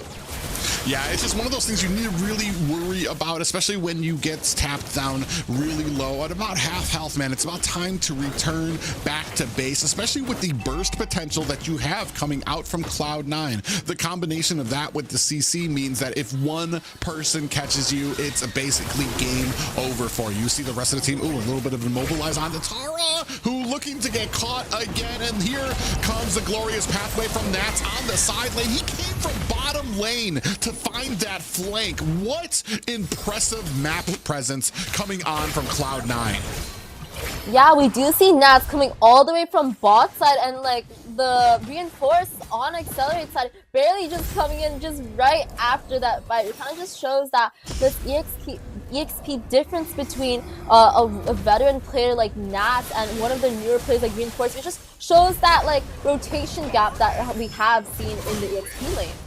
Yeah, and I'm kind of wondering about the lineup here. What the thinking process was to have a Bedang taking on a Hylos. I mean, the only thing I can think of is Bedang can possibly get that Demon Hunter sword, can maybe start chunking down. Oh, best player actually gets CC'd down a little bit, is going to be able to find himself an escape. But Excellerrate, look at how quickly they're being pushed back against their jungle. They're almost at the gates right now. Mid tower, not long for this world, as Cloud9 are going to be making short work of it. Yeah, just at 5 minutes, we do see the scoreboard being 0-5 in Cloud9's favor, and they are ahead in the gold by around 6k gold lead at just 5 minutes. So I think this gap was way bigger than we have seen last game. So it kind of just shows that Cloud9's kind of, you know, getting better at what they're doing, which is just dominating in these matches. Ooh, we do see a little bit of a problem for Reinforce. Is going to have to go ahead and try to execute that flicker quickly to get out of harm's way from Cloud9. But look at it. We're already almost down to high ground towers at the 5 minute mark. Just like clockwork, Cloud9 knows exactly what they need to do, exactly where they need to be, and exactly what they can take here. Best player, Mark Cutie. Oh, Baby Zen might be caught. Big pop up there. We have the Curse of Blood is out. Is it going to be enough? Glorious Pathway is out, and Baby Zen fighting for his life, but best player puts the finishing touches on another kill. 4 for this game already. Yeah, right now it's just 6 minutes in the game. We do see all of Cloud9 just 5-man stacking in Excellerrate's jungle and just, you know, walking together, getting objectives. Like, you know, there's not really much for them to do. They are really ahead right now. They, you know, the only things they can do is actually just push and try and like start up a team fight, and they know that they're gonna win this team fight because they're all really ahead in gold. We can look at the scoreboard right now. Cloud9 with 23k in gold, and Excellerate only 15k. This is just an amazing push here by Cloud9. The map presence they have right now, they're only at high grounds right now with 7 minutes on the board right now, and still minions starting to come in. I think the only mistake that I've even seen that that Excellerate isn't even able to capitalize on is that they haven't kind of synced up all of the lanes. As you can see them kind of jumbled up at the top, so they don't have like a complete map pressure to really spread out Excellerate. Ooh, as I say that, Nats comes in with a Glorious Pathway, looking for an opportunity, and this is going to push back Excellerate, allow Cloud9 to put some damage onto this tower. Actually, they do find a kill onto Kai, unpunished. Cold World actually gets a little bit low, but they do escape to safety. Yeah, so as we can see, you know, it's 7 minutes right now, and C9 is actually right under Excelerate's base. Marquini dashing in with no fear, just dashing right out. You know, I think that Cloud9 at this pace, they may end the game in around like 10 minutes. What do you think? Yeah, that's the crazy thing is Mark Cutie came in, he used the IMU, I'm offended, and flickered back outside of the base, snatching up one of Excellerate, using their own abilities almost better than they are right now. And now with 2 high grounds down, they're going to turn their attention, clean out the jungle, and move with the First Lord. And I'm not even sure that Excellerate is going to be able to last after this First Lord. Yeah, no, I'm thinking this game is just gonna end in that 10-minute mark. A Lord at just 8:30 with Excellerate just defending for their lives. There's only 1 inhib tower up currently, and we do have 2 going down, so it may be a little bit hard for them to actually, you know, defend this next Lord and a 5-man push from Cloud9, but we will see what will happen. Yeah, and right now you can see, especially even when it comes with the levels, best player sitting at level 13, Baby Zen at level 10 right now, and he's the highest of his team. You've got level 8 and 9 out there. There is literally no fights, especially a team fight, that Excellerate is going to be winning here. Kai actually gets caught up there, popped up, Glorious Pathway out, Nats splitting up the teammate as the Lord comes crashing in. Here comes the fight from Excellerate. They're looking to take somebody down. But look at Tara finds a kill. They're turning this around on the Cloud9. Maybe a little too confident coming from Cloud9, but now they're going to have to deal with that Lord. And finally, putting themselves on the board right now with 3 kills, Excellerate. Yeah, you know, I was really thinking that Cloud9 would just end that game right there before the 10-minute mark, but they did get a little bit too cocky, as you said, and we do see that half of their team did die. Maybe a shock towards Excellerrate and Cloud9, both in different, I guess, views. Excellerrate happy that they're still in the second game, you know, they're not out yet, while Cloud9's kind of just thinking like, what happened, guys? Like, I thought we were supposed to end the game, but you know, there's always another chance for both teams in the next team fight to come. Well, yeah, and that's just one of those little confidence things. And maybe once you start doing too well on their Cloud9, maybe got a little bit cocky, started not following what they were supposed to, thought that they could end it there instead of kind of respecting a lot of the clear that the side that Excellerrate has. I mean, you have a Molina Blitz out there, and Baby Zen is going to be able to clear out very quickly. So they still have a lot of defending ability. Speaking of which, Nat's going to go in under the tower. The rest of the team unable to kind of take down this minion. You just take down the minion. Don't let it keep spraying the damage onto your tower. Now the rest of C9 going to come in here, try to put out the damage. Curse of Blood is out. They are fighting one. Mark Cutie goes down to Duckluck, and they are trying to turn things around. Nats chasing Reinforce, who gets caught up. Best player finds the kill there, leading them to a 8-4 lead right now for Cloud9. Yeah, you know, even though Cloud9 did kind of like have a little hiccup earlier with that team fight, they are still back on the board. They're pushing in on Excellerrate in the mid side, possibly trying to have a game end here with 2 waves stacked, but Excellerate is trying to defend with their lives. Yeah, and right now I do want to say that maybe it's Cloud. I think Cloud9 just don't respect the the Molina Blitz damage that comes out. I mean, right from the get-go, it's one of the biggest issues I have with Nana is like the amount of damage that she can put out into one position. Sure, after that she's kind of useless, but but once you put out that damage, it's just an immense amount, and they're able to kind of still find some kills against Cloud9 while they're defending, and it's used as a pretty decent clear tool. Yeah, right now we do see the Lord crashing down the mid side at just 12 minutes. Possibly a real game ender for Cloud9. No more funny business for them, you know. And Excellerrate, you know, kind of defending with their lives. No inhibs right now. The waves are crashing in. Yeah, and this probably looking like the final push of Lord is out there. They're not trying to take any more chances here. Glorious Pathway coming out. Nats, Curse of Blood is out for both of these teams. You can see the damage coming out. Down goes Baby Zentara, taking a down. Oh, best player gets taken out, so they're able to turn it around on 2 deaths apiece. But with the Lord crashing, that is going to be another clinical win for Cloud9.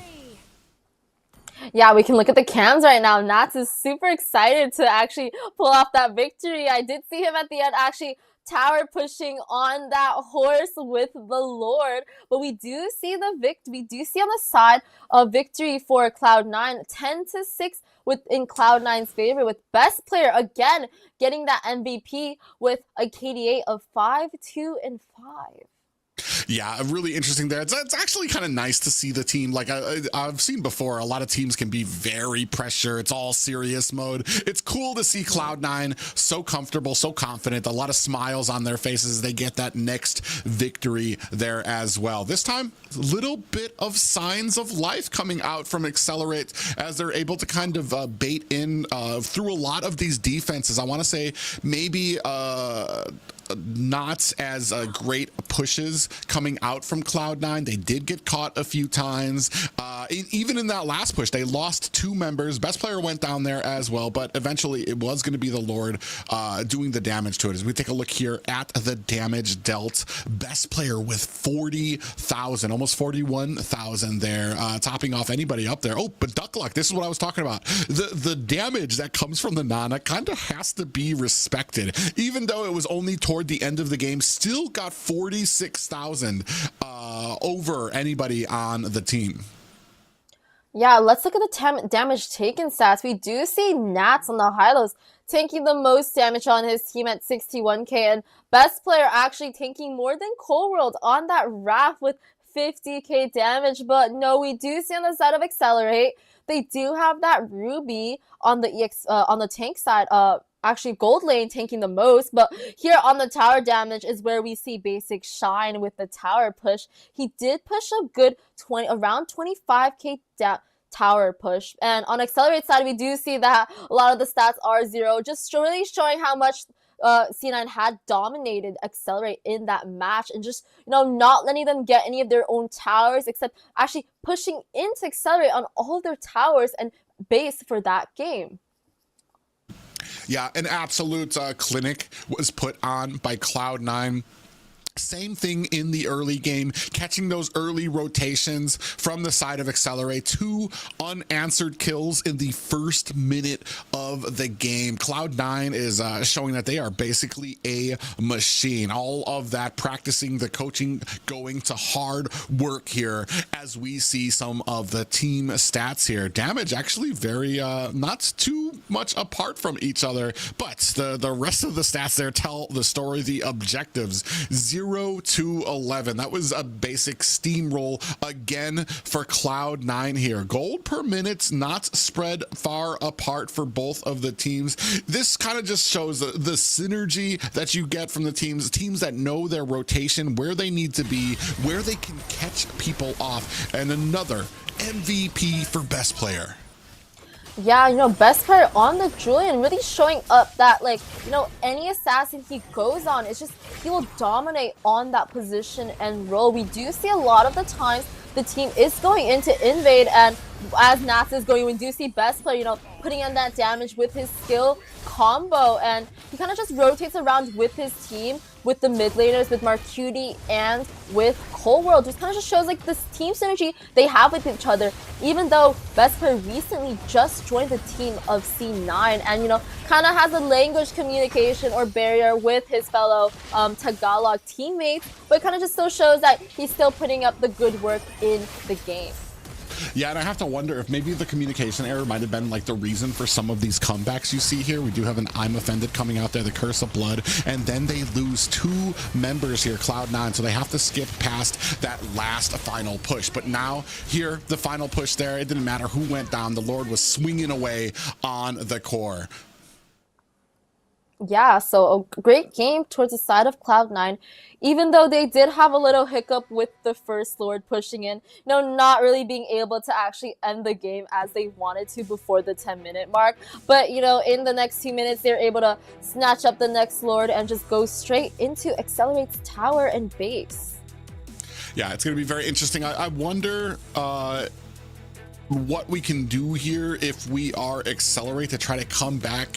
I mean, I want to say it's not completely unexpected. Most people came in here as fans of Cloud9, knowing that Cloud9 was gonna be putting the boots to whoever their opponent was. It just happened to be that it is Excellerate. The one thing I kind of seeing, there were some signs of life there at the end, of being able to kind of back up and kite away from this offensive push of Cloud9, especially underneath the towers where they were able to get a lot of CC out there, get a lot of damage, and able to like back off Cloud9. But then there's also the story of some of these picks that might not be the most optimal to help out your teammates. Carmilla has been having issues. I haven't seen one instance, not just from this team, but with Carmilla in a composition where I'm just like, yeah, that made a difference for me, or that was the best pick for that scenario. Additionally, I mean, if you feel that you are outmatched, maybe it's time to go with some cheesy picks. You know, maybe get a little Hanabi and a Lolita out there. Maybe get you a little Johnson and a Odette out there or something. It just kind of depends. But I want to say where they're going right now with some of these picks, that they're just feel kind of random and out there and don't really kind of fit the entire mesh of the compositions that Excellerate is going for.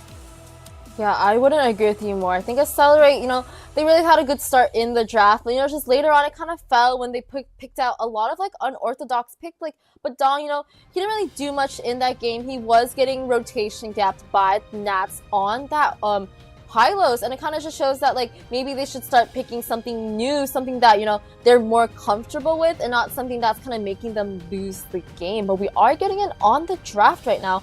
We do see Excellerate again banning that Fanny. We do know best player has a mean, scary Fanny, so I would be banning that first too. But on the side of C9, they are banning that Alpha and Fredrin, kind of banning out their jungler on the side of Excellerate for Baby Zen, you know, not giving him that Alpha again, and also banning that Fredrin. Maybe he's a really good Fredrin player, you know, Mobazane 2.0 that they're trying to ban out.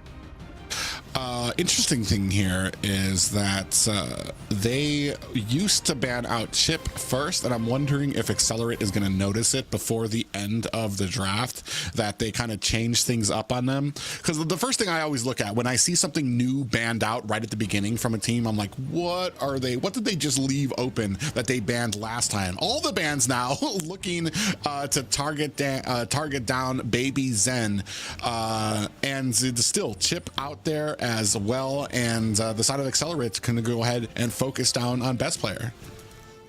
Yeah, we are seeing all the bans on the side of C9 are targeting the jungle on the side of Excellerate, so I'm wondering if Excellerate will also target the jungle on the side of C9, possibly banning another assassin to, come back with the, why did you ban all 3 of our assassins? Like, what are we going to do now? So I think the draft right now currently is a little bit, I would say a little bit iffy. There are a lot of heroes that are open currently, like the Edith pick, the Ruby pick, a lot of our EXP laners, like Hylos, there could be another Hylos, but we do see the Chip getting banned out again on the side of Excellerate.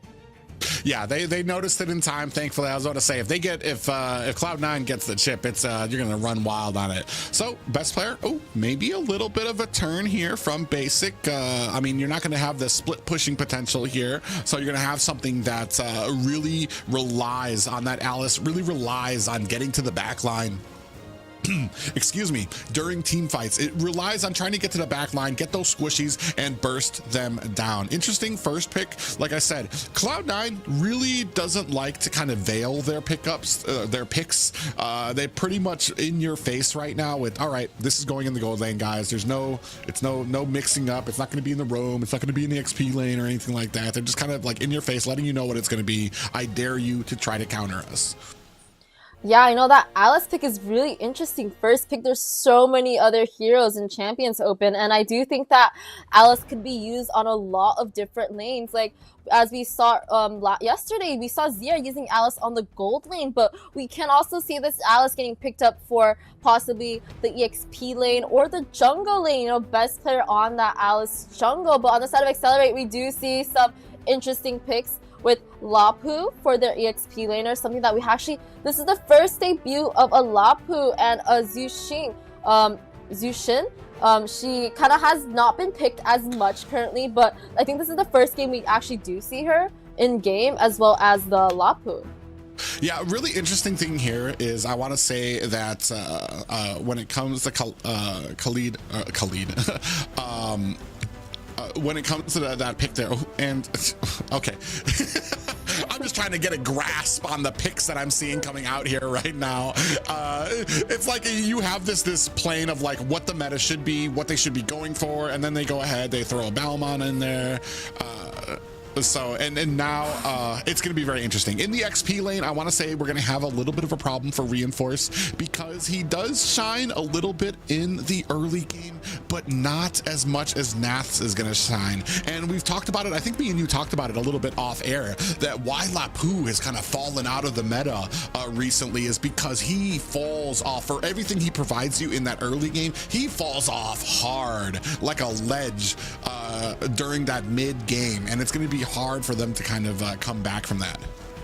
Yeah, we do know that C9 has an immaculate early game where their mid laners are able to rotate together with the jungle and just harass the sides, and having that Lapu pick kind of it's a little bit hard if the side of Excellerate doesn't really win that early game. It's kind of hard for Lapu to actually scale since Lapu's strong suit is in the early game once he gets his 4 and on that first turtle. But on the side of Excellerate, we do see another Carmilla pick. I'm really iffy about this. I'm also wondering if their roamer is just one-trick Carmilla or not. There are a lot of other roamers that we could be picking, but we do see another Carmilla. So I just, I will not say anything about it, but just a little skeptical about that.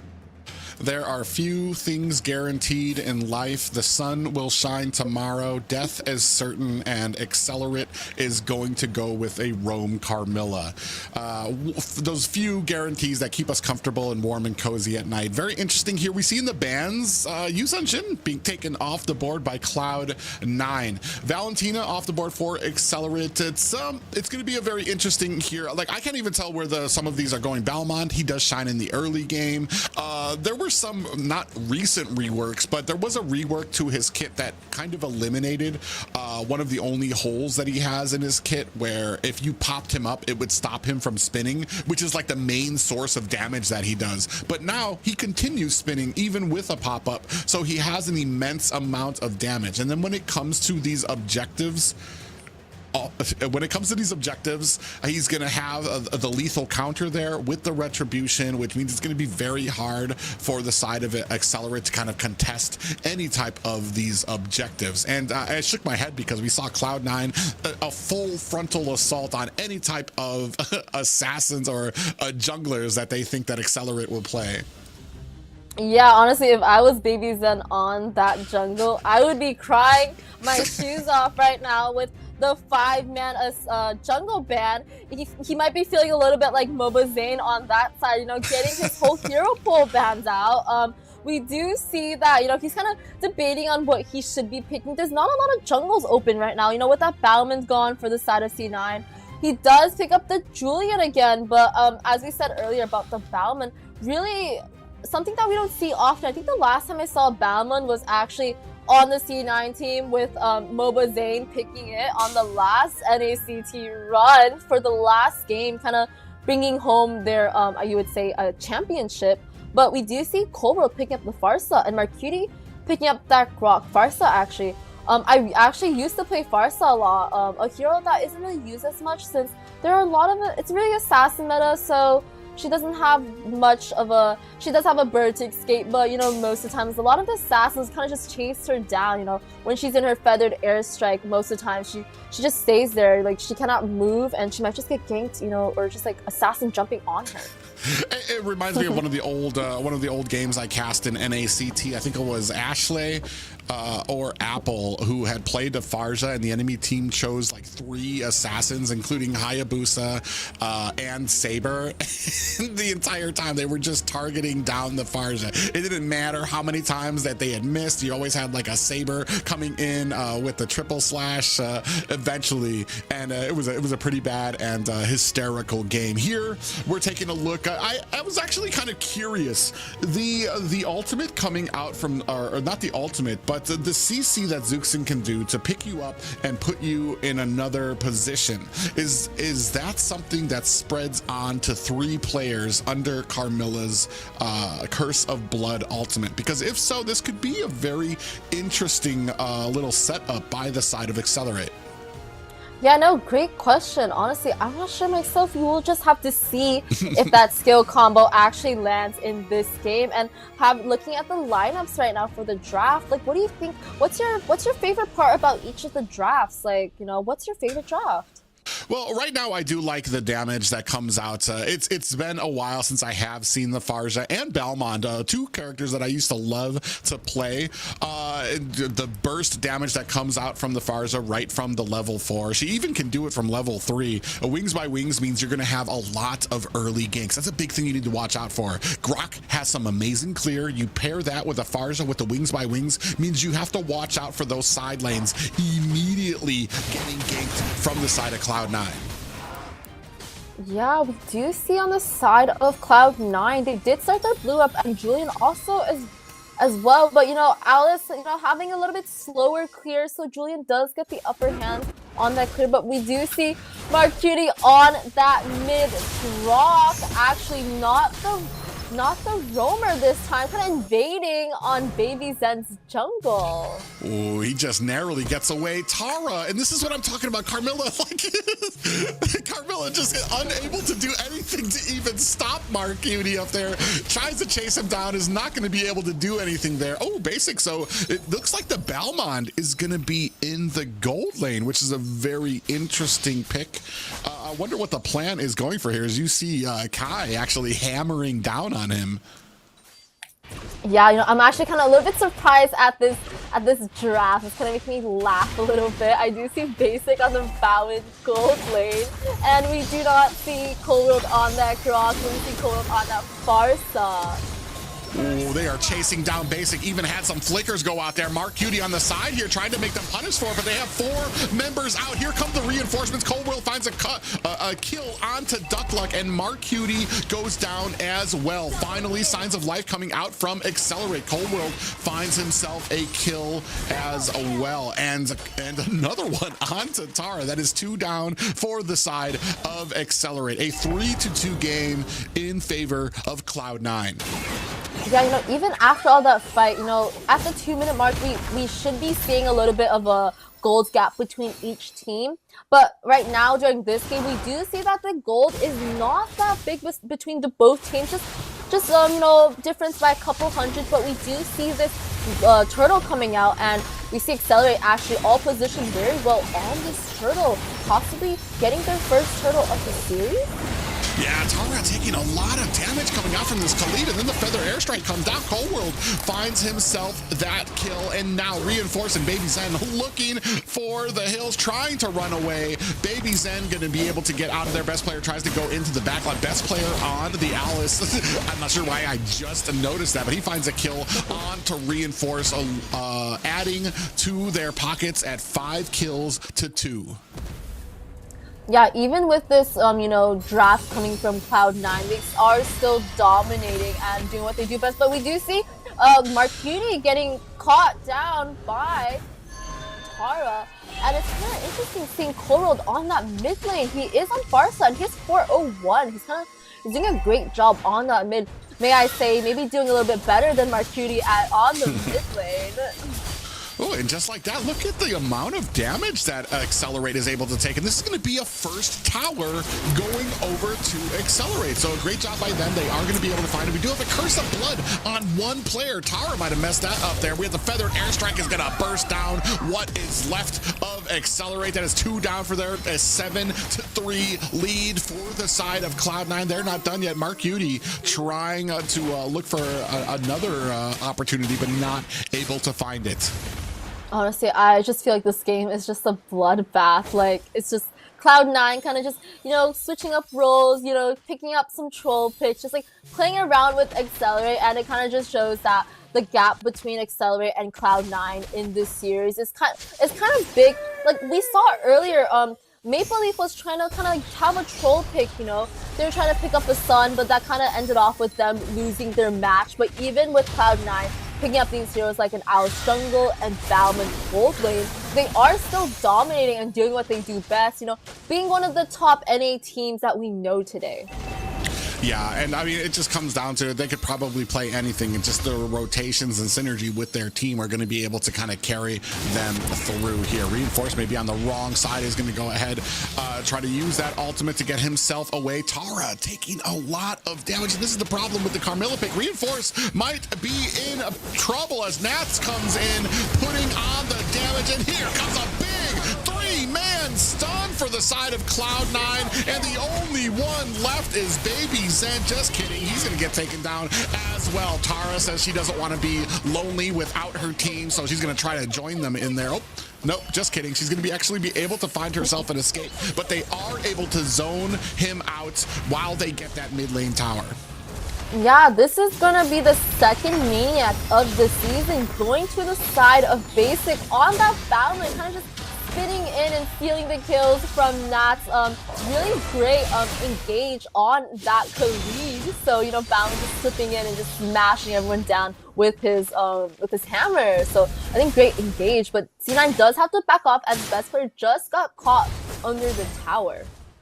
Yeah, and right now, I mean, there are some answers back from Excellerate, but little by little, I want to say Cloud9 beginning to encroach on Excelerate's there. Oh, we're gonna be able to see that 4-man stun there again, and that incomplete wipe coming out from the side of Cloud9. Just a great engagement there, and an opportunity that Nath saw. Tar in trouble, trying to look for an escape by the towers, going to get lifted up with that wild charge. Kai, on the other hand, has that go away out there, but best player doesn't care.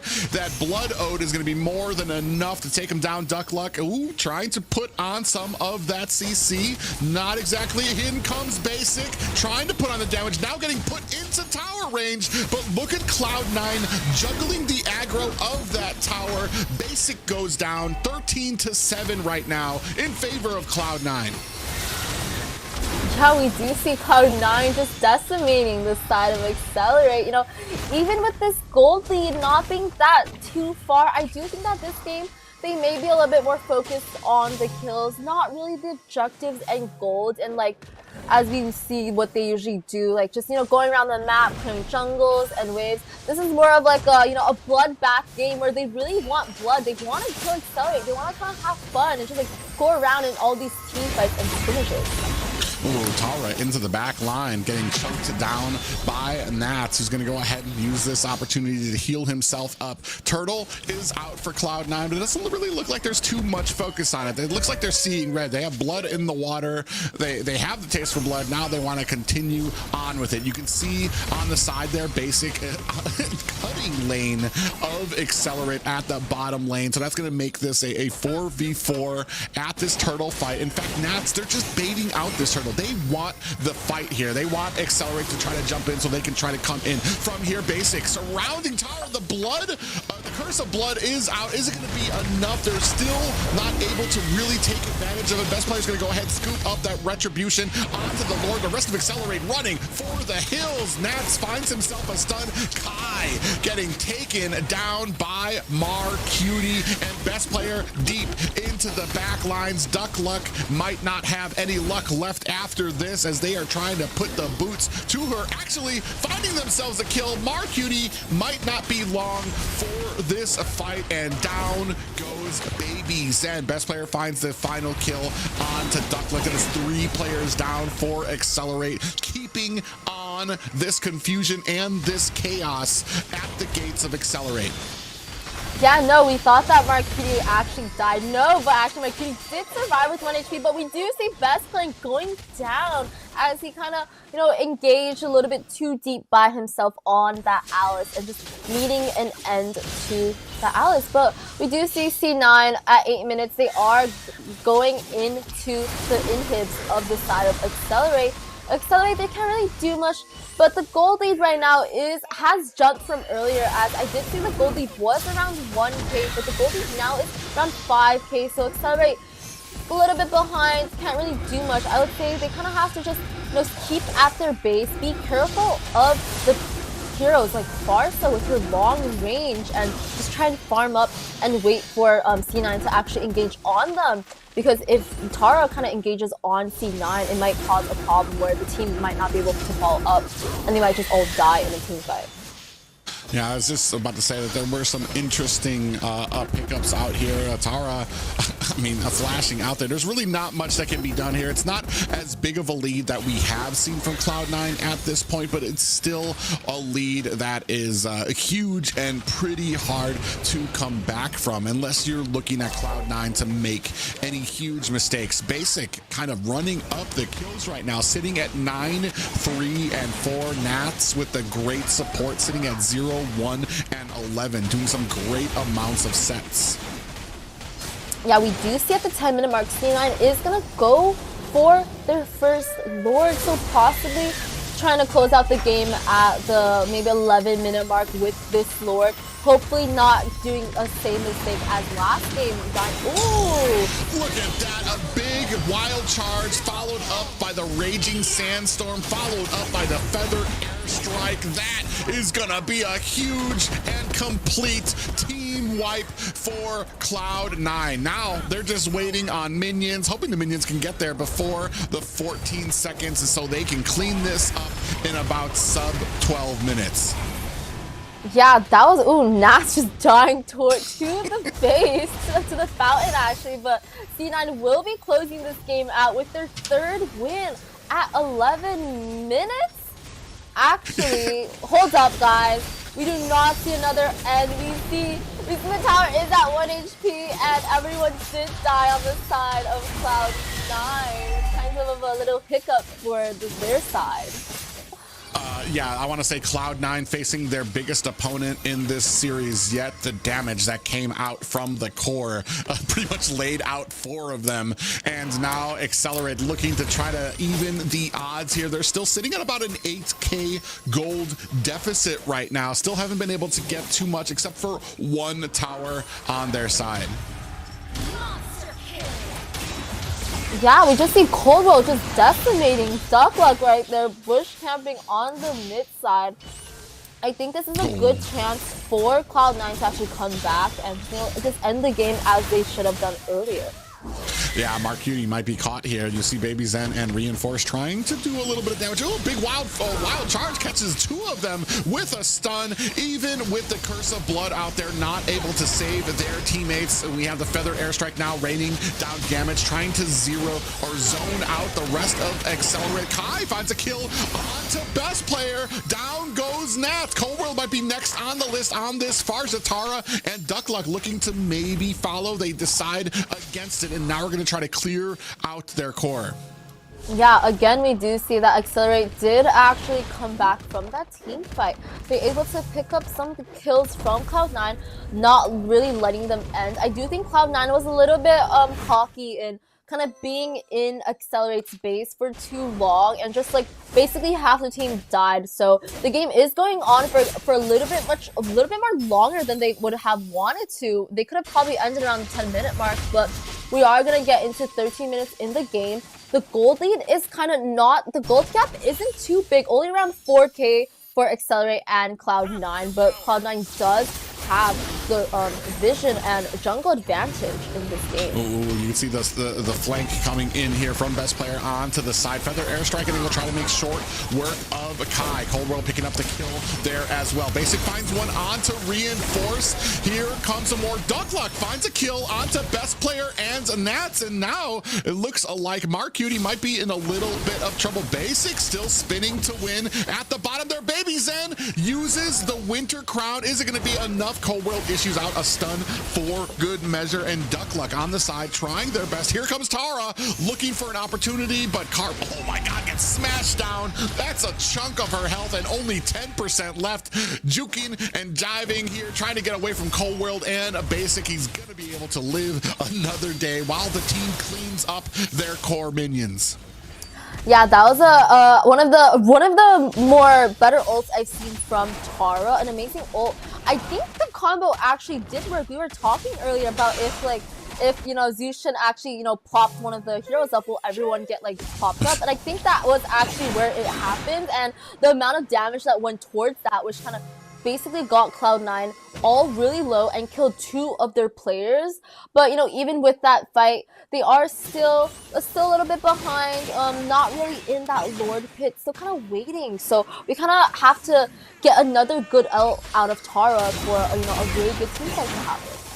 Yeah, Tara's going to go ahead and eat a ton of damage coming out from Nats, who is now waiting in the bush. I want to say Cloud9 kind of baiting out this Lord. Tara gets caught there with a wild charge. Is there going to be enough? Nats onto the back line. Tara very low, is going to need to disengage. Still has that immortality out there. And there goes Basic through the mid line. And you know Excellerate is going to have to answer this. Baby Zen misses with a pop-up there. But you have Coldworld and Basic kind of waiting there, trying to lure Excellerate into a fight that they might, or they most likely will not win. Yeah, we do see C9 on the Lord currently. You know, Excellerate, they are together, kind of bunched up on the red buff, not really going for it as they know, but we do see a concealed pop-up play coming up. Yeah, they must have heard it there because they decided to run for the hills, but they weren't fast enough. 2 down already. Duckluck is taken down. Reinforce might be next on the list. Tries to use that flicker. It's not going to be enough. Immortality has been procced. Down goes a best player. So they're able to turn it around just a little bit here right now. Nat's going to go ahead and heal up. They are waiting for the rest of these minions to come crashing on into the core. Only 3 members left to try and defend this. Tara goes in. Looking, do they have the blood? Oh, they don't. Immortality proc for Tara. Spinning to win is Basic. That's another kill for the side of Cloud9. Out comes the Feathered Airstrike. airstrike. Down goes Baby Zen, and this is going to be all she wrote. I think this time we have it right. Cloud9 going to go end this third game. Yeah, I'm loving the Nats face cam. He's really happy about winning one of his third game in this series, and congrats to Cloud9 for their third game. They are on a roll with a KDA lead score board of 31-18. That's a big amount of kills for a tournament game, and with Cold World getting that MVP for this game with a KDA of 80-18. You know, Cold World did not die once that game, but I think that overall with the game, even though it was 16 minutes, C9 had the synergy with their team fights. Nats, Marcuti, Cold World, and basically they're all comboing with each other, just smashing down on Excellerrate and getting their third win of the series.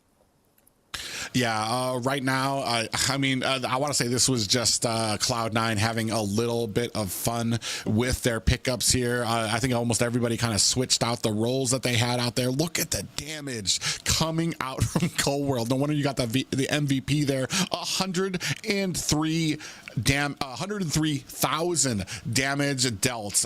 Twice the amount of the highest damage on the opposite team. Yeah, just looking at Cold World's damage, but we can look at the damage taken charts. We do see Carmilla on the side of Excellerrate leading with the most damage taken at 166,000 damage. But on the side of Cloud9, we do see the damage taken was split between 4 of the heroes, as each player had taken around 100,000 plus damage. So it's really interesting, as we see Cold World actually being the only one at 30k damage taken, just showing how far Farsa could be at the back, and just sitting there not really taking in that damage and letting her team actually do all the work for her in the damage taken charts. Yeah, it's basically textbook how you're supposed to play that Farsa, is kind of keep that distance, use that wings by wings to help you rotate or kite out the enemy even more. Did a great job there by Cold World, but man, 31-18 is just chaos on the map right there. And I want to say a better handle on it was Cloud9, because they know their rotations, they know where they need to be or how to protect their teammates a little better, and we're able to kind of reinforce that. Though I do want to point this out, maybe a little bit of a problem I've noticed from Cloud9 is they take a pretty heavy amount of the deaths that you see from Cloud9 come when they're trying to push on the core. So maybe some issues or some things they might want to tighten up on when it comes to those like final Lord pushes. Yeah, I wouldn't agree with you more. We did see on this third game, as well as I think the second game, Cloud9, they had some moments where they weren't able to actually close out on the game. We did have a game-ending screen, but they didn't really end, and it kind of just like confused all of us. But we do have MVP for this game going towards Cold World on the Farsa with 8-0 and 18 on the KDA board. As the roamer of the team, he did pick up the Farsa for the third match, so he kind of went on Marcuti's role. We really did an amazing job, staying in the back line, just hitting down those feather airstrikes onto Excellerrate as this team kind of set for him. Yeah, and it's really amazing too. He was able to kind of keep that distance here. You can see, I mean, all those feathered airstrikes where there was like no chance of the enemy even being able to come close to him. So, and then you see a lot of these engagements, especially Nats. The big thing here, I want to say a huge story here for Cloud9 is the setting potential from Nats that we've been seeing, where he can find 3-4 members, even being able to find the flanking position from the enemy jungle. To find a flank onto Excellerrate, it's just amazing the different angles that he can come from and still be successful. Yeah, I think in a lot of these games, we do see that the synergy is there in C9, as the ults coming from Marcuti and Nats with their flicker, as well as Basic coming in just to steal those kills at the end, and Cold World just putting down the feathered airstrike damage as safety measures. So I think overall, C9 has a great synergy with each other, and it's really exciting to see Cold World not on the roam position, but actually on the mage position for this game. Yeah, a very satisfying couple of wins here for Cloud9. Excellerrate still, they still have some things to kind of work out. This love affair that they have with Carmilla, I mean, it's just, and maybe it's kind of due to like a hero pool problem that they're not able to find some of these other roams that I think might fit the playstyle a little bit better. I just have... I want to say I just have the Carmilla can be a little bit of an issue when it comes to like when it comes to that early game, or you've only basically got a CC. We saw right from the early game too, Grok able to get away with like no health, and Carmilla even burst through on that speed boost and still was not able to chase him down. So there's just, I want to say there's kind of maybe a few better picks that we can maybe go from, and that's something that maybe Excellerrate might want to consider when it comes to some of the next games or even some of the future games they have in the next coming weeks. Yeah, I think Excellerrate on that Carmilla, I think they did better on the third game than the first two. Carmilla was putting in the work with her ults, and the damage on her team was going through with the ult. But, you know, picking Carmilla every game kind of doesn't really help out the team, as it kind of just, like, you know, shows the other teams, like, what they can play on that roam. So if a team bans Carmilla, like, what are they going to play? But we do have player fun facts, and on the side of Cloud9, we do have it for best player 1. He is a jungle role. His favorite hero is Fanny. His favorite player is actually Gosu General. Really interesting. One of his old leaders. His favorite hobby is MLBB. That is very interview-like, very textbook-like. Hometown, too personal, so he's not really going to share where he's from. But he does play on an iPhone 14 Pro. Yeah, really interesting out there. I remember being able to play against him a long time ago when he was a Gosu best player, and he joined up in the ranks of trying to get into NACT. Accelerates a little couple of inside information on Baby Zen. Favorite role is the jungle. Favorite hero is Ling. Favorite player is Mobazane, another Mobazane fan out there. Hobby is cooking. Hometown is, let me try. Give me a moment. Mid Sayap, North Cotabato. I know I butchered that up. I apologize. I apologize for that. But the device is an iPhone 15 Pro Max. Yeah, so I found it really interesting that best player was, you know, his favorite person or player is Gosu General, and we do know that was his old squad leader, and sadly Gosu General is not in the tournament, or he has actually not been in the NACT scene for a while. He has been keeping busy, so it's really nice that he's shouting out his old leader. So I hope General is watching, you know, seeing all of this shout out. But we are going to be back in the draft for the last and final game of Excellerrate versus C9, and in the drafting pool we kind of already are in. We do see some of the older picks from a lot of the bans from earlier. We do see the Fanny ban coming from Excellerrate, Phoveus and Arlaw, as well as C9 banning out the Carmilla and Chip. So the Carmilla ban is really funny. We do know Excellerate has been playing Carmilla every single game, so it's just, you know, banning out just for them. So they're like, oh, okay, we're gonna ban this out, you know, let's see what else you can play on that roam position. I was literally about to make a comment about this. I'm like, the only way I see them not using Carmilla is if Cloud9 ban it out, and it's kind of like them saying, come on, we're gonna help you out, we're gonna take Carmilla off the table, we know you got something else you can put out there, let's go, we're gonna help you help yourselves here to pick another roam out there to hopefully have maybe a little better success with it there. Pretty standard bans that we've been seeing. Nats, we're gonna go ahead, take him away from that Arlot pick as well, and go ahead very quickly scoop up this Ling pick. Yeah, we do see Excellerrate. Actually, this is the first time we're going to be seeing a Ling picked in the game. He actually, I think he has been open for all 3 games. I'm really surprised that actually best player hasn't picked up the Ling. I know that's one of his like stronger suited gold junglers actually. But on the side of C9, we do see them picking up an Angela and Chow. So I do think that Angela is going towards the mid side and the Chow is on the roam. But we're not really sure, as both these heroes can be, you know, picked around. You know, Chow on the EXP, Angela on the roam. You know, reversed around. So it's really interesting coming from C9 with a new draft for their team.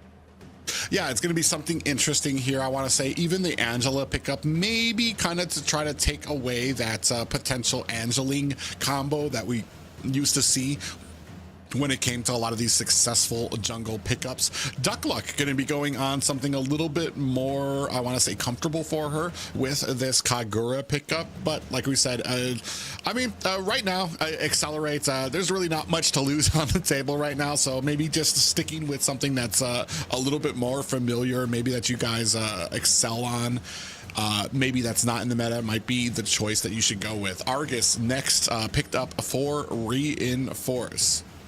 You know, Reinforce, he has been picking a lot of unorthodox EXP laners, so kind of makes me think, like, are these some of his stronger suited EXP laners, or, you know, he's just picking it for fun?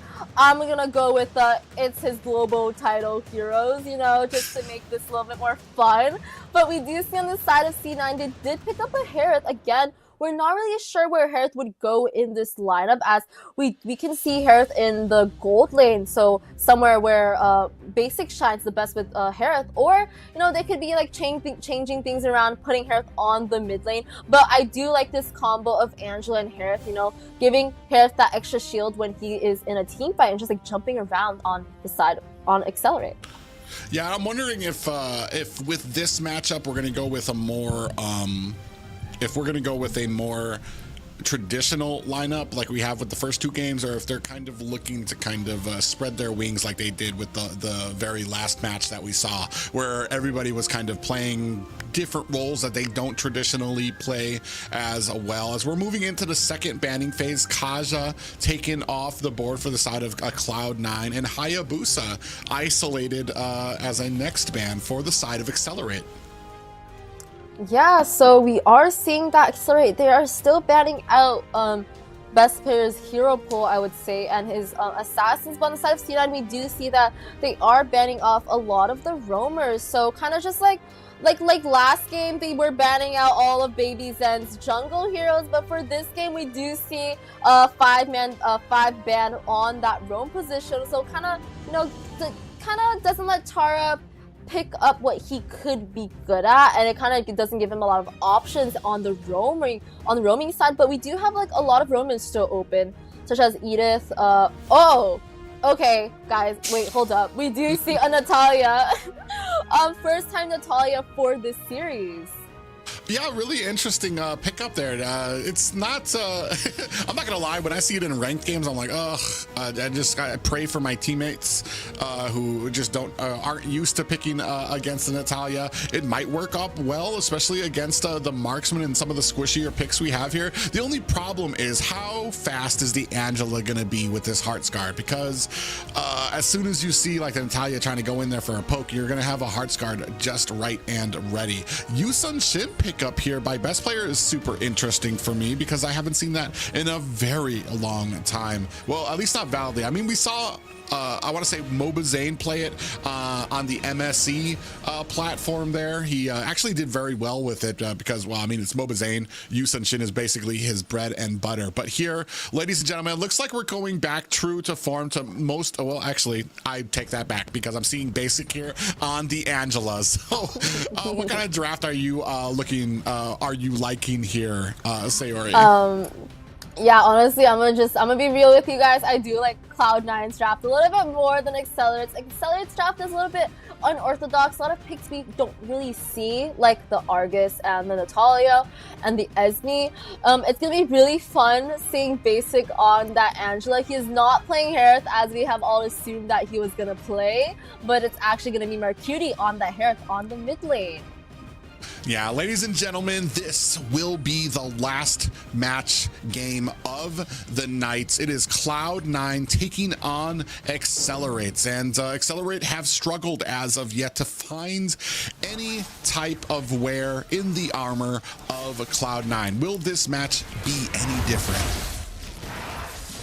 Yeah, no, we do see on both sides, they are starting up the blue buff. Nat's kind of just, you know, invading Baby Zen, kind of giving him a little bit scared, being like, I'm here.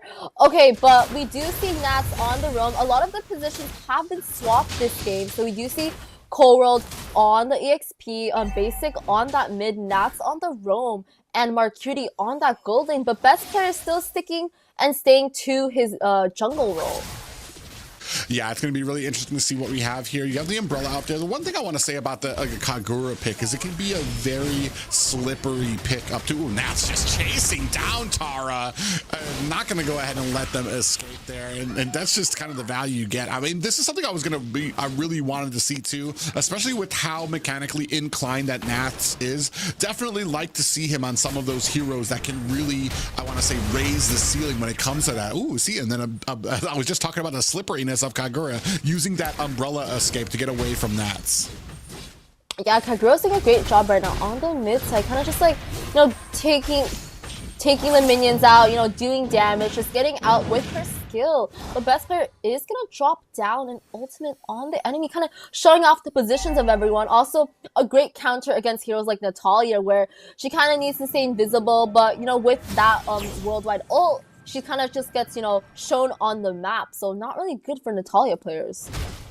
Yeah, and right now, actually going to try to go in there, try to put some damage onto Nats. It might be a mistake as he uses that Jeet Kune Do to kind of get himself out of harm's way. Here is best player working on the tortoise, the turtle, uncontested by the side of Excellerrate. In fact, here comes a little bit of a conceal from Natalia, gets caught with a way of the dragon and almost bursted down. They're actually still trying to chase her down. Reinforce coming for some reinforcements, but not able to provide much from the side of Excellerrate. Yeah, we do see on the side of Excellerrate, we do see that the enemy is actually doing a pretty good job against that Herrick, but no, NACT is gonna come in on that Chow and get that first blood with the way of the Dragon King. Yeah, I mean, it was, oh my gosh, what a great play there from the side of Excellerrate. Going to go ahead and dive in there, even with the Tempest of Blades, to get himself back out of harm's way. But man, can we talk about the speed of Nats to clear from the mid all the way to the top to find that kill onto Esmeralda? That was just amazing to watch. Duck Luck now getting torn apart, and in comes Kai, might be next on the chopping block. Anyways, as you said, we do see that in the early game. It is 3 minutes in, and we do have a 10k gold on the side of Cloud9, kind of 1k gold ahead of Excellerrate, and they did just get the first turtle, so we know that they are kind of in the lead, but we do see there is a lot of map pressure on Marcuti in the gold lane side, but we do see Nats kind of jumping in, kind of going to help him, knowing that, yeah, there is a team right there. Let me come help you real quick. And Kagura is actually coming up to the top side. Yeah, they come up for the rotation, but they see that Nats is in a good position to already spot them out, so they're going to have to disengage as well. Actually going to go ahead, land some damage onto Nats. Tara trying to get chased down there as well. 1-3 right now. I want to say a much calmer game than we've had from the last 3. Cloud9 in a superior position here right now. 2k gold lead for them. Yeah, honestly, this game is kind of going on like the first 3 games. Cloud9 is having an advantage, like even with a lot of their picks. Oh, we do see Reinforce actually getting Basic on the Angela. You know, Basic not really doing too hot on that Angela with 0-2. But as I was saying, even with these picks coming from Cloud9, they still are holding on.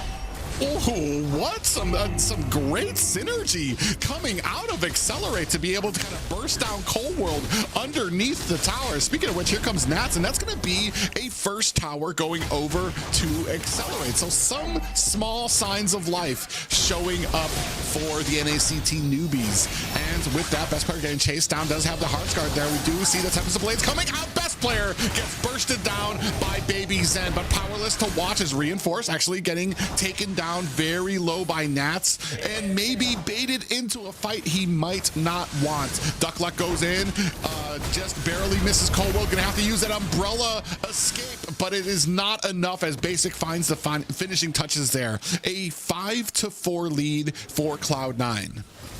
Yeah, we do see Excellerrate. They are kind of coming back into the game, kind of showing off like, oh, we are not done yet. On the last game, Same Signs of Life, we do see Baby Zen actually doing pretty well on the Zing. He is 2-0 on the Zing, kind of matching up with best player. And the gold is kind of, we can look at the gold right now, you know, even though he is 1k behind, you know, we can still see that Excellerrate might do something with their teammates that they have. Ooh, yeah, Tara is going to be getting eaten alive here. Mark Hudi trying to chase them down and going to get the finishing touches on there. Here comes the Yin Yang Overture. Duckluck with the flame shot, able to take down Nats. What a cheeky little play, but able to find the kill, raising this to an 8-6 lead for Cloud9. Yeah, that Kagrupa is insane. I did not see that coming. I thought maybe like she would just ult and just like back off, but no, she was ready to go back in after that flame shot and get Nats without, you know, him knowing that he's gonna die right then and there. But we do have another turtle coming up. This is gonna be the last turtle for the game. Not really sure if Excellerrate really wants to contest this, but we do see Basic ulting Mark Hudi, but kind of giving him a little bit more shield than he should be getting, as they do have an Esme, but Esme does go down. You know, Mark Hudi fairly surviving with a sliver of health and a lot of shield. Yeah, I want to say when it comes to kind of like the counters that are out there, it's really interesting to see how Excellerrate kind of managed that. You had Mark Hudi gonna trying to back off Basic, use the hard start. Oh, speaking of which, Duckluck, I'm actually getting in trouble. There's Nats and the side of best player able to clean up the job there. But yeah, putting that Hearts Guard onto somebody with an Esmeralda in their face, maybe not the best decision there. Oh, and speaking of which, Kai gonna burst it down by the 3 members of Cloud9. Yeah, we see 6 minutes in the game. Cloud9 is dominating the side of Excellerrate in towers and kills. But we do see on the bot side actually that the Argus has been doing his job. He has been split pushing, so they have gotten 2 of the towers down on the bot side. So they good for him on the HP, but going down. Oh yeah, Baby Zen tries to contend with it. Duckluck might be in a little bit of trouble. I missed falling, a falling Star Moon hit from Kai, goes wide, and it's not going to be able to punish Cloud9. Now sitting at a 13-6 lead right now with just over a 4K gold lead. Yeah, we do see the side of Cloud9. They are pushing in. If I was Excellerrate, you know, I would not be going out that far like Kylie on the Esmeralda, but kind of just staying back with my team, as we do see that we do have a 6k gold gap at around 8 minutes. So there's not really much that they can do. But I do think that Excellerate, if they are, you know, coming together, communicating, sticking with the Natalia, they might be able to pick off the kill and get Oh, and just like that, Baby Zen sensed blood in the water, but got baited into an engagement and taken down alongside Duckluck. At the top off screen, we see that reinforced, looking for the split push, gets found out by best player and Naths. Yeah, this game isn't looking too hot for Excellerate. We do see Cloud9 pushing it on that bot side, you know, possibly trying to end with this 1 million and a dream. No, they cannot. They should be backing off from this. But no, Mark Hudi actually goes back in. Yeah, should be backing off. Here comes the Tempest of Blade. Mark Hudi actually gets taken down very low. Here come the lane minions for the mid side, looking for another kill. Reinforced deep into the back line. Even with that ultimate, is it going to be enough to save him? It is not. Best player puts the finishing touches out there. Down goes Duckluck. Baby Zen might be the next one on the docket, but is able to get back to the safety of their core. Yeah, we do see Tara trying to like elongate that mid tower by clearing the minions, but no, he does have to back as best player chases him, but no, best player almost going down. No, best player just comes out right there out of that fight. I do think that Heart Guard from Basic, from the Angela, actually saved the YSS from that impeccable boom from a death that he was gonna get. But let's play right now. He is 12-1 on that YSS, dominating the whole entire game. really spreading his wings, now sitting at 13-1, is a best player, putting on a clinic for this Yusun Shin. And now minions coming down at the bottom. Minions at mid. Oh, very quickly able to take down Duckluck. Not even able to react, is it? As best player has the Hearts Guard. This is going to be possibly the final moments of the core. And that, ladies and gentlemen, is going to be a clean sweep for Cloud9 with 4 victories. Yeah, nothing expected from Cloud9. We did all expect them to, have a clean sweep, as, this is one of NA's top teams, and kind of a new lineup. So kind of just shows how much of an impact they have, even just swapping around roles, they're able to do what they do best, that is winning. So we do see Cloud9 winning with 25 kills on the board against Excellerrate with 7. And best player yet again does take that MVP from his team with a KDA of 15-1-3.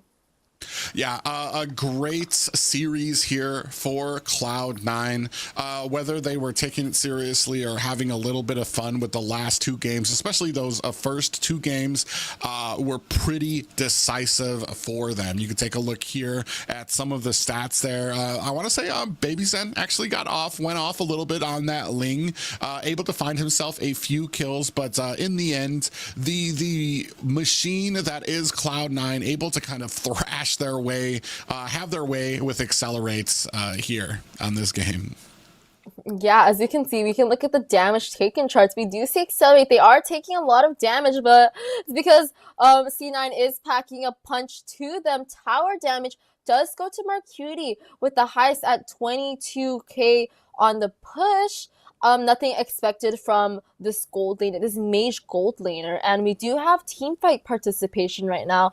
Best player holding the highest teamfight participation, as he did get that MVP and he did get those 12 kills. He is holding it at 72% in the game. So yeah, let's look at some other stats.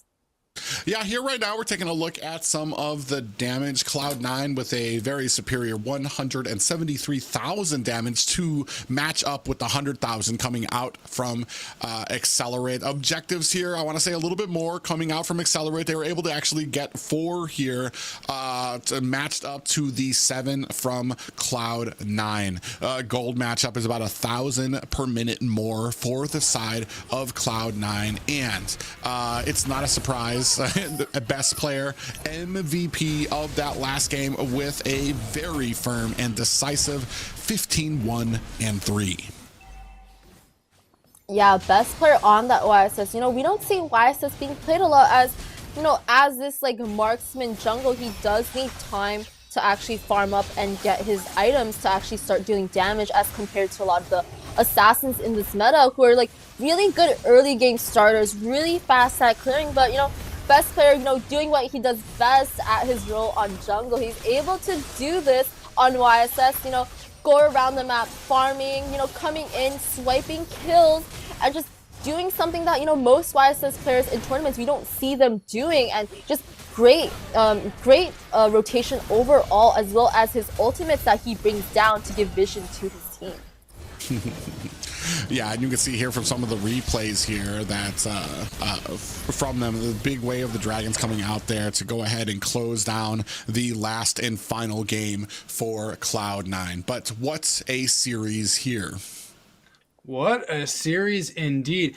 I will tell you, I was kind of surprised, especially in the third game. We saw Excellerate being able to bring back some type of fight, really, holding their own. And we did see bits of that in that fourth game. So it did feel like overall Excellerate, was picking up what Cloud9 was putting down. Even though they did go out 0-4, I felt like the fight was there. And I was very happy to see that, especially Duckluck.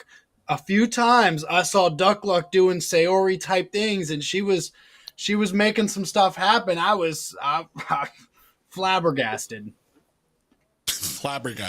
Yeah, there was even that one spot where she was able to get a yin yang overture, and I thought she was done. I'm like, all right, well, it didn't work out. All's well that ends well, and then went in with a flame shot as well.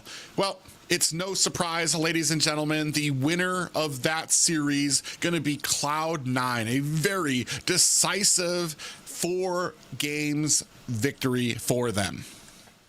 Yeah, I think all of us did knew as the caster predictions did predict Cloud9 would be the winners of this series against Excellerrate.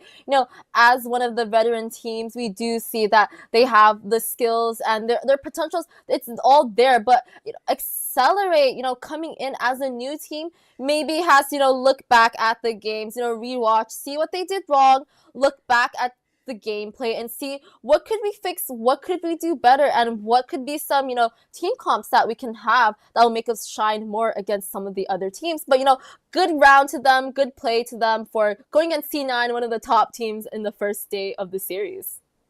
Hold the phone, I'm picking it up, I look, who's calling? It's Mobile Legends. They got an interview. Nas, how you doing? I'm feeling great. Hello, guys.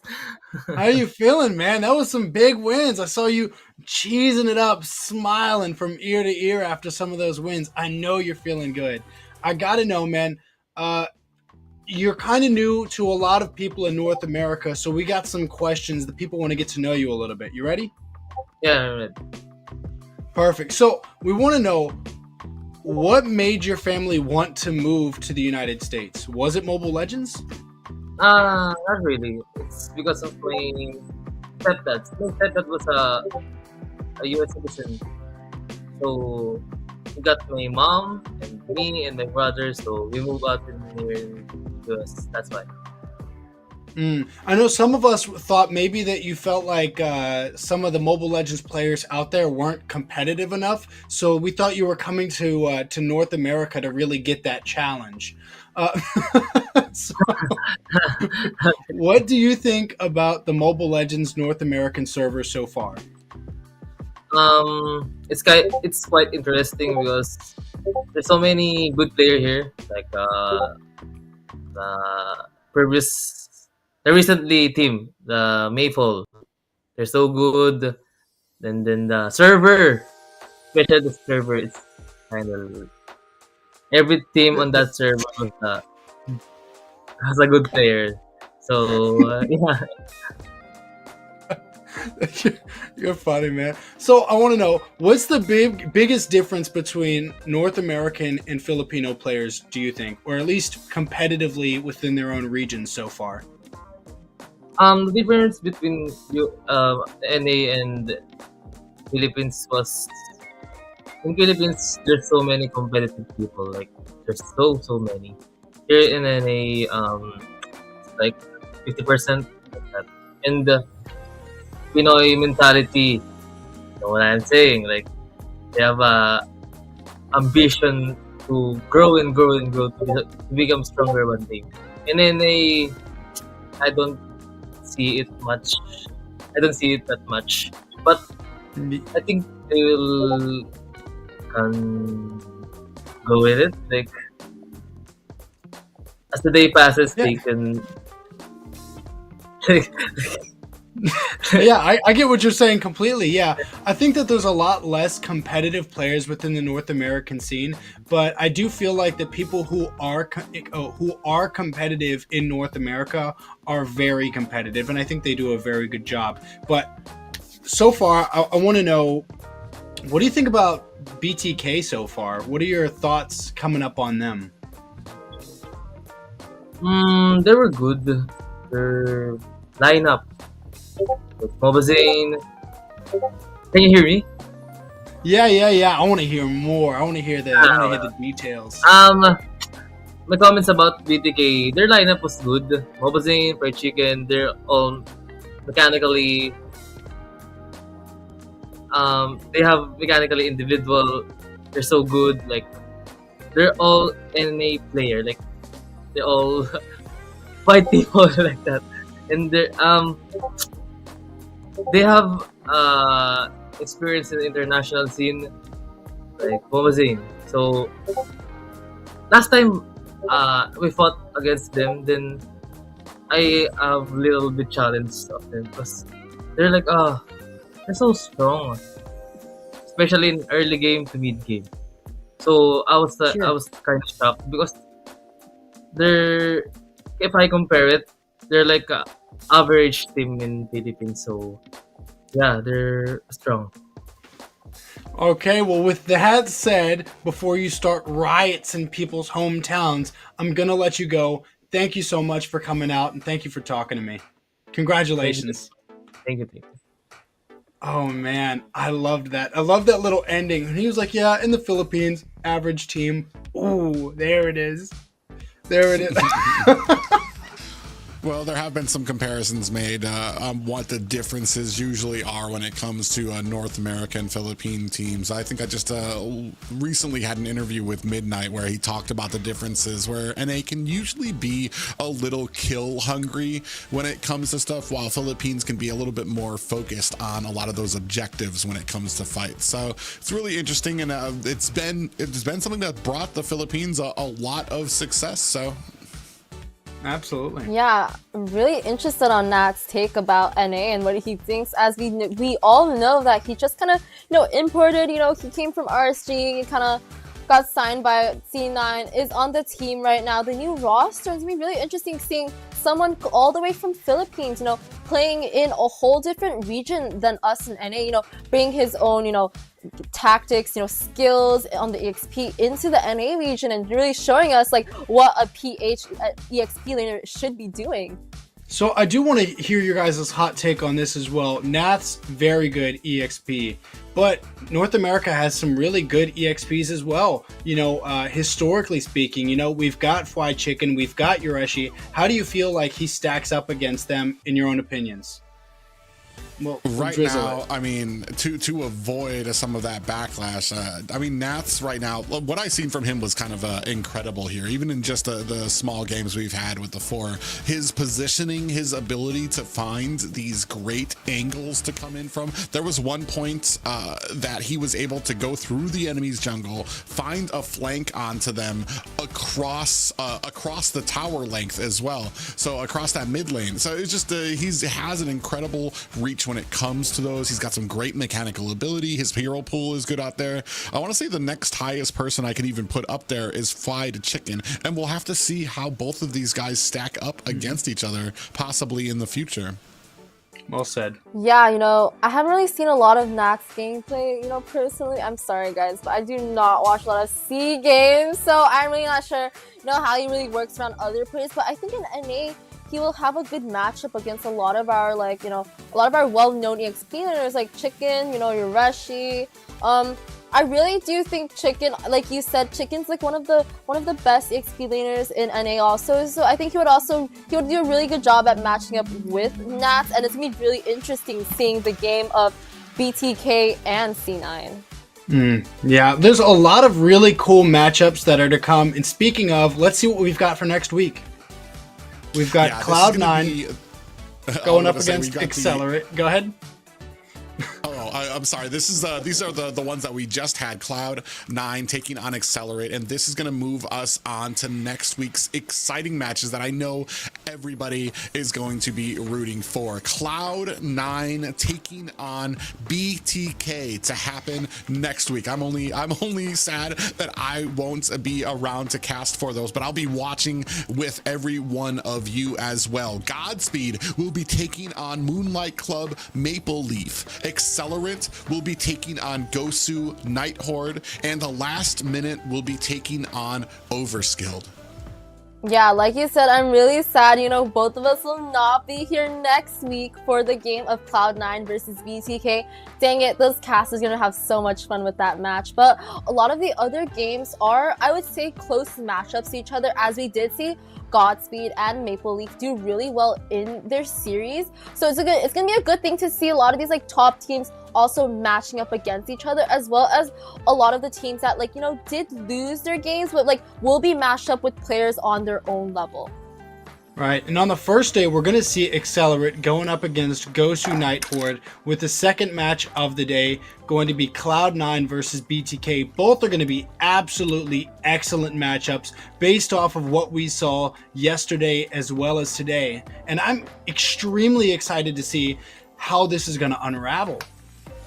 Yeah, I know everybody's kind of panting away, counting the days before Cloud9 takes on BTK. It's I want to say it's the grudge match that everybody's waiting to see. Once upon a time, Cloud9 or Mobazane was part of Cloud9, decided to split ways there, bring back what many are calling BTK Prime, and we're gonna see if the stacked deck that Cloud9 has, the coaching, the professional organization, the NPL player from the Philippines, if all of that is going to be able to match up well against the BTK boys. Yeah, you know, every season we do see a lot of the top teams going against each other, like, you know, BTK and C9, but this time we will be seeing them, you know, matched up a little bit earlier. So I think that's gonna be a really exciting game to watch. So, you know, everyone stay tuned for next week of NACT. With that being said, we are going to close out. Thank you to all the viewers for coming out and watching. Our two casters here did a fantastic job. Big W's in the chat for them. We appreciate you guys. We love you guys, and we'll see you guys next time. Bye, guys.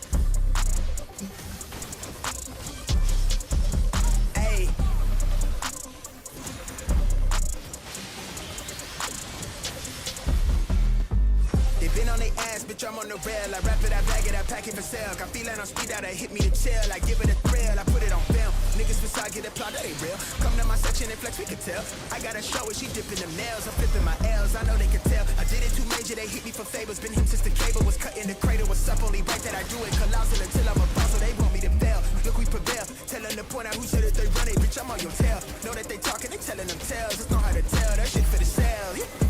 Hey, they talk like they got it, but they need to stop it.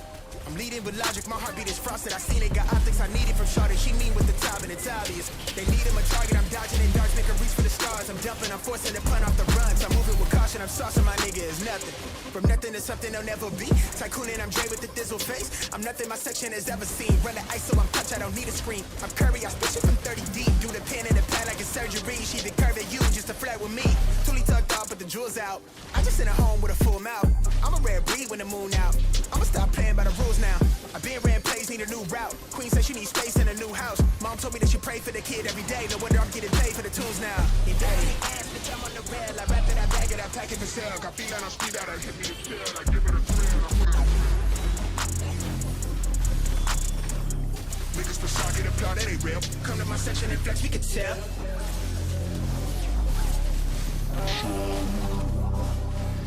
Niggas really on show.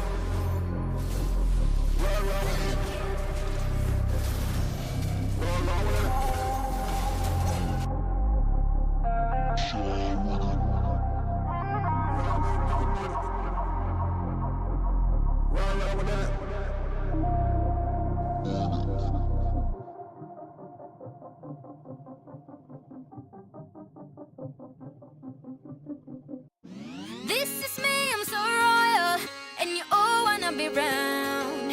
Yeah, you all wanna be round. Round a champion, a champion.